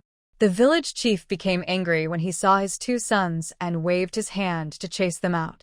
Niu Xiong was not convinced. There are so many of them. What if they hurt Dad? I won't go out. This is our house. Why should we go out? We won't go out. Nyo, who was also not convinced. The two men stood there with their necks stiffened, and the village chief felt his blood rushing up. It's okay. If you two brothers are worried, just stay here. Ji Fengyi spoke up to help. He didn't even wait for the village chief to invite him. He just found a seat and sat down. Ji Mingxian and his younger brothers stood behind their father, silently supporting Ji Fengyi. He stared at the village chief straight to the point. I hope what happened today won't happen again. Otherwise, I don't know if there will be more serious consequences next time. The village chief sneered. Just you guys? Ji Fengyi also laughed. It's up to us. The village chief was unhappy about being treated like this and threatened Ji Fengyi. Your farmland has not been approved yet, so it is more or less in the hands of me, the village chief. Ji Fengyi calmly took out a pile of deeds. The deeds for the farmland of the 32 households of the Ji family are all here. The village chief's eyes widened. Although the Ji family was exiled here, they are all scholars. Luckily, the county government needed a clerk to register, and the household registration department invited me so much that I could only take the job with great reluctance. Ji Fengyi had a calm expression, as if he was stating a fact, but the village chief felt as if he had received a huge blow. How many days have you been here? Just mess with him? It's great that you can read. How can you stand in front of a barbarian and recite to him? If you don't wet your pants when you get chopped off by a knife, you are a man. Nyo Xiong said with some disdain that he just couldn't stand the way scholars were. Ji Mingxian raised his eyebrows. Whether studying is good or not is not for you and me to say. It was the emperor who once said, reading can make you wise, intelligent, and enlightened. Do you have any objection to what the emperor said? Nyo Xiong spitted and said, you scholars are so cunning. When did I ever say I disagree with the emperor's words? You just open your mouth and say that. I think you deserve a beating. He took 2 steps forward to pull Ji Mingxian out, but was kicked by Ji Chongchuan. Today we are here to negotiate, not to fight. Ji Chongchuan had a serious expression on his face, looking up at Nyo Xiong without any fear on his face. Ji Fengyi's face darkened. He stood up and looked at the village chief. It seems that you don't want to shake hands and make peace. The village chief slapped the table and said, get back here. Nyo Xiong reluctantly walked back. I got your message. Please go in. The village chief's face was not very good, but he was also afraid that Ji Fengyi and his men had managed to get to the county government office and the land deed in such a short time, so he did not dare to offend them. Ji Fengyi didn't say anything, just glanced at Nyo Xiong and turned away. On the way back, Ji Mingxue was still chattering. That guy's glaring eyes were really intimidating. If there had been a real fight, we would have suffered without awing. Ji Mingho looked at him. We can always win if we fight 3 against 1. Just us? Forget it. Ji Mingxue didn't believe in his brother's ability at all. He still has this self-awareness. The 2 sons of the village chief watched them leave like that and looked at him angrily. I just don't like them. Not only do they not behave themselves here, but they also come here to show us their power. The village chief was so angry that he slammed the table 3 times. His palms turned red without even catching his breath. Who told you to be blind? I've told you so many times. Don't cheat people from the same village, don't cheat. Now you've fallen into the trap, right? Who in this Shoutian village is a simple person? Are your brains filled with shoot? Huh. Speaking of this, Nyo Hu and Nyo Xiong felt a little guilty. I didn't cheat anyone I know, but who would have thought that the newcomer would be so difficult? If they had known earlier, they would have given up today. Thinking of this, the 2 of them couldn't help but feel a little regretful. Didn't you hear what that person said? He is now working as a clerk in the county government. I wonder what you will do if you go to the county government with the yellow-skinned tree tomorrow. The village chief was so angry that he went straight back to his room. Nyo Hu gasped, oh no. They won't embarrass us because of this, right? Nyo Xiong thought of the glance Ji Fengyi gave him before he left, and said hesitantly, it should be. Not right? Both of them were unsure. The Kong needs to be heated for 3 to 5 days before people can live in it, so everyone still squeezes together at night. Ji Changjing was thrown off the cliff by Ren Dongnan last night and climbed for half the night. She went to bed early tonight. No matter what the neighbor does, if he dares to collapse her wall, she will go to him and ask him for compensation. Snort. Ji Changjing went to sleep cursing. The atmosphere next door was tense. Ren Dongnan. Don't think we can't find you just because you hide in this corner. Even if you run to the ends of the earth, you can't escape the clutches of the Grand Master. If the Grand Master hadn't said he would spare your life, do you think those people would have come? 8 people stood in Rendongnan's courtyard and surrounded him. 5 of them were injured and looked like a spent force. The leader was thin and had an injured arm. Blood from his arm flowed along his fingertips in a line. With his other hand, he pointed a long sword at Rendongnan, his face full of reluctance and anger. Rendongnan stood in the middle and said mockingly, "If you have the guts, you can come and kill me, but I'm afraid you can't even send out a decent person right now, right?" The man in black was so angry that he vomited blood. "You ungrateful thing. If I had known this would happen, I would have raised a dog instead. Have you forgotten how the Shao family trained you?" Rendongnan laughed loudly. "Train? What a training! Destroy my whole family, adopt me as a dog of Zhao's, throw me into a pack of wolves and tigers, lock me in an elimination field full of people, watch me struggle to survive, and thank them for giving me a bite of food? But that's true. If it wasn't so, how could I be here today?" Rendongnan's expression was like a smile. "You should be thankful that I have cultivated myself and have a good temper over the years. Otherwise, I would have hunted down all of you evil offspring from the previous dynasty without leaving a single one alive." The man who was hit in the sore spot was furious. "Don't forget that your parents were also from the previous dynasty. We are jerks. What are you? A jerk?" Rendongnan's face turned cold, and he started to fight. Seeing this, the 8 people hurried to resist, but Rendongnan attacked ruthlessly and showed no mercy, and his eyes were not troubled by his blindness. But within a cup of tea, the remaining 7 people all fell to the ground, each with a different cause of death. "Yuri crazy. Are you going to break up with the Grand Master now?" The leader saw that all his men were gone, and he became afraid. The Grand Master said that as long as you go back, all the past will be forgiven. This time the Master has made a lot of arrangements, and we will definitely achieve great things. As long as you go back to help, you will definitely be a high-ranking official in the future. Rendongnan sneered. "Go to Heckle." No. "No way. You killed my great National Master. I will not let you go. You." Before he could finish his words, he fell to the ground and died. There was a palm-sized knife stuck in his neck. Except for Rendongnan, everyone else fell to the ground, but he still stood there without moving. His ears trembled slightly, as if listening to the movements around him. After waiting for a long time without noticing anything unusual, he frowned and muttered, "I didn't step on her wall today? I'm lucky." The next morning, Ji Changjing was awakened by the tinkling sounds in the yard as usual.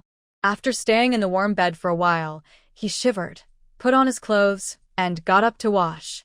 "It's getting colder and colder. Let's light some charcoal pots before we go to bed." Ji Fengshou put his hands in his sleeves and looked at Ji Fengyi while shaking his legs. He frowned. "You have no manners at all. What do you look like this? What manners are you talking about in your own home? You should do whatever makes you feel comfortable." Ji Fengshou curled his lips and moved a little further away from his elder brother, who cooked a pot of porridge early in the morning and ate it with pickles and pancakes. Master Zheng and his 2 companions took their bowls and squatted down at their workplace, ate their breakfast in a few bites, and continued to work. Mrs. Hu planned to continue taking Mrs. Zhou to the city to make purchases. "I'm going to buy more meat today. Tell me in advance if you want to eat anything." "I want to eat mutton."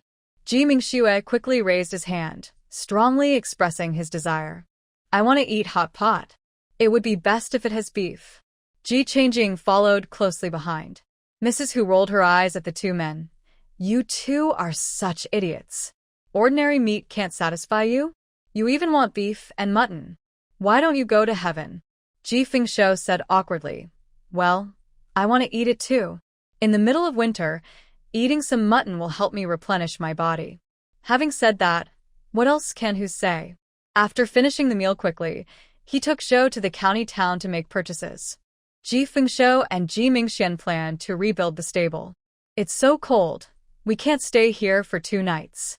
We have to build a room anyway, and then Ji Fengshou glanced at Ji Changjing and said, "My daughter said she would get me a horse. I have to make this place comfortable, right?" The wooden shed was leaking everywhere, and the mules and horses couldn't bear it at all. Ji Changjing glanced at the flattering smile on Li Fengshou's face, and she didn't hesitate. "That's great. Maybe the horses will be back in a couple of days, and we can stay here just in time." Ji Fengshou was cheered up when he heard this. "Hurry up. What are you waiting for?" When Master Zheng was free from making the Kong, he would come over and give them some pointers. Ji Mingho kept working, and he wrote down every word Master Zheng said. Ji Changjing took a curious look at it and was stunned. "Third brother, what's written in your notebook? Want to see it? Here you go."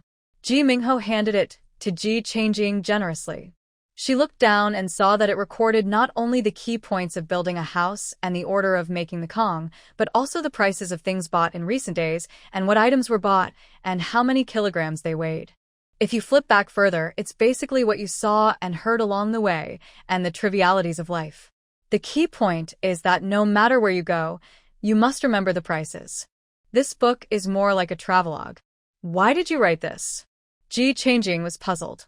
Ji Fengshou and the others also came over to take a look, but then lost interest. These are all the wisdom of life. Ji Mingho solemnly hung the notebook on his waist, paused and said, "If you have time, can you help me make more charcoal pencils? This is really useful. I have some left for you first." Ji Changjing didn't know if it would be successful last time, so he made a lot of them at once, and now most of them are unused. "You have to make more. I heard from your uncle that many people asked him where he got this pen, and they also want it." Ji Fengshou kept building the wall, but his mind was still working. Hearing Ji Mingho's words, I thought of the clerks in the county government who were not well educated but had to write every day. He had heard his eldest brother mention it before, and now he thought that this was a ready-made business. Maybe I can find a seller for the charcoal. Okay, I'll see if Yu Tianming has finished making the cabinet this afternoon.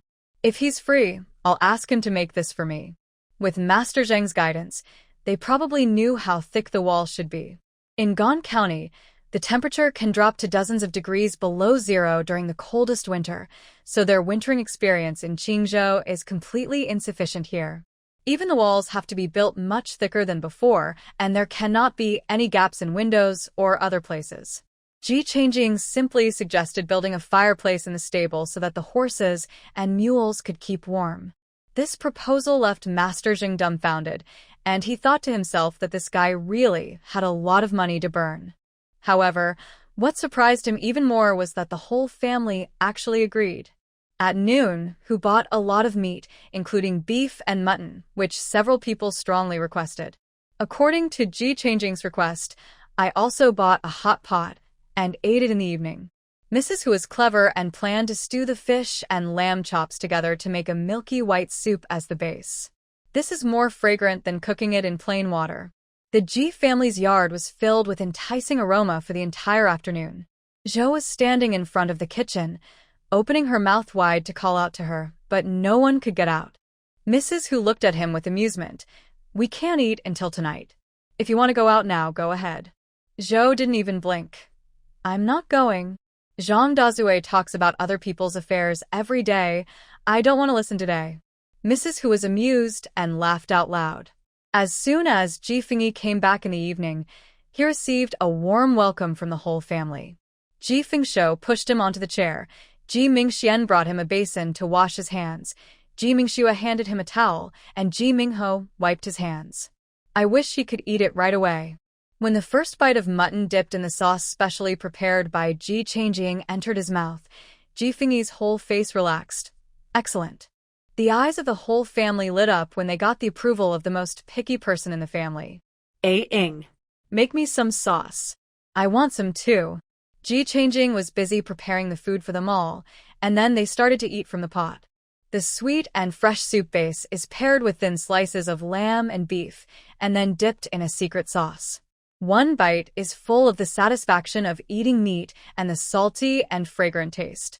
It's so delicious. Everyone responded and started eating frantically, leaving after images with their chopsticks. The whole family ate until their foreheads were sweating, and they felt relaxed all over. They ate plate after plate of meat, and then dipped some green vegetables and stewed radishes to relieve the greasiness. Finally, drink a bowl of delicious soup base, and you will feel warm from the inside out.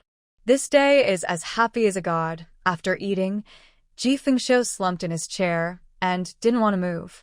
But thinking of the three brothers who were still making charcoal in the cold wind on the mountain, he propped himself up, made them 3 bowls of noodles with broth and covered them with a layer of meat, and hurriedly sent them over. Ji Fengyi felt a little sad when he saw his brother like this. I have never seen my younger brother worry about him so much. What virtue do those 3 have? Ji Changjing was busy at home for several days, tidying up the house, moving rooms, and making charcoal pencils. I completely forgot about Mrs. Wang over there. By the time she remembered, it was already several days past the agreed time. She slapped her forehead and said, "I'm so confused." After giving some instructions to Mrs. Hu, who was sewing a quilt, she mounted her black horse and rushed to the county government office. When she saw her, Mrs. Wang said angrily, "Why don't you just come after the new year?" Ji Changjing smiled brightly. I was worried that Madam would be angry before, but now that Madam looks good, I guess Hua's condition has improved?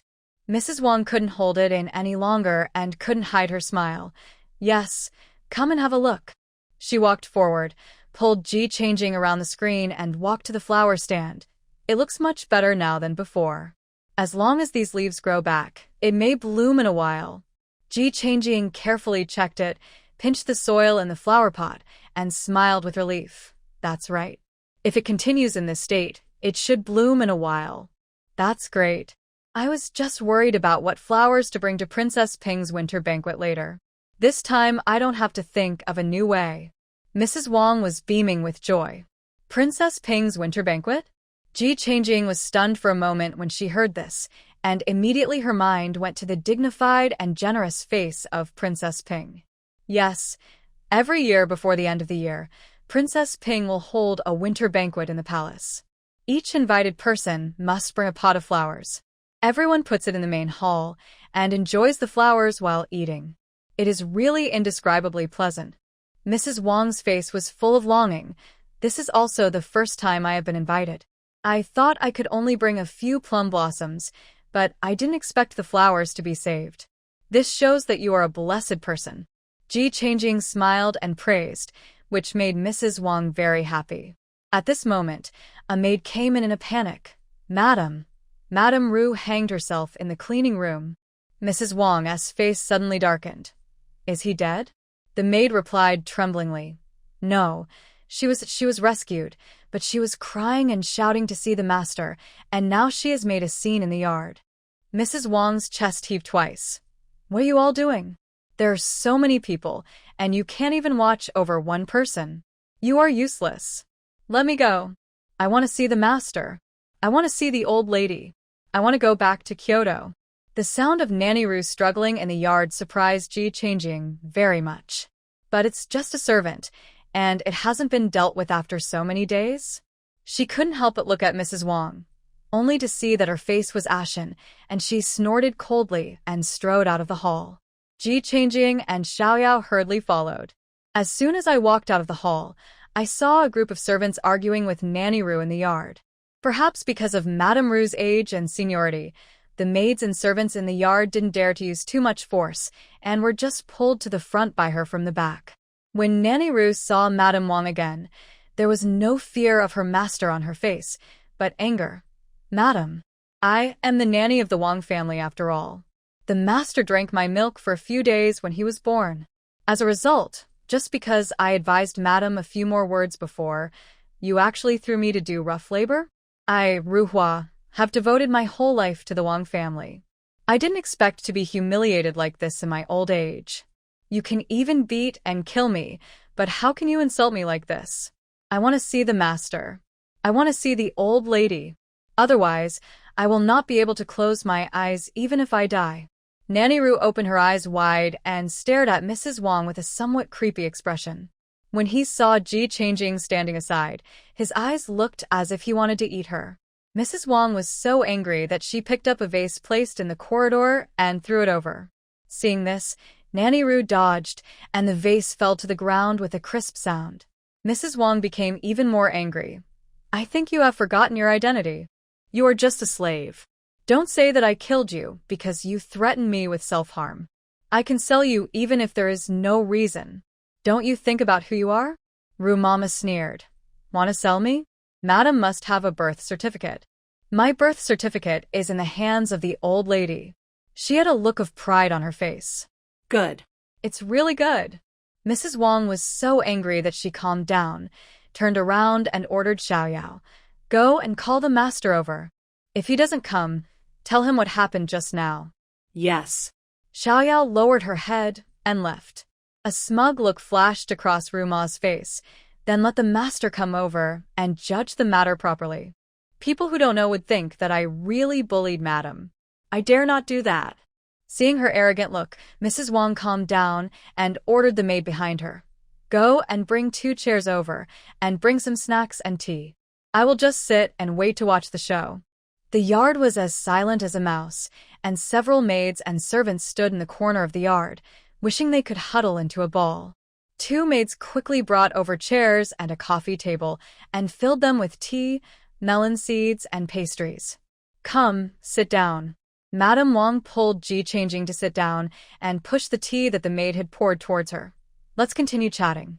Anyway, we have nothing to do, so it's nice to eat some melon seeds and drink some tea. Ji Changjing didn't want to offend Madame Wang, and with a front row seat for the melon, who could refuse? So she sat down happily and started to eat some melon seeds. Where were we just talking about? Oh, we were talking about Princess Ping's winter banquet. The 2 of them sat there chatting as if no one was around. Nanny Roo stared at Ji Changjing. If looks could kill, she would have been chopped into pieces by Nanny Roo long ago. County Magistrate Wang and his attendant hurried over, and when they saw the situation in the courtyard, their faces sank. Master, I finally see you. When Nanny Roo saw County Magistrate Wang, an expression of aggrieved immediately appeared on her face. He took 2 steps forward, called out affectionately, and fell to the ground, tightly grasping the hem of Magistrate Wang's clothes. Master, when you were born, you were no bigger than a cat. It was only after drinking a few sips of my milk that you recovered and grew into the man you are today. I have devoted my whole life to the Wang family, but now I am old and don't even have the last bit of dignity. How can my old arms and legs do those rough jobs? In less than 2 days, I don't know how many people have laughed at my current appearance behind my back. If you really don't want to see me, why don't you just send me back to the old lady? You can kill me or cut me up, and I'll leave it to the old lady to decide. Nanny Roo burst into tears and fell to the ground, feeling unspeakable grievance. Wang Zira's eyes flashed with anger and complexity. He turned to look at Mrs. Wang, who was eating melon seeds. Is this how you run the household? You can't even handle such a small matter? Mrs. Wang gently spat out the melon seed shells in her mouth. I am an outsider, but even the servants look down on me. I dare not control them. Didn't the master say last time, even if they want to beat or kill you, it is not my turn to deal with it? Well, you can worry about it yourself. After saying that, she picked up a cup of tea and took a sip slowly to moisten her throat. Wang Ziru was furious at her "it's none of my business" attitude. This is my mother's dowry. What unforgivable mistake did she make that you have to humiliate her like this? Madame Wang stood up, walked slowly to the steps and looked down at Wang Ziru. You are blind. You are using a servant to trample on the face of me, the lady in charge. I think you must have been kicked in the head by a donkey. Just because she is so disrespectful and doesn't take me, her master, seriously. If she were in my family, she would have died 800 times. You actually asked me what she did wrong. Well said. Ji Changjing couldn't help but applaud Mrs. Wang. Wang Zira glared at her. Who are you? As if she had just waited for her chance to complain, Rumama quickly replied, Master. It was this little witch who was trying to sow discord between me and the madam. I have been in the mansion for many years, and I know the rules very well. How could I possibly commit a crime against my superior and ignore the madam? It was she who sowed discord last time, which caused the madam to misunderstand my good intentions. Ji Changjing pouted.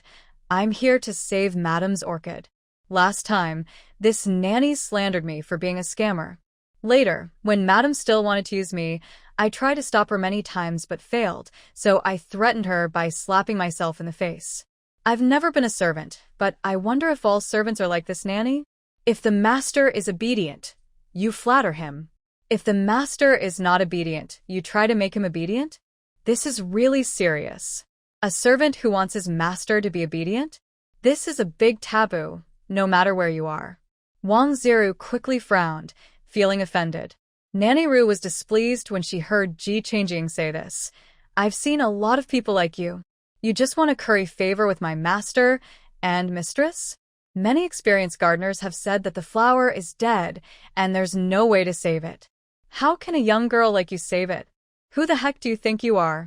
Ji Changjing showed a somewhat evil smile. I am nothing to do with you, but I happen to be the one who cured Madam's orchid. What can you do to me? She made a face at Madame Ru, who was so angry that she fell backwards. Impossible. The flower is dead. Ji Changjing raised her eyebrows. I didn't even dare to say it was dead. How can you be so sure? Could it be that you tampered with this flower? She looked at Nanny Ru with some suspicion. Orchids require careful care to grow well, but it is much easier to kill them.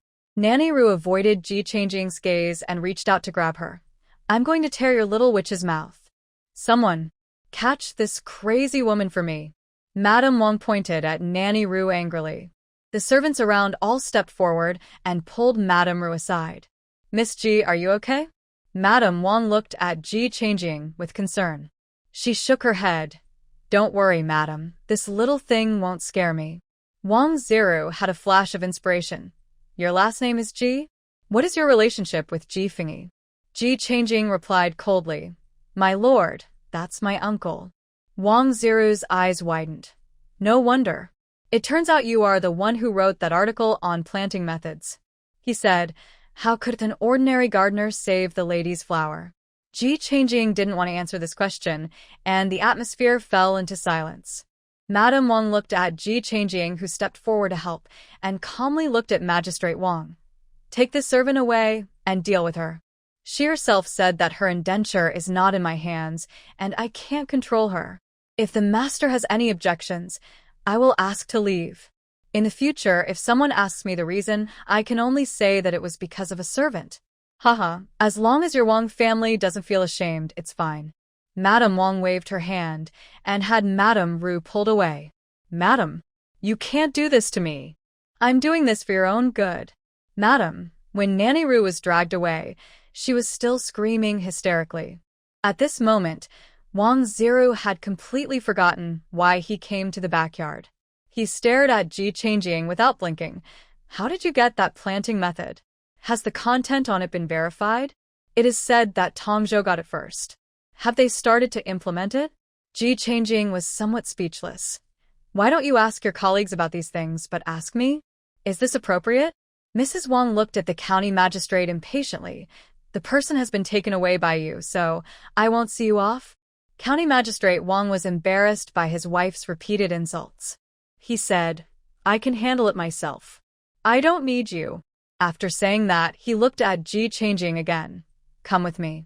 Mrs. Wang was unhappy. This is my guest. You want to ask her to meet again another day. You are unreasonable. Magistrate Wang pointed at his wife, and her face turned red with anger. Mrs. Wang was not afraid of him like this. When I like you, I am just coquettish and cute. Now that the pearls have turned into fish eyes, you see I am unreasonable. Ha! County Magistrate Wang's face turned red with embarrassment, and he finally left with a wave of his sleeves. Xiaorao looked a little worried. Madam, will this cause you to become estranged from the master? It doesn't matter. He doesn't dare to divorce me anyway. Mrs. Wang sneered.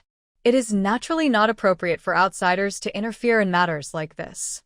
Ji Changjing listened on the side and didn't say anything to persuade him. After all, It is your own life to live, and only your feet know whether the shoes fit you or not. What's more, their relationship hasn't reached that point yet, so she naturally can't speak rashly. Mrs. Wang quickly came back to her senses, pulled Ji Changjing, and said with a smile, "My daughter will be here before the new year. You can play together then. Girls of this age should have something to talk about." Ji Changjing laughed. "As long as Miss Wang doesn't think I'm vulgar, it's fine." "What are you talking about?" "I've already found out everything about your Ji family. There's no vulgar person there." Mrs. Wang cursed with a smile. Yihan Ging understood. Her background must have been investigated by someone long ago. That's right. How can I believe it without checking it out? Lotus, go get my little box. Mrs. Wang called her maid and asked her to fetch her small treasury. He took out a golden hairpin and a purse and handed them to Ji Changjing. "Take it." She was a little surprised. "Madam, this is too much." "What do you mean by too much?" "Saving this flower and restoring my dignity is something that no amount of money can buy." Mrs. Wang stuffed the thing into her hands. Ji Changjing declined slightly, then accepted it readily. "Anyway, you came here for the money, so now that you have it, just show your appreciation. It's too much to be pretentious." After getting the money, Ji Changjing readily said goodbye. As soon as she left, Mrs. Wang's face darkened. "Go and quietly bring Madame Ru to the farm west of the city. I want to interrogate her thoroughly." What Ji Changjing said at that time was not without reason. No one else dared to say that the flower was dead, so why was Nanny Ru so sure? Unless she did something. Mrs. Wang was eager to know whether this was Nanny's own idea or someone else's. As soon as Ji Changjing left, Magistrate Wang's attendant came to the back door and told the doorman, "When Miss Ji goes out later, please stop her and send someone to tell me, and I will come right over." The concierge pointed at the door in surprise. "Miss Ko Ji just left." Ji Changjing was riding his horse slowly on the street, planning to find a secluded place to release the golden horse in the space. Then she can take the horse home to give her father an explanation so that he doesn't have to ask her where the horse is 3 times a day. Finally, she found a deserted place and slipped into the space. Checked the few living creatures inside. The black dog was lying on the treasure chest in the space and sleeping soundly, while the golden horse was eating grass with its head down. The castrated pigs have grown a bit bigger, and the automatic feeder that originally needed to be replenished every 5 days now needs to be replenished every 3 days. The 2 chickens are also laying eggs diligently, but unfortunately no chicks have hatched yet. The crops hung on the branches with abundant fruits, and as long as she didn't pick them, they would always look fresh. After checking that there was no problem, she released the golden horse after leaving the space. The golden horse was a little uncomfortable with the sudden appearance and cried out in panic, only to calm down when it saw the black horse. But this cry woke up the secret guard, who was resting on a tree nearby. He quickly came to his senses and looked in the direction of the sound. At this time, Ji Changjing was leading the horse and walking slowly under the tree. Originally, Ji Changjing hadn't noticed that there was a person on the tree. But the secret guard failed to control his breath the moment he woke up, and she noticed it immediately. I took a quick peek and found that this was another old acquaintance. So she deliberately led the 2 horses and walked slowly under the tree. She felt the gaze coming from her and pretended to look up casually, just in time to meeting Air's eyes. The 2 looked at each other for 2 seconds, and Air jumped down from the tree. Of course, he recognized Ji Changjing. They had cooperated in the mine before, and later he followed Xie Siheng all the way to Liangzhou with them. I just didn't expect to meet her here, and Air didn't react for a moment. Ji Changjing chuckled and said with a smile, "Ah, isn't this Mr. Xie's guard? What a coincidence." "Yeah, it's quite a coincidence." Air looked a little dazed. Ji Changjing looked at him curiously. "Why are you here? Is Xie Siheng here too?" Air shook his head. "The prince is not here. I am the only one here." "Then why have you been here all the time? Why didn't you say hello when you saw me?"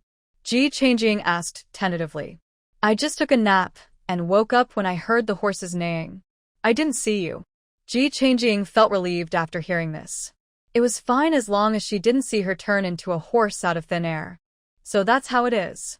"I thought so." Well, my home is right here. If you need any help, you can ask me for help.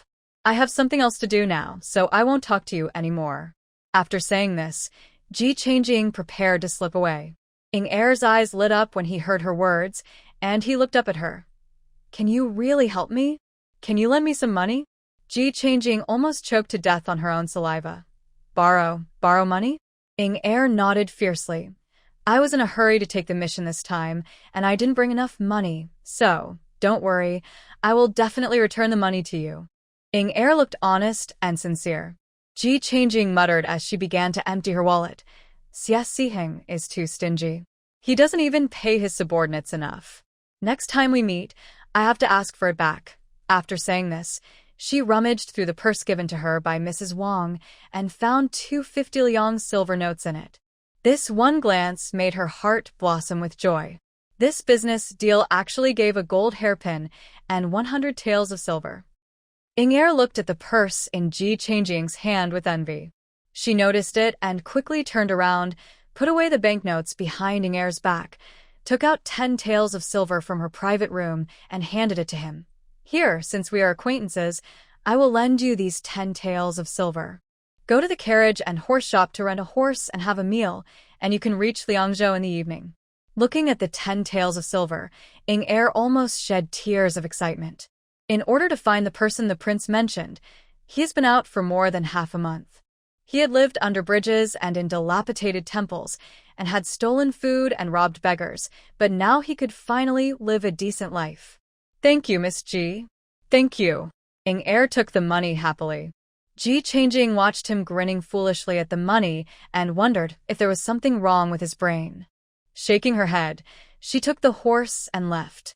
On the way home, she met 2 brothers, Niu Xiong and Niu Hu. The 2 men looked dejected and devastated, and from a distance they saw her horse, trying to get closer. Thinking of what Auntie Yang did last time, Ji Changjing's face turned cold. Not only did he not slow down, but he sped up the black horse under him. Get out of the way. Otherwise, I won't care if I hit you to death. Ji Changjing shouted and rushed forward regardless of anything. Niu Xiong and Niu Hu, who were about to move forward, were frightened by her momentum and almost dropped the trees on their shoulders. Watching her run away, the 2 men touched their pounding chests with lingering fear. The people in the Ji family are all crazy. They are petty and still bear grudges. Brother, what should we do? Should we go and ask for peace? These past few days, our Huangpisha County office has been saying that it is unqualified. I suspect that Ji Fengyi is deliberately making things difficult for us. When the 2 men saw Ji Changjing just now, they wanted to say a few nice words to her, but they didn't expect that they would be almost killed as soon as they met each other. How can you be so cruel? Niu Xiong's face darkened. Go back and discuss this with Dad. Ji Changjing brought 2 horses home, and Ji Mingxue was almost crazy with joy. Where did these horses come from? They are so majestic. They are so beautiful. Jinma has a mild temper and does not resist when Ji Mingxue and Ji Changchuan touch him. Looking at its golden, shiny fur, Ji Mingxue was drooling. This is the horse I promised my father. Where is my father? She looked around but couldn't see Ji Fengxiu, so she couldn't help asking. My uncle is on the mountain. Ji Mingxue didn't even look away. I'll go call Dad back. Ji Changchuan ran out excitedly to call for help. Ji Changjing didn't care about them. He put the 2 horses in the stable and went back to his room to rest. After a while, Ji Fengxiu was heard shouting in the yard, his excited voice permeating the whole yard. Aing! Aing!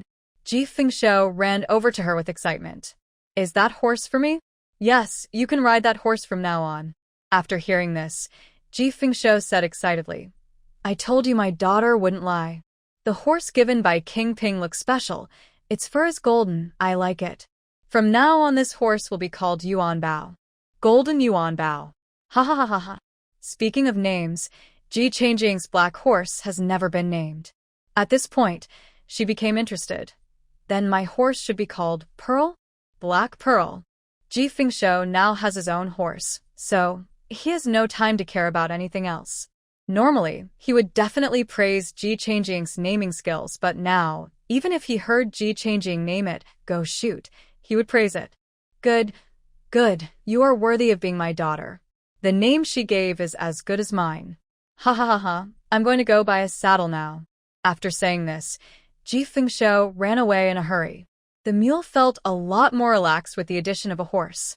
Master Zheng and his 2 sons had been working at the Ji family for more than half a month. When they were about to finish the work, heavy snow came quietly. After opening the door early in the morning, the 3 men hurriedly finished the remaining work, asked to settle their wages and go home. After Mrs. Hu settled the money for them, Master Zheng and his son insisted on leaving in the cold wind and heavy snow. It's not that I don't want to stay here, but I really can't stay. If we don't leave today when it starts snowing, we'll never leave again. Once the snow starts, it won't stop. If you're unlucky, the snow can be as high as a person. Everyone in my family is looking forward to our return. We can't stay any longer. After Master Zheng made his words clear, Ji Fengxiu could not force them to stay and could only send them out the door. Ji Fengxiu looked at the weather with burning eyes. Wearing the leather boots and wolfskin coat that he had prepared long ago, he was ready for a big fight. In addition to the charcoal we have saved for burning at home and making charcoal pencils, we have already stockpiled 3,000 kilograms. It's time to sell it. I plan to go to the city and pick them up when my eldest brother is off duty. Mrs. Hu was worried. It's snowing so heavily outside. If you are in a hurry, walk slowly. Take this leather coat to your eldest brother. He was wearing too thin when he left this morning. Ji Fengxiu took it and kept the matter in mind. Ji Changjing handed him a hood, the inside of which was made of rabbit fur. My mother and I made this, and you can use it as it is, and don't be disgusted by it. The hat's stitching was crooked and it didn't look very good, but you could roughly tell it was a hat. Ji Fengxiu's face had not yet shown an expression of disgust, but his expression immediately changed when he heard his daughter's words. He looked at the hat in his hand with a loving face. This is a gift from my wife and children. How could I despise it? I cherish it so much. Ji Changjing showed a satisfied smile on her face. That's enough. Okay, I won't say any more. I have to leave now. Watching his nephews put baskets of charcoal onto the mule cart, Ji Fengxiu asked them to put 2 boxes of charcoal pencils on, and then he led the mule out the door with a solemn oath. There is nothing to do during the winter except eating and drinking. The whole family simply crowded into the main hall and burned 2 charcoal braziers, each busy with their own affairs. Ji Changjing showed Yu Tianming the picture of the bookshelf she had drawn. The bookshelf in Xiaochuan's room is designed like this. You can put a few books you need on it when you write. Yu Tianming understood it at a glance. In this case, we need to make the desk wider. Otherwise the tabletop won't be big enough and it will be inconvenient to unfold the rice paper. You decide on this. Ji Changjing only provides a general appearance, and the details must of course be determined by the craftsman. Ji Mingxiu sighed. Why are we still studying? It's useless since we won't be able to take the imperial examination in this lifetime anyway. Ji Mingxian couldn't continue reading the book in his hand. He also felt confused during this period. Everyone seems to have his own things to do. But where is his future? There is no way out at all. He seemed to only know how to read, and couldn't even burn firewood to cook. He was not as eloquent as his uncle, and even as an accountant, he was not as good as his 3rd brother in using an abacus. As for the 2nd brother, he can be ignored. Ji Changjing said nonchalantly. Who can say such things? What if the old emperor dies and the new emperor ascends the throne and grants amnesty to the whole country? We are not slaves. Who will remember this after 10 or 8 years? What will happen if we really take the imperial examination? The whole family gasped, and Mrs. Hu stepped forward and covered her mouth. Andy, how can you say such things casually? It will be disastrous if someone hears it. The only outsider here is Yu Tianming, but this man's indenture is in her hands. If she is not having a good time, the other party will definitely be in a worse situation than her. Ji Changjing is sure of this. Zhou pulled down Hu's hand. Why are you covering it? Ing is right. Who knows how many years the old emperor can live? She curled her lips, not quite caring. Hu was frightened by what they said, her chest pounding. Shut up. No one is allowed to say anything more. Ji Mingxian picked up the book again and tried hard to ignore Ji Changjing's words, but he was still distracted. Ji Mingho's heart was filled with huge waves, and he had a bold guess in his mind. This idea made his heartbeat infinitely amplified. Why didn't the emperor carve words on their faces? And why did he exile them, but not classify them as slaves? Is it really because of being soft-hearted? No, he doesn't believe it. Maybe this is a big game, and they are just insignificant pieces in the whole game. His blood began to boil at the thought of this. Who says chess pieces can't turn over? His hands were shaking with excitement, and he couldn't help but take out a charcoal pencil and found a clean page in the notebook to write down. Has the emperor already chosen a successor? Then, could Ji be the person the emperor prepared for the new emperor? After writing down these two questions, Ji Mingho decided to start with the emperor's life. I plan to ask my father about what happened before and after the founding of the People's Republic of China after he comes back. Ji Changjing didn't know that she was just talking nonsense, and her third brother was thinking about all these things in his mind. The charcoal fire made the entire main hall warm. The remains of my grandparents were placed on the high hall, waiting for the beginning of next spring to find a feng shui good place for burial. Time passed minute by minute. Who had already prepared dinner and was waiting for the two brothers Ji Fengshou to come back, but she never saw them. Instead, she felt anxious and restless. The closer it got to dark, the more restless she became to sit still. She even pricked her fingers several times with a needle while sewing the quilt. Ji Changjing finally couldn't bear it anymore and snatched the needle and thread from her hand. "Annie, are you tired? Why don't you take a rest?" Mrs. Hu nodded anxiously. "I don't know what's going on. I'm so worried. Why haven't your father and uncle come back yet?" Ji Changjing frowned and looked outside the house. I stretched out my mental power very far, but didn't see Ji Feng coming back. Instead, snowflakes kept falling to the ground, making the whole world seem exceptionally quiet. On the back mountain of Shaotian village, two people appeared halfway up the mountain in the wind and snow. Seeing the quiet village at the foot of the mountain, they looked at each other with joy. "We found the place. I'll wait here, you go back and inform Yihu." "Okay." One person turned and ran in another direction, and the other person looked at the village at the foot of the mountain with greedy eyes. Food, women, and medicinal materials. No one can escape this time. Ji Changjing used her spiritual power to look in the direction of the county town, but didn't find anyone. She was a little worried, but she comforted Mrs. Hu. Maybe there are too many things to do in the county government today, so they are delayed. Let's wait a little longer. Yes, mother, take a rest first. Maybe father and uncle will be back soon. Seeing his mother was restless and unable to sit still, Ji Mingxian stood up and came to comfort her. "Oh, my stomach is growling with hunger." Ji Mingxiu rubbed his stomach and complained heartlessly. When Mrs. Hu heard this, she was in no mood to pay attention to him. She could only pray in her heart that the two of them would return safely as soon as possible. Ji Changjing felt the room was a little stuffy, so he got up and left. Suddenly her eyes focused, and she felt a large number of people approaching rapidly. The mental power instantly spread over an area of 10 miles in radius, and many people with rough appearance and clothes were seen riding horses and galloping towards here. With bows and arrows on their backs and machetes on their sides, they were everywhere on the mountain roads. They would be there in less than a quarter of an hour. She turned around and went back into the house. Something seems to have happened outside. "I'll go take a look. You guys quickly pack up the food and valuables in the house and put them in the cellar." Hu's head buzzed with excitement, and before she could pull her back, she saw her running out of the yard. Ji Changjing led Jinju out of the stable, mounted her on the horse, and rode out in one go. She ran straight to the main road in the village, shouting as she ran, "Hurry up! Barbarians are coming! Barbarians are coming! Hide quickly!" When Aunt Li heard Ji Changjing's voice, the shovel in her hand fell to the ground with a bang. He tightly grasped the shoulders of his eldest daughter-in-law. "Is that Ying's voice? Is that right?" The eldest daughter-in-law's lips were trembling with nervousness. "It's her. It's her voice. What should I do, mother?" Sherlyn and the others are not here today. Aunt Lee's legs went weak. She pushed her away, ran out, and opened the door.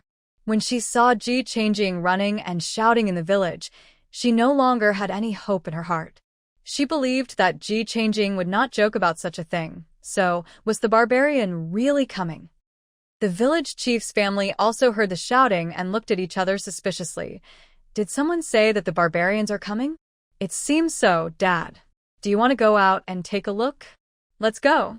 It was no small matter for the barbarians to enter the village. Everyone who heard Ji Changjing's shouting picked up their weapons and quietly opened the door to look. Ji Changjing informed the whole village and was seen by the people on the mountain. He snorted disdainfully. So, what if you know the news? It's too late. They had already considered the village as theirs. Ji Changjing looked at the crack in the door that had quietly opened. Regardless of whether they believed it or not, he quickly spoke. A large group of barbarians are coming towards us. Those who can hide should hide, and those who can fight should fight.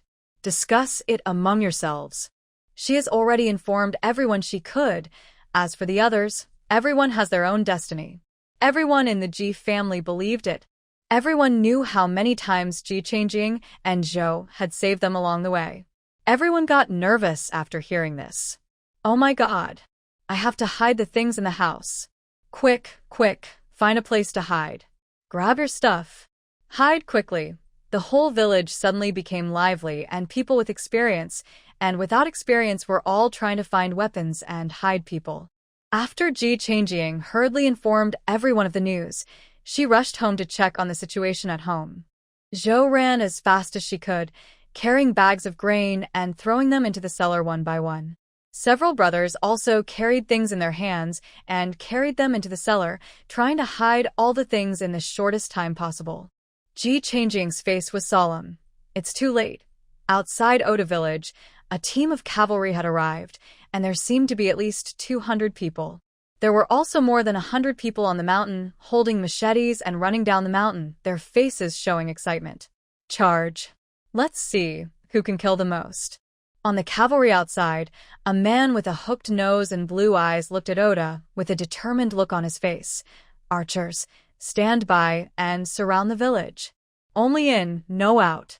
Warriors, it's time to show your strength. Follow me and charge in. Break through this place. Aha, aha. They were like hungry wolves seeing fresh meat. With red light in their eyes, they rushed towards the entire Oda village. Ji Changjing was looking around the house for a place to hide someone. Her heart was beating fast. She had already thoroughly explored the entire house during this period of time. Based on the experience of the barbarians coming to rob many times, it was impossible for anyone to be hidden in the cellar. After taking a tentative look at the next door, she immediately made a decision. Don't hide. Follow me. Ji Changjing stepped forward and grabbed Hu. Everyone follow me. Hurry up. After saying that, she opened the door and prepared to go next door. Unexpectedly, as soon as I turned around, the door of my house was broken into.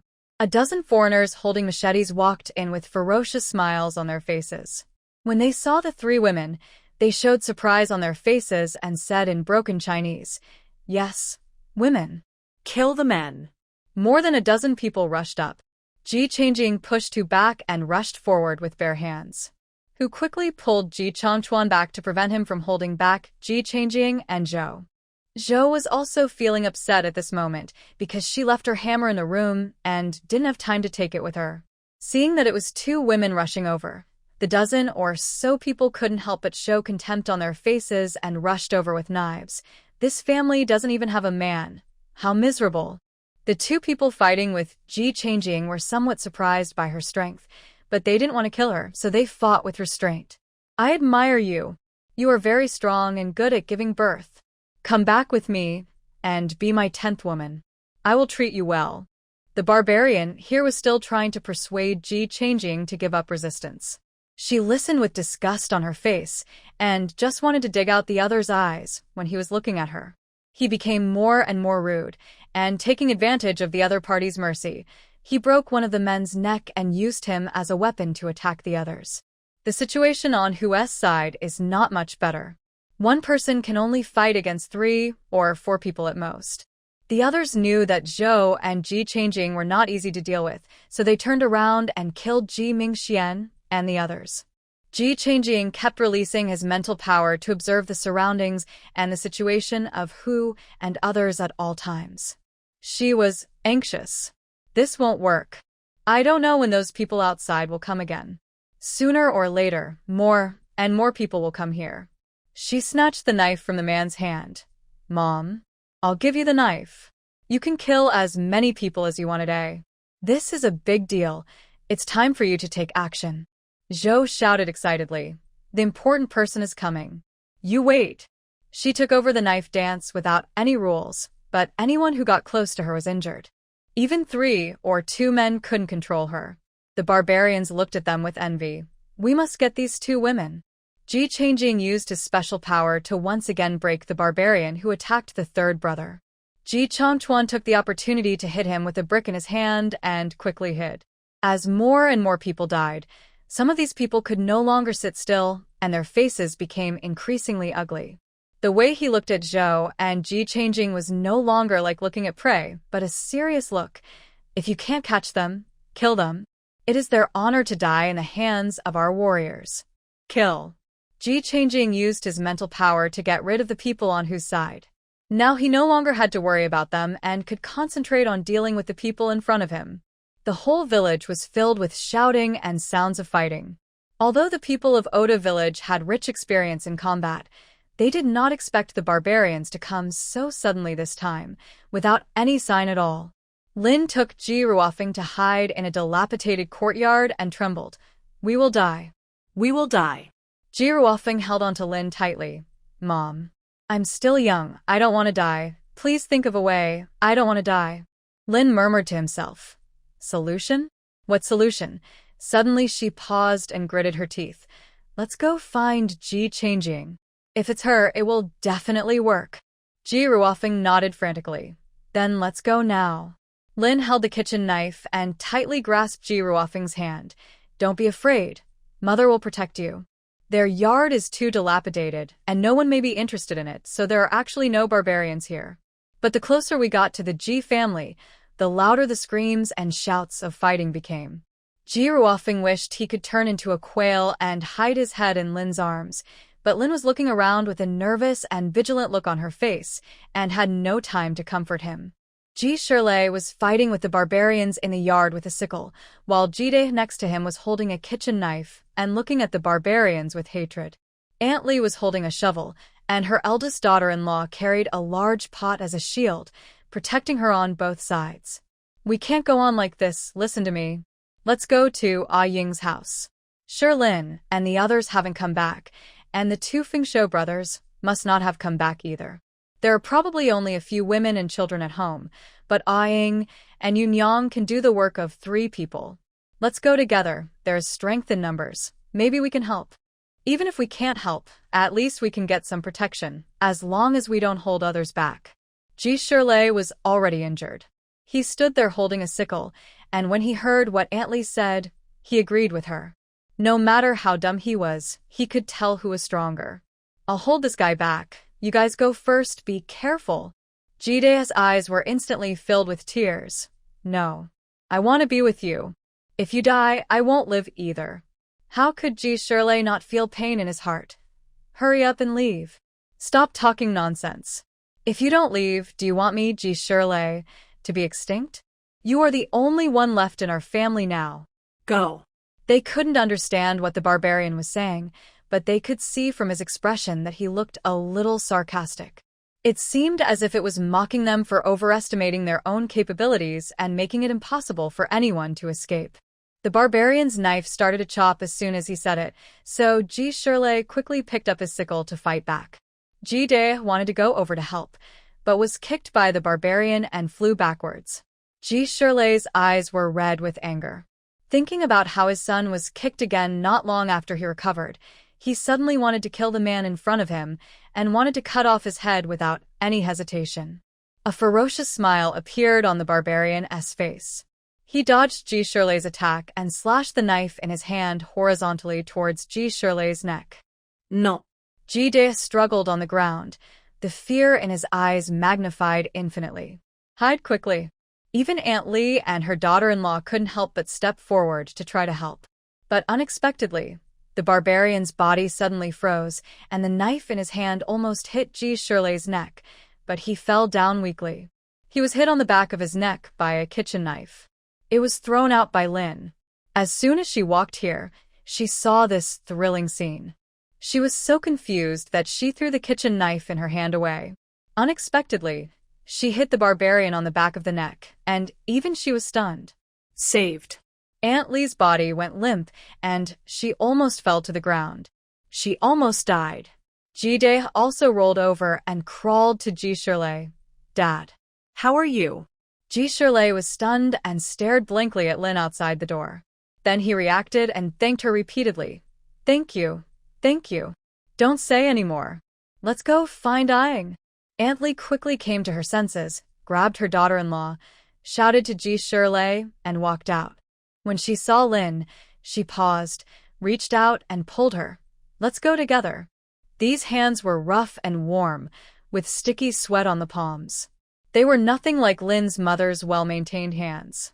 But at this moment, the warmth of those hands seemed to burn directly into Lin's heart. She just let Aunt Lee lead her away. Although there were screams all around her, at that moment her heart was filled with unprecedented peace. The barbarian's triumphant laughter and the village bleeding made the people of Oda village furious. They took up their knives and started to attack these uncivilized savages. Kill them and collect the bounty.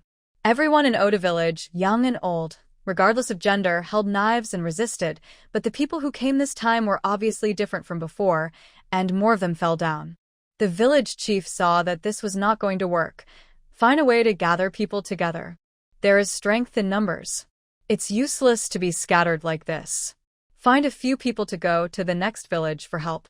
We will gather together first and find someone to report to the county government. Doesn't the Ji family have horses? Let's go there. This idea coincides with that of Ji's people. Ji Changjing and Zhou had already cleared out the barbarians in the house, and she took her family straight to the next door. Except for Ji Changjing, all the family members looked at the barbarian lying on the ground in shock. They didn't even hear any noise, so how could so many people die? Uncle Rain. Uncle Rain. Ji Changjing went straight to the room where Rendongnan lived after entering the room. Before she could get close, the door opened. Rendongnan came out and looked in her direction. What's the matter? I want to ask you to help look after my family. Ji Changjing looked anxious. She was not a supernatural being, but it was obvious that something was wrong this time. With such a large number of people arriving here, the county government didn't react at all. What's more, her father and uncle haven't come back yet. I don't know if they were delayed by something, or if the county town encounters such a thing, the situation will be very bad. But now she can't get away at all. Why should I help you take care of the house? It's paid. How much do you want? I can give it to you. As for the money, just enough to spend, not too much. Rendongnan seems to have no desires or demands. Ji Changjing looked around and thought anxiously, you are a bachelor and probably rarely cook anyway. As long as you can help, you can eat at my house from now on. I will pay for your meals for the rest of your life. Not to mention, these words really made Rendongnan's heart moved. He did not object at first. When Ji Changjing saw that this was a good idea, he immediately called Hu and the others over. Although Uncle Run is blind, he is an expert. From now on, we will take care of his meals. You will be safe here. Mrs. Hu pulled her anxiously. What about you? Ji Changjing said in a deep voice. My father and uncle haven't come back yet. I want to check on the situation in the village and wait for a while. If they still don't come back, I will go find them. Hearing about Ji Fingyi and Ji Fingshou, the expression on Mrs. Hu's face changed again and again. Our family has taken care of all the meals. We are not going anywhere. You. Be careful if anything really happens, just ignore those two brothers. Mrs. Hu bit her lip and spoke with difficulty. Ji Mingxian and the others all had sullen faces and said nothing. Zhou looked at her. I'll go with you. Ji Changjing glanced at the barbarians in the yard and nodded. Mom, come with me to check on the situation in the village. We can save as many people as we can. Ji Mingxian and the others took the knives from the people in the yard and looked at them with a firm expression. Go. We will wait for you to come back here. Ren Dongnan just watched the family make their own decision.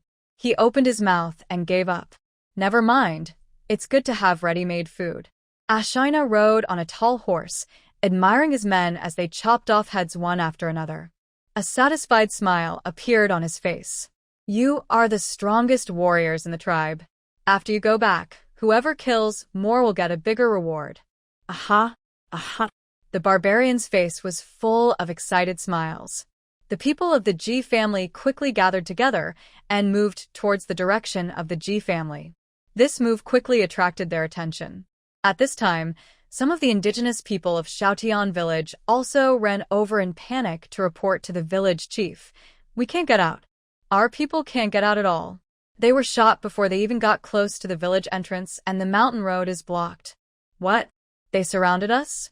This bad news made people feel heavy. This time they came with all the troops, even archers. We are trapped now. The last glimmer of hope was shattered, and the village chief gritted his teeth and said, Let's go.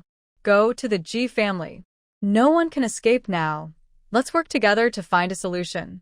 If there is no one in Xiaotian village, how good will the Ji family be? No matter how much conflict there was before, is it still possible not to lend the horse now? They also gathered together and headed towards the Ji family. Ashina quickly ordered his men to kill in the direction of Jishur. There are people everywhere. Leave the women behind. Kill all the children and men. After receiving the order, they quickly rushed over there. Ji Hu took the simple bow and arrow he made and shot it into the eyes of the two men. Others were not so lucky. Although the training during the exile had made them have a much better mentality, when facing such things, their skills could not be improved overnight. Soon, one of Ji's men was stabbed in the neck and fell to the ground. Even the old patriarch was caught in the hands. Tell me, who is the richest person in your village? Let him go. When the people of Ji family saw their patriarch being captured, they looked at the foreigners who were capturing him with a nervous look on their faces. Unexpectedly, this scene pleased them. The man holding the old patriarch looked at them viciously, then hand over the woman and stretch out your neck obediently.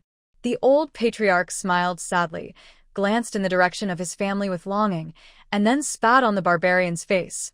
Bah! Uncivilized beast. These Turkic people are very hairy and often take pride in their full beards. But it was precisely this point that often made people in the Dali dynasty ridicule them as uncivilized barbarians.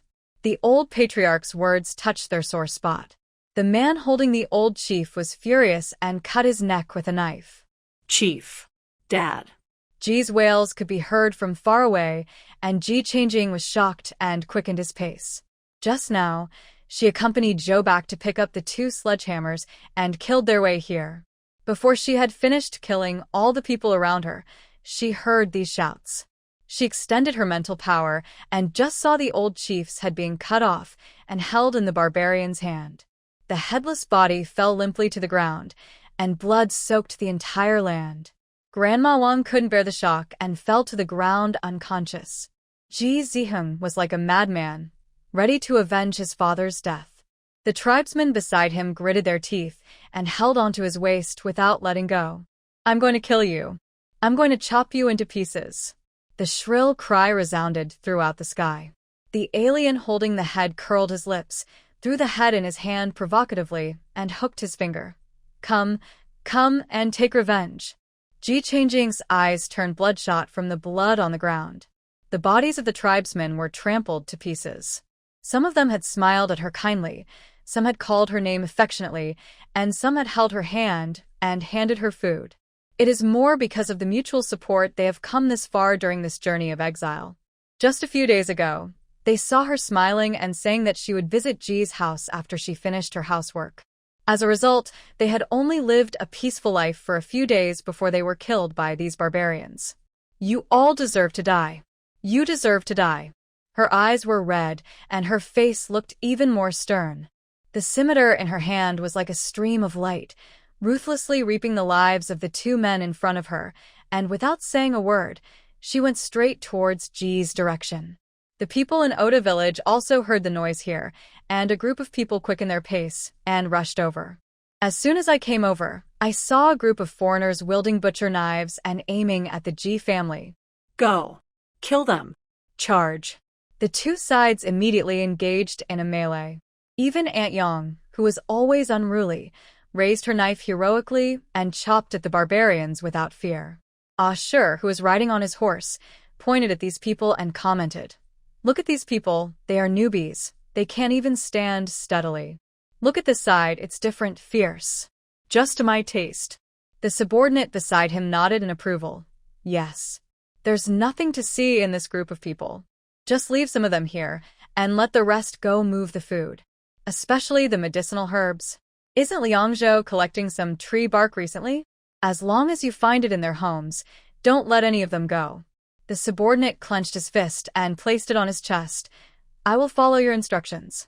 After saying that, he picked a warrior and asked him to take his men to plunder the village. Ji Changjing asked Zhou to go to Ji's side to help, and she jumped onto the roof next to her. He took out a crossbow from the space, aimed it at Ashina on the horse, concentrated his mental power, and then pulled the trigger fiercely. With a light, whoosh sound, the crossbow arrow rushed towards Ashina with an unstoppable momentum. He was riding on his horse and admiring the miserable state of his opponent when he was suddenly pulled aside by Nurchi beside him. A cold arrow pierced through his head and killed the person behind him. The man fell on his back with a crossbow arrow stuck in his neck. Ashina took a deep breath and said, "Someone is attacking us." Nurchi looked solemnly and looked in the direction of the arrow. Nothing was seen. "Search for me." Nurchi waved his long arm and pointed to the roof, where Ji Changjing was. Then he quickly protected Ashina and moved to another place. Ji Changjing jumped down from the roof and changed his position and quickly reloaded the gun. This time, he fired 3 arrows at once and pulled the trigger again in the direction of Ashina. Nurchi felt the strong wind behind him and felt something was wrong, so he turned around quickly and swung his sword. With 2 clangs, 2 crossbow arrows were chopped and fell to the ground. Only one shot straight in the direction of Ashina. Little Khan. Nurchi's voice was filled with anxiety, and Ashina turned his head. Puff. The crossbow arrow continued to grow larger in Ashina's eye sockets. The whole world became quiet, and the sound of his eyeballs exploding turned into a tsunami wave that swept over him. Ji Changjing gritted his teeth, intending to use up all his mental strength to kill Nurchi with one strike, but he heard Zhou's furious voice. "You dare to cut me?" Her expression froze, and she quickly came to her senses, put away the crossbow, and ran towards Ji's direction. People can be killed at any time, but she cannot give up at this time. Nurchi shouted angrily, "Someone come." The subordinates immediately ran over. "Gather all the troops and retreat 3 miles away." "Yes." The subordinate went down to carry out the order with a serious expression. Ji Changjing fought her way back and saw that Zhou had 2 cuts on her arm. Despite this, she still managed to knock a man down with her 2 hammers. The wound on the arm was not treated and blood was flowing, and the cotton jacket around the wound was stained red. Ji Changjing's heart almost stopped beating, and he rushed over immediately. Zhou saw her coming and made room for her. She kept moving her hands, swinging her hammer so that the surrounding Turks were afraid. "Mom." "Go behind me." Ji Changjing pulled her and asked her to come back. Zhou pulled back her sleeves. "I won't. If these people dare to chop me, I will smash their heads and make them avoid me the next time they see me in this life." "No." "You are injured and need to be bandaged. You don't want to be unable to lift a hammer in the future, do you?" After hearing this, he couldn't even lift the hammer, and all Zhou's aura withered.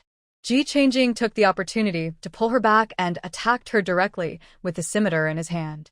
The sound of weapons clashing continued around. Ji Changjing killed 2 more people by the neck before hearing the whistle of retreat. After hearing this sound, the barbarians who were fighting decided to retreat, fighting while moving backwards. Ji Zihan was covered in blood, holding a scimitar that he had snatched at some point, with no one in his eyes but the Turk who had killed the tribe leader. "Don't even think about leaving. I'm going to chop you into pieces." Ji Jiheng swung his knife in anger, but was blocked by the opponent and almost lost his grip on the knife. The Turk smiled disdainfully. Waste. After cursing, he was about to proudly retreat with the main force, but was stopped in his tracks by an arrow shot by Ji Changjing. He turned around and stared at Ji Changjing. Crossbow. Crossbow. Aha! Ji Jiheng walked forward with a knife and slashed at him again and again, his face full of grief. He kept chopping until the man was chopped into pulp, but he still felt unsatisfied, and kept on chopping. The others were so frightened that they dared not step forward, but Ji Hu grabbed Ji Jiheng and said, "That's enough." Seeing Ji Hu's shoulder bleeding from the loss of his arm, Ji Jiheng collapsed and shouted, "How can this be enough? It's not enough at all. I wish I could drink their blood and eat their flesh alive." Ji Hu bled too much and looked exhausted. "Everyone wants to calm down." Ji Changjing stepped forward and sprinkled the medicine on Ji Hu's shoulder to stop the bleeding. "Look at them. There is no need to rush for revenge. The people in Oda village have long been accustomed to this kind of life and have taken it for granted." The village chief sat down on the ground. Darn it, I don't know why he left so suddenly. The others were also sitting on the ground, gasping for breath. At this point, they finally had a chance to catch their breath. Aunt Lee, along with her daughter-in-law and Mrs. Lin and other female relatives, had trembling hands at the beginning, but now they bandaged the injured without changing their expressions even when they saw the bloody wounds. There were corpses all over the ground, and not a single intact one could be found. Zhou's arm was simply wrapped with a cloth strip. When Ji Changjing opened it, the cloth strip was covered in blood. She poured Yunnan Baiyao on it in silence. Zhou pulled her hand back. "It doesn't hurt me. You have injuries on your body, use it." Ji Changjing held her down forcefully, sprinkled the medicine all over her, and then bandaged her carefully. "My injuries are just minor. Yours are more serious. Go home later and take care of your family." "How can that be? Didn't you say you still wanted to find your father?" Seeing so many people sleeping for a long time, Zhou was a little worried that the child's father would be like his parents-in-law. "Don't worry, I will definitely find Dad and Uncle and bring them back." Ji Changjing poured all the remaining medicine onto a clean cloth. No matter whether the patient was from Oda village or the Ji family, as long as the injury was serious, she would give the medicine to the other party. Everyone was in a heavy mood and no one spoke. Those who were in better health were already looking for familiar people to piece together the bodies, planning to bury them together later. "Now I'll count the number of people to see how many of us are left. Organize people to check the situation at each house to see how much has been lost. Also, put the bodies of these barbarians in order and go to the county government office to collect the reward money at daybreak." Ji Changjing looked at the village chief. "Those people didn't leave." "What? All the exits of the village are blocked. They are stationed 3 miles away." The village chief was shocked. "Impossible. He always left after robbing before. Why are you still lying here this time?" The people of Ji family were silent, although they had heard that the situation at the border was not good before. "But I didn't expect it to go this far. Could it be that they want to massacre the whole village?" When the idea of massacring the whole village came up, everyone's hearts dropped to the ground. This kind of situation has happened before, but who would have thought it would happen this time? Ji Changjing looked at them. "I don't know whether they massacred the whole village or not. I just know that the situation is not optimistic. With so many people coming, didn't the people in other villages hear anything? Or did they encounter barbarians like us? What about the county town?" The people of Oda village had some bad suspicions in their minds, and some of them stood up and said, "No. No, they are not going to attack the city." Ji Changjing shook her head. "I don't know. I need to go to the city. At this moment, we are all citizens of the Dali dynasty, all villagers of Shoutian village. I hope everyone can help each other through the difficulties. After all, only when this place is well can we be well." Ji Changjing stood up after saying this. "If you are willing, you can come with me." The people of the Ji family did not hesitate. They supported each other and followed Ji Changjing towards the direction of the Ji family. Another group of people looked at the village chief. "We can't be cowardly. It doesn't make sense that we are not as open-minded as them, right? The village chief wiped his face and said, "Let's go. Follow us. Put everything else aside for now, and wait until we get to Ji's house. No matter how brave this girl is, how can she break through the archers here and run out to seek help? What is the situation outside now? Everything is like a shadow, hanging heavy on people's hearts." Hu and the others were extremely anxious and paced around the yard. Even Ji Mingxian, who is usually calm, felt like there were thorns under his butt. He felt uncomfortable no matter how he sat and couldn't do anything. Ren Dongnan touched his stomach and said to Mrs. Hu, "I'm hungry." Mrs. Hu was worried about the situation of her family. She was so upset that she just wanted to curse. "All you do is eat, eat, eat." She was halfway through her sentence when she realized that this was not her son. Mrs. Hu's face froze, and she quickly swallowed the words that were about to come out of her mouth. Somewhat embarrassed, he said, "I just talked too much. I'll go see if there's anything to eat." Yu Tianming couldn't sit still either. "I'll light the fire." She nodded absent-mindedly and went to the kitchen to prepare a midnight snack for Ren Dongnan. The gate of Ji's family had been broken down. The yard was in a mess, with tools and wood scattered all over the ground, and there were also radishes and cabbages dropped by the barbarians when they were moving things. Ji Changjing turned and went to Ren Dongnan's yard.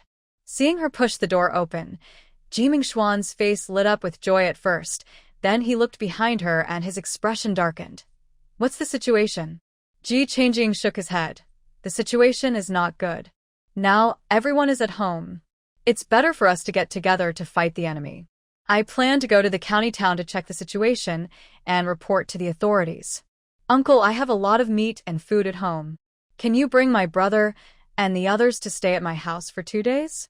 Ji Changjing looked at Ren Dongnan and Mrs. Hu came out with a spoon in her hand. "There's nothing in your kitchen. I can't create something out of thin air for you, right?" Ren Dongnan touched his rumbling stomach and nodded. Several people returned to Ji's house in a mighty procession. The village chief looked at Ren Dongnan with an expression that said, "You are alive again. It's really rare." I don't know how he hit himself and survived so many times. The village chief muttered and stopped looking at him. He turned back to count the number of people. Ji Changjing glanced at them and said calmly, "The leader of those people was injured and his life or death is unknown, so we should be able to buy you 2 hours. I'm going to the county town, and I will definitely find a way to bring back reinforcements when the time comes." Ji Changjing looked at them with an extremely serious expression. Snowflakes were falling, and the sound of snow could be heard. "You are a girl, and you are not that old. If anyone wants to go, it should be me. Why would you go? There are men in the village." A man stood up. "I'll go. Just lend me your horse. You're not even as good at riding a horse as I am. Let me do it. What are you arguing about? The 3 of you combined have not experienced as much as I have. I'm old and experienced. I can talk to the county magistrate. Let me go." These people in Oda village are all passionate people. Hearing so many people saying that a little girl like Ji Changjing was risking her life to go into the city to ask for help, she felt ashamed. Everyone scrambled to go to the county town to report the news. The village chief patted the snow falling on his hair and said, "Stop arguing. It's useless to talk about these things. Who goes there doesn't matter. The key is how to get out. There are archers guarding outside. You will be shot like a hedgehog before you get close. If you don't have some real skills, you will die in vain." A group of people were discouraged. "This won't work, that won't work, so let's just wait here to die." A man scratched his hair in annoyance, his face wrinkled like a bitter gourd. Ji Changjing had already returned to her room, changed her clothes, and prepared to leave. Her body was cut by a knife, and the cold wind was like a knife. "If you don't have some real skills, you will die in vain." A group of people were discouraged. "This won't work, that won't work, so let's just wait here to die." A man scratched his hair in annoyance. Ji Changjing left after saying this. She had already put the 2 horses into the space. Otherwise, they would have been taken away by the barbarians and would not have waited for her to come back. The village chief and his friends had never seen such a straightforward person who would just leave without causing any reaction. A group of people were so anxious that they slapped their thighs and rushed to call for help. Return! Ji Changing moved his feet very quickly, and with the internal force attached to his legs, he ran a distance in one breath.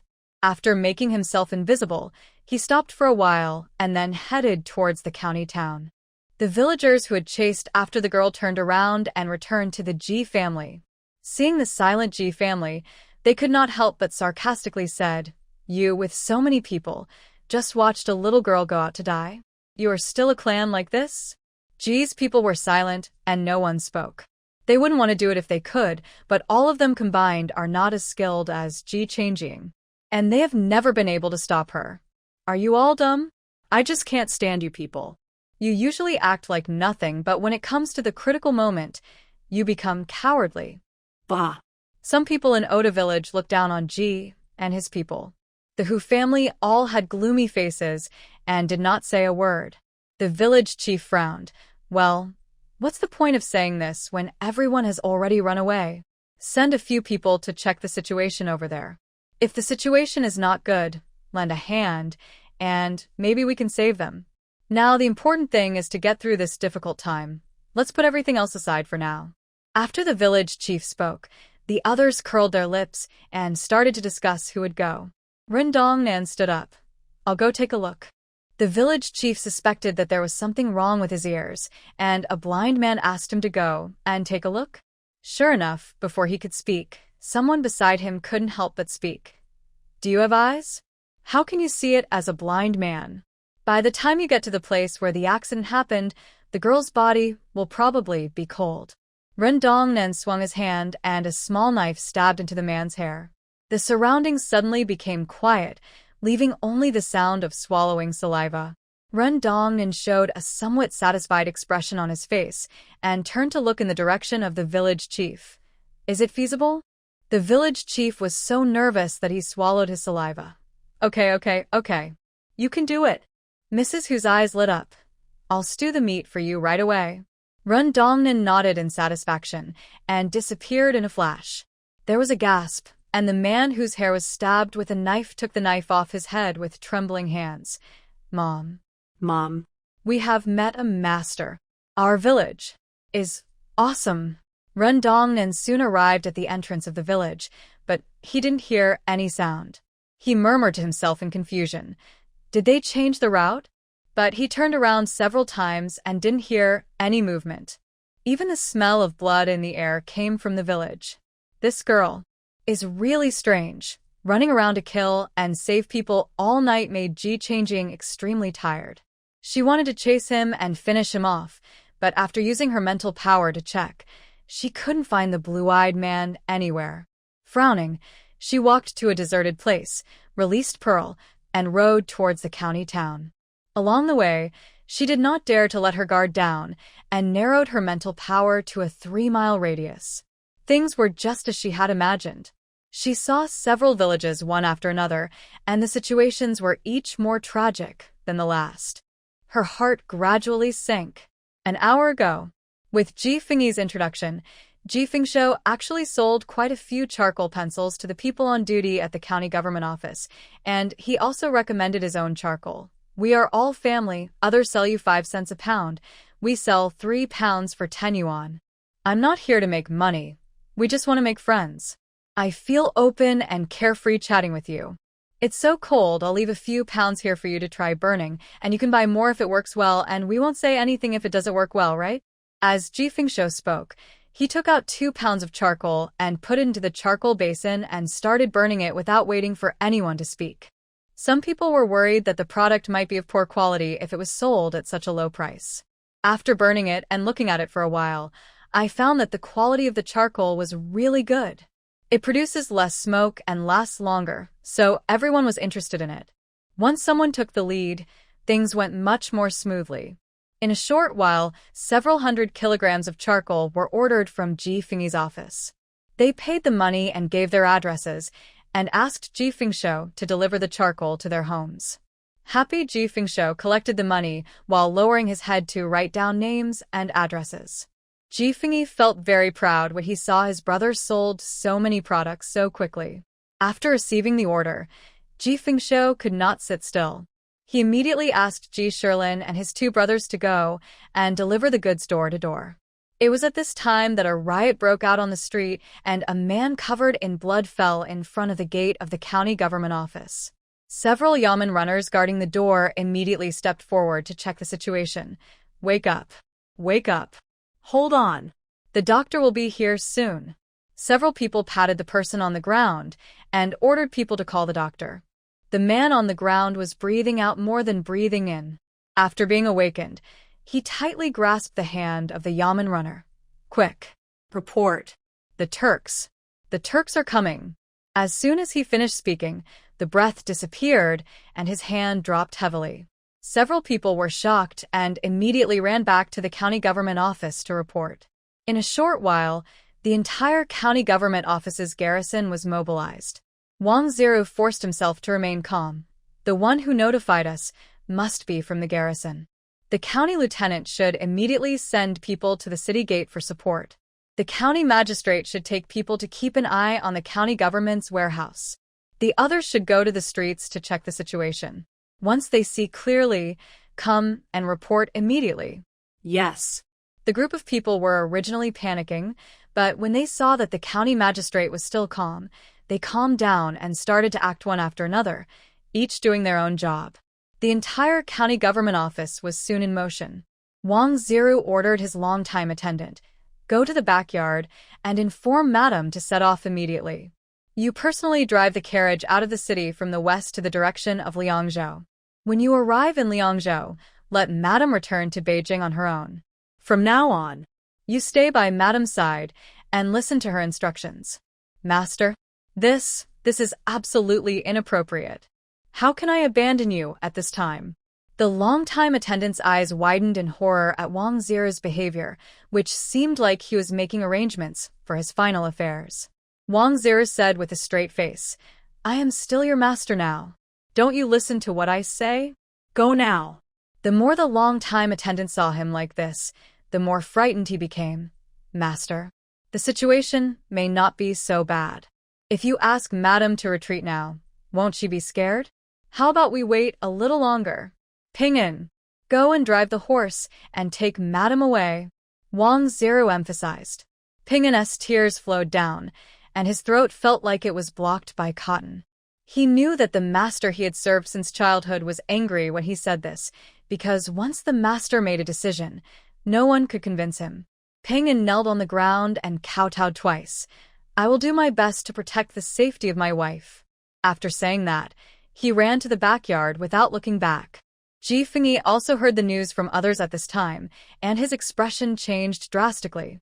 If the garrison troops could do it, why would someone covered in blood run to the county government office to report the news? This means that the garrison can't hold out for much longer. Brother, a good harvest. Ji Fengyi thought of his younger brother, who was still delivering goods outside, and ran out of the county government office like crazy.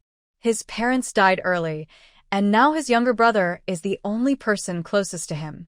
Even if something happens, he wants to be with his younger brother. Ji Fengshou, who was delivering half of the goods, saw that the people on the street seemed to have become panicked and were running around in the street. He was about to pick up the goods and couldn't help but pull a person next to him who was running home in a hurry. Brother, what's going on? Why do you all look so panicked? The person who was being held back shook him off. How can I not panic? The Turkic army of 10,000 is coming to attack us. We are going to die. After saying that, he ran away as if his butt was on fire. The string in Ji Fengshou's head suddenly broke. The Turks are going to attack here? Oh my God! Ji Fengshou threw away the charcoal in his hand, jumped on the mule cart, and ran directly to the other houses on the street. Stone Forest. Stone Mountain. Stone. He ran and shouted all the way. His voice was indescribably shrill. When the three brothers Ji Shilin heard the shout, they threw the charcoal on the ground and ran out in a hurry. What happened? What happened? Get in the car. Let's go. Ji Fengshou looked anxious and ordered them to come up when he saw them. Ji Shirshan and Ji Shutu were both stubborn. After hearing this, they got into the car without even asking what happened. Only Ji Shilin got on the car and asked him nervously, what happened? Let's go to the county government office to find my brother. The barbarians are attacking the county town. I heard there are quite a few of them. This time it's all over. Ji Fengshou drove the mule, with the whip flying. The three brothers were shocked when they heard this. Growing up, they have never seen a dead body, let alone going to the battlefield. Hearing Ji Fengshou's words, he shuddered. What should we do? Our mother is still at home. That's right, big brother, our mother. Our mother is still at home. What should we do? Ji Shutu grabbed Ji Shirlin's clothes in panic and almost strangled him to death. Ji Shirlin punched him in the face, and Ji Shutu finally let go. Get lost. I almost died at the hands of my own brother before the barbarians even arrived. You want to kill your own brother? Ji Shirlin wished he could beat these two useless guys to death with one punch. Ji Fengshou was outside and had no mood to care about what they were doing. He just wanted to get to the county government office as soon as possible to reunite with his brother. This time the Turks came prepared. The two sides had been in constant friction for years, and both sides had already had a rough idea of the other side's number. But no one expected that this time the Turks suddenly doubled their manpower and their equipment was better than before. The garrison consisted of no more than 5,000 troops, and a large number of them were soon killed in battle at the city gate. Although the beacon tower had been lit, it was unknown when reinforcements would arrive. Before the news reached the county government, the Turks broke through the city gates and entered. The streets were filled with screams, cries for help, and the rampant laughter of the Turks. Ji Fengshou drove his mule cart for only 2 blocks when he ran head-on into a group of foreigners who had just rushed in. There were about 30 people on the other side, each holding a weapon in their hands, their bodies covered in blood. The excited smiles on their faces had not yet faded, but when they saw him, a bloodthirsty smile appeared on their faces. Ji Fengshou exclaimed in his heart, "It's over." Without his wife and daughter around, he is like a toothless tiger, all show and no substance. Without saying a word, he turned his mule around and ran away. Chase. Hearing the noise behind him, Ji Fengshou panicked and ran around without paying attention to the direction, running towards whichever direction there was no one. Soon I ran into a dead end. The desperate shouts in the streets and the occasional flaming arrows lit up the entire sky, and even the cold air in the air seemed to have disappeared. Looking at the dead end in front of him, Ji Feng was so angry that he wanted to curse his father. You turned a good road into a dead end. You are crazy. What a sin.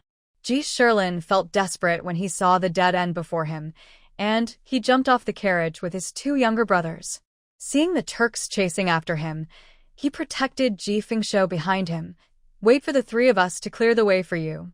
You have a mule that runs fast, so go out and find someone to save us. These words were just to comfort Ji Fengshou. 3 people against 30 people, they would have been chopped into meat patties before Ji Feng could get back.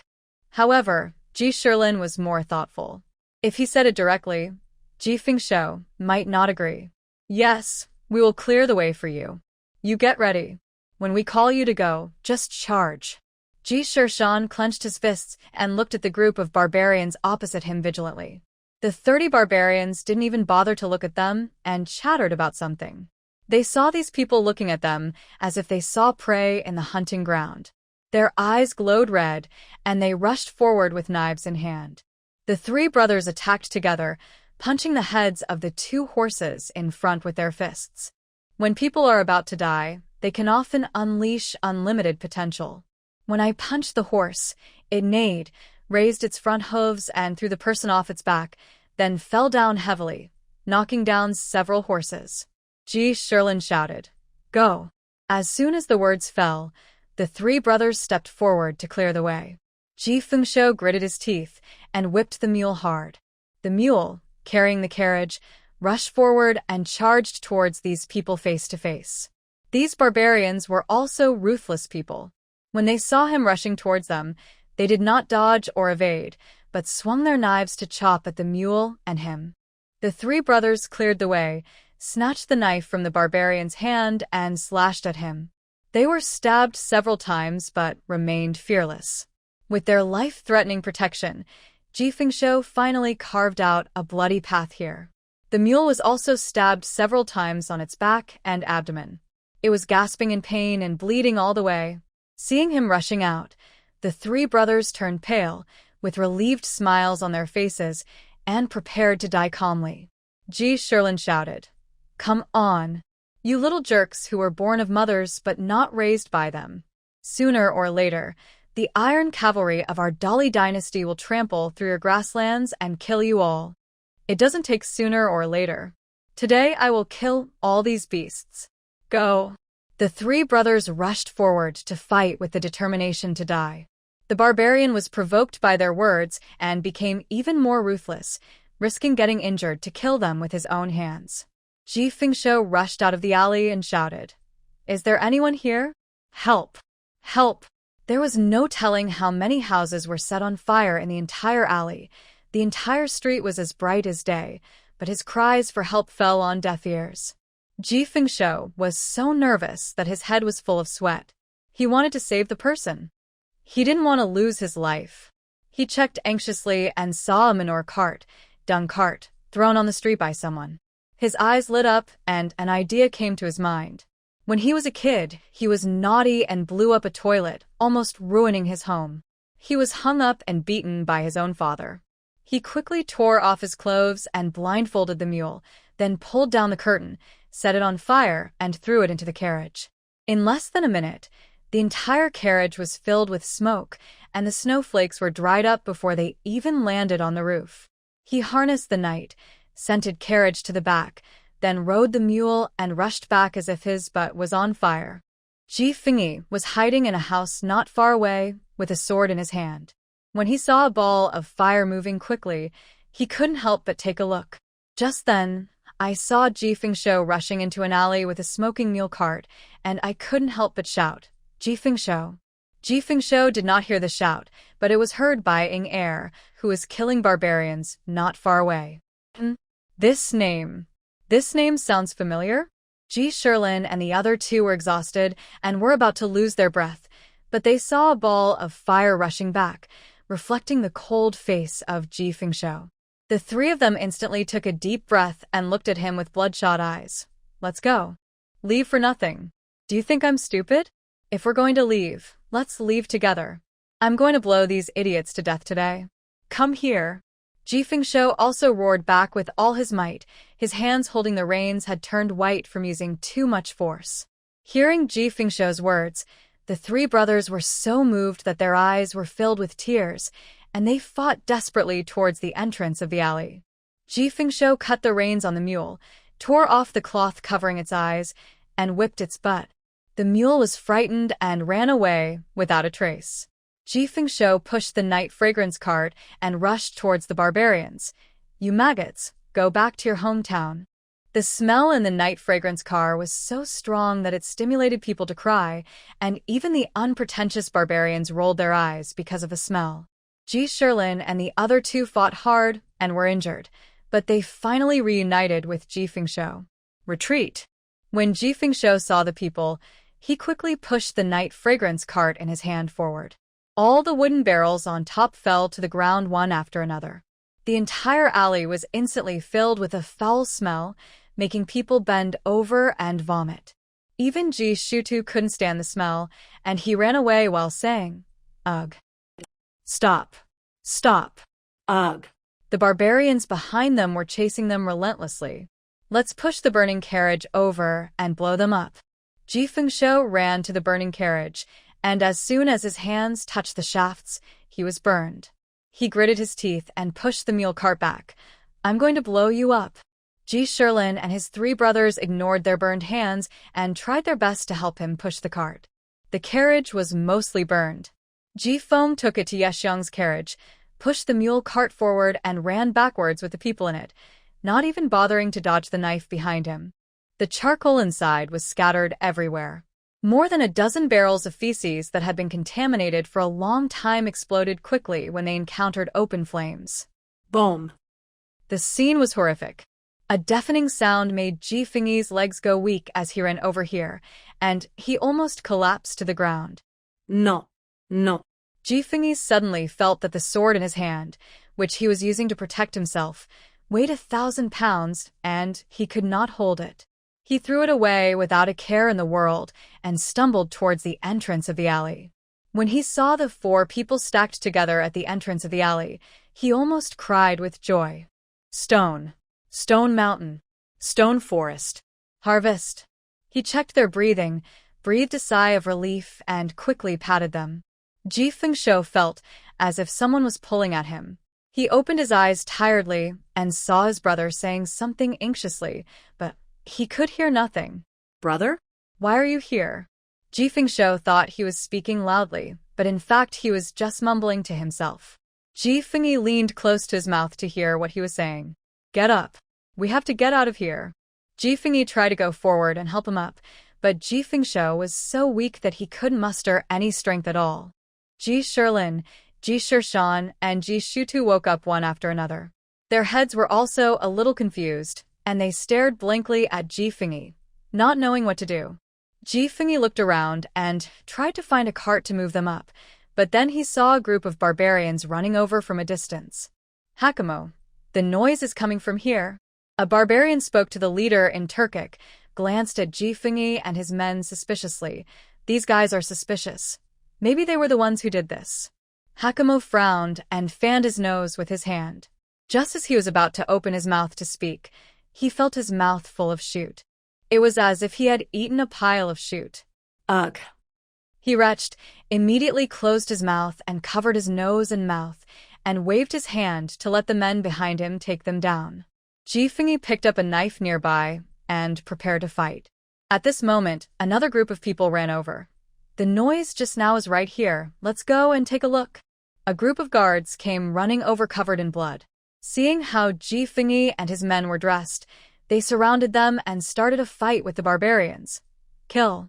When enemies meet, they are extremely jealous of each other, and the two sides start killing each other as soon as they meet. Ji Fengshuo's brain and tinnitus gradually got better, and he regained some strength. As soon as he stood up, he couldn't help but gasp. Hiss! It hurts so much. He turned his head and saw that he had been stabbed on the shoulder at some point, and there were many wounds of varying sizes on his body. Ji Fengshuo had never suffered such a serious injury before, and he cried out in pain. It hurts so much. Can't you be gentler? As soon as Ji Shilin regained his hearing, he heard this shout. They just think the cut was not enough, Ji Fengshuo said bitterly. When my wife and daughter find out, these people will just have to wait for me. The garrison looked at them and roared. Hurry up and retreat. The situation is critical now. The county government has been captured. Run as far as you can. Ji Fengshuo and Ji Fengyi felt a sinking feeling in their hearts when they heard this. The county town has been occupied, so what about the situation at home? What about you? Ji Fengshuo looked at the garrison fighting bloody battles in the front with a complicated expression. We have no retreat, only death in battle. After answering Ji Fengshuo, the man rushed towards the barbarians again. What should we do? They are too seriously injured and can't get up. Ji Shilin looked at his two brothers anxiously. Carry them. Go. Ji Fengyi made a decisive decision. He and Ji Fengshuo each carried one on their backs and ran out of the battle circle. Hakamo rode on his horse, squinting at them, picked up his bow, knocked the arrow, and aimed. Swoosh. 3 arrows flew towards their backs with a momentum of 2 in a row. Hide.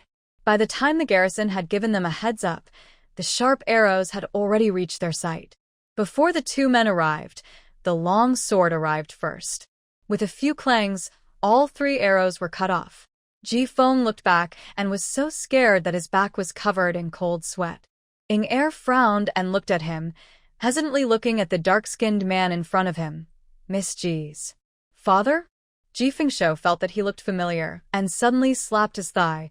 Master Xie's bodyguard. You know Ing. Ing Er's face lit up. Oh, yes, it's me.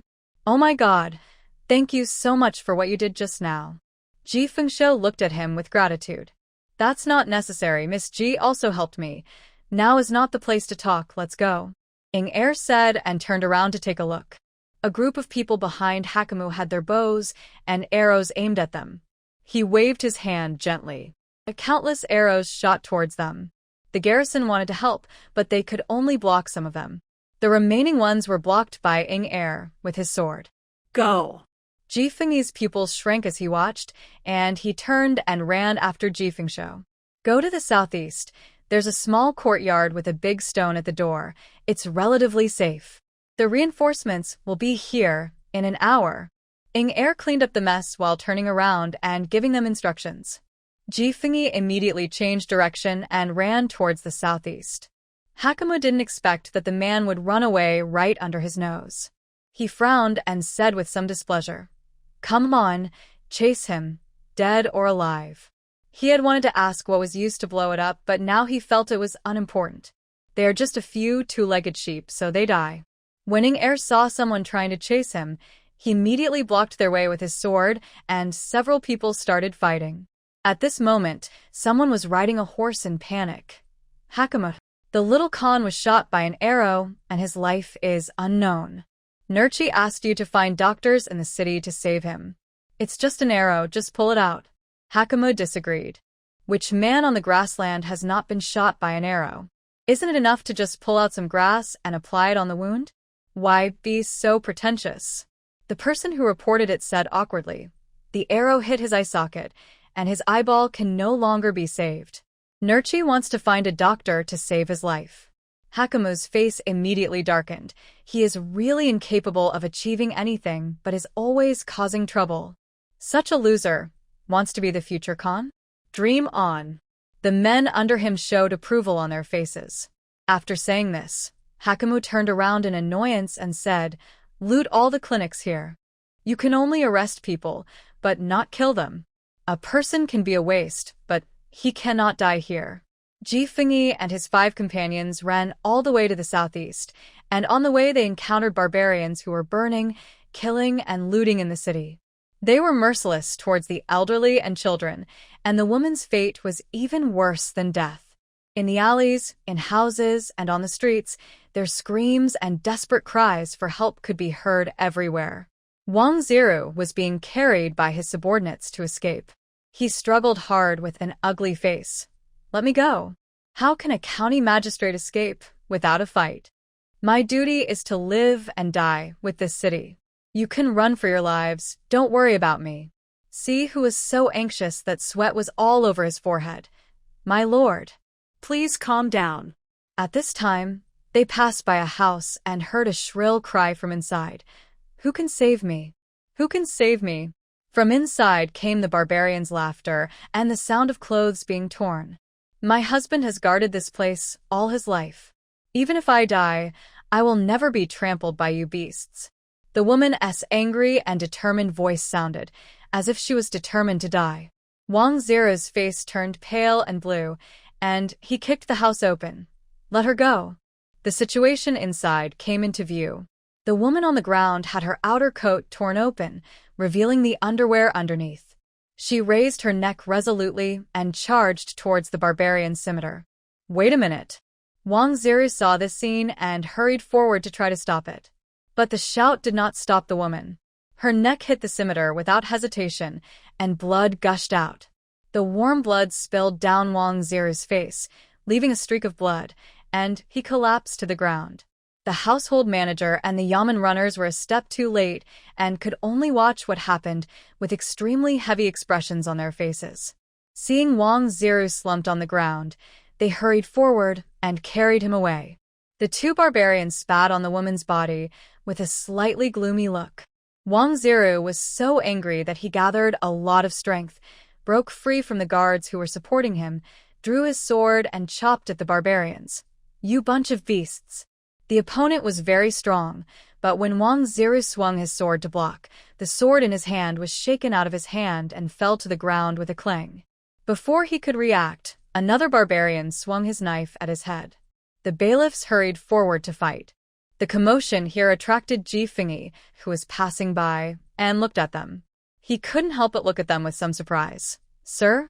The 2 adults are actually here, and they are escorted by yamen runners. They are saved." Sihu turned around and was a little surprised to see Ji Fengyi here. "Brother Ji? I didn't expect you to be here." Ji Fengyi took a look at the situation in the room and looked around cautiously. Quick and decisive, Don't let anyone notice us, and we won't be able to leave. See whose expression was startled. That's right. He gave a look to the Yamen runner next to him, and they rushed forward together. After some effort to kill the barbarian, Wang Zero looked at them firmly. Just go ahead. Don't worry about me. He was the head of a county. How could he watch Gon County turn into a living hell while only caring about escaping for his own life? Even if he died, he would die where he should be. Sir, the county government was lost, the county magistrate and the chief clerk were all killed, and I saved you from the edge of the knife. What's the point of you, a weak scholar, staying here? As long as there is green, there is no need to worry about running out of firewood. Wang Zero shook his head. It is our fault that we failed in our duty. We are ashamed to face the elders and fellow villagers here. We will die sooner or later. I would rather kill 2 more barbarians and die a worthy death. How can this be considered dereliction of duty? None of us knew how they suddenly got so many people and attacked us quietly in the snow. Before Hu finished speaking, he saw Ji Fengyi quietly standing behind Wang Zero with a stick in his hand. Several people stared at him with wide eyes. Bang! Ji Fengyi attacked without hesitation and knocked Wang Zero unconscious with a stick. Brother Ji, you, see whose words were choked in his throat, and he looked at him in shock. Ji Fengyi gave them an apologetic look. The longer we delay, the more dangerous this place will be. Instead of wasting our breath, it's better to retreat early.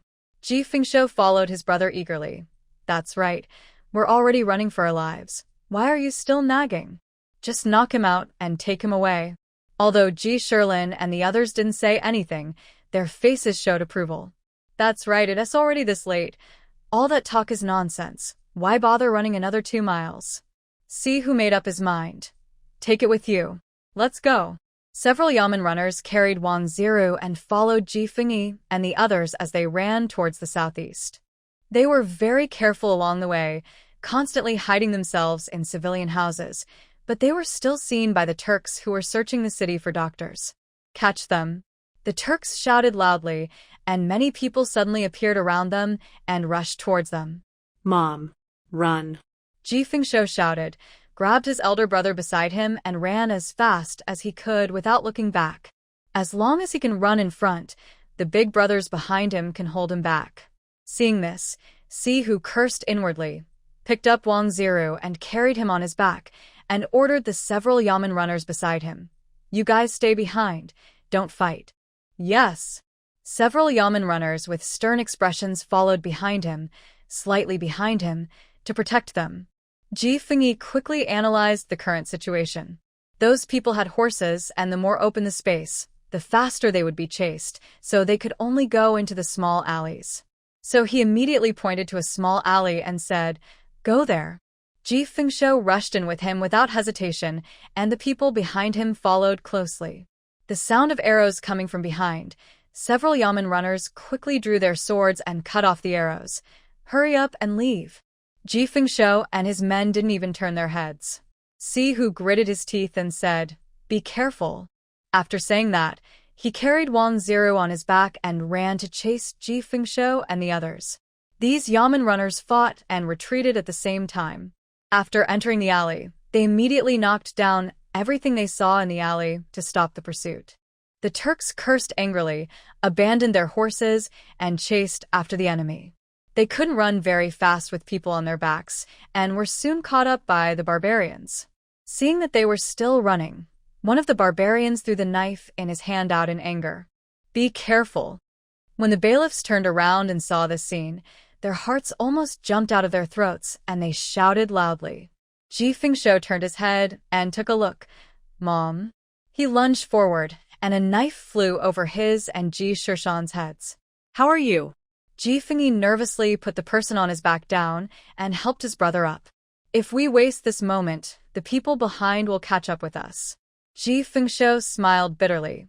It's all over this time. Hu put Wang Zero down from his back, panting.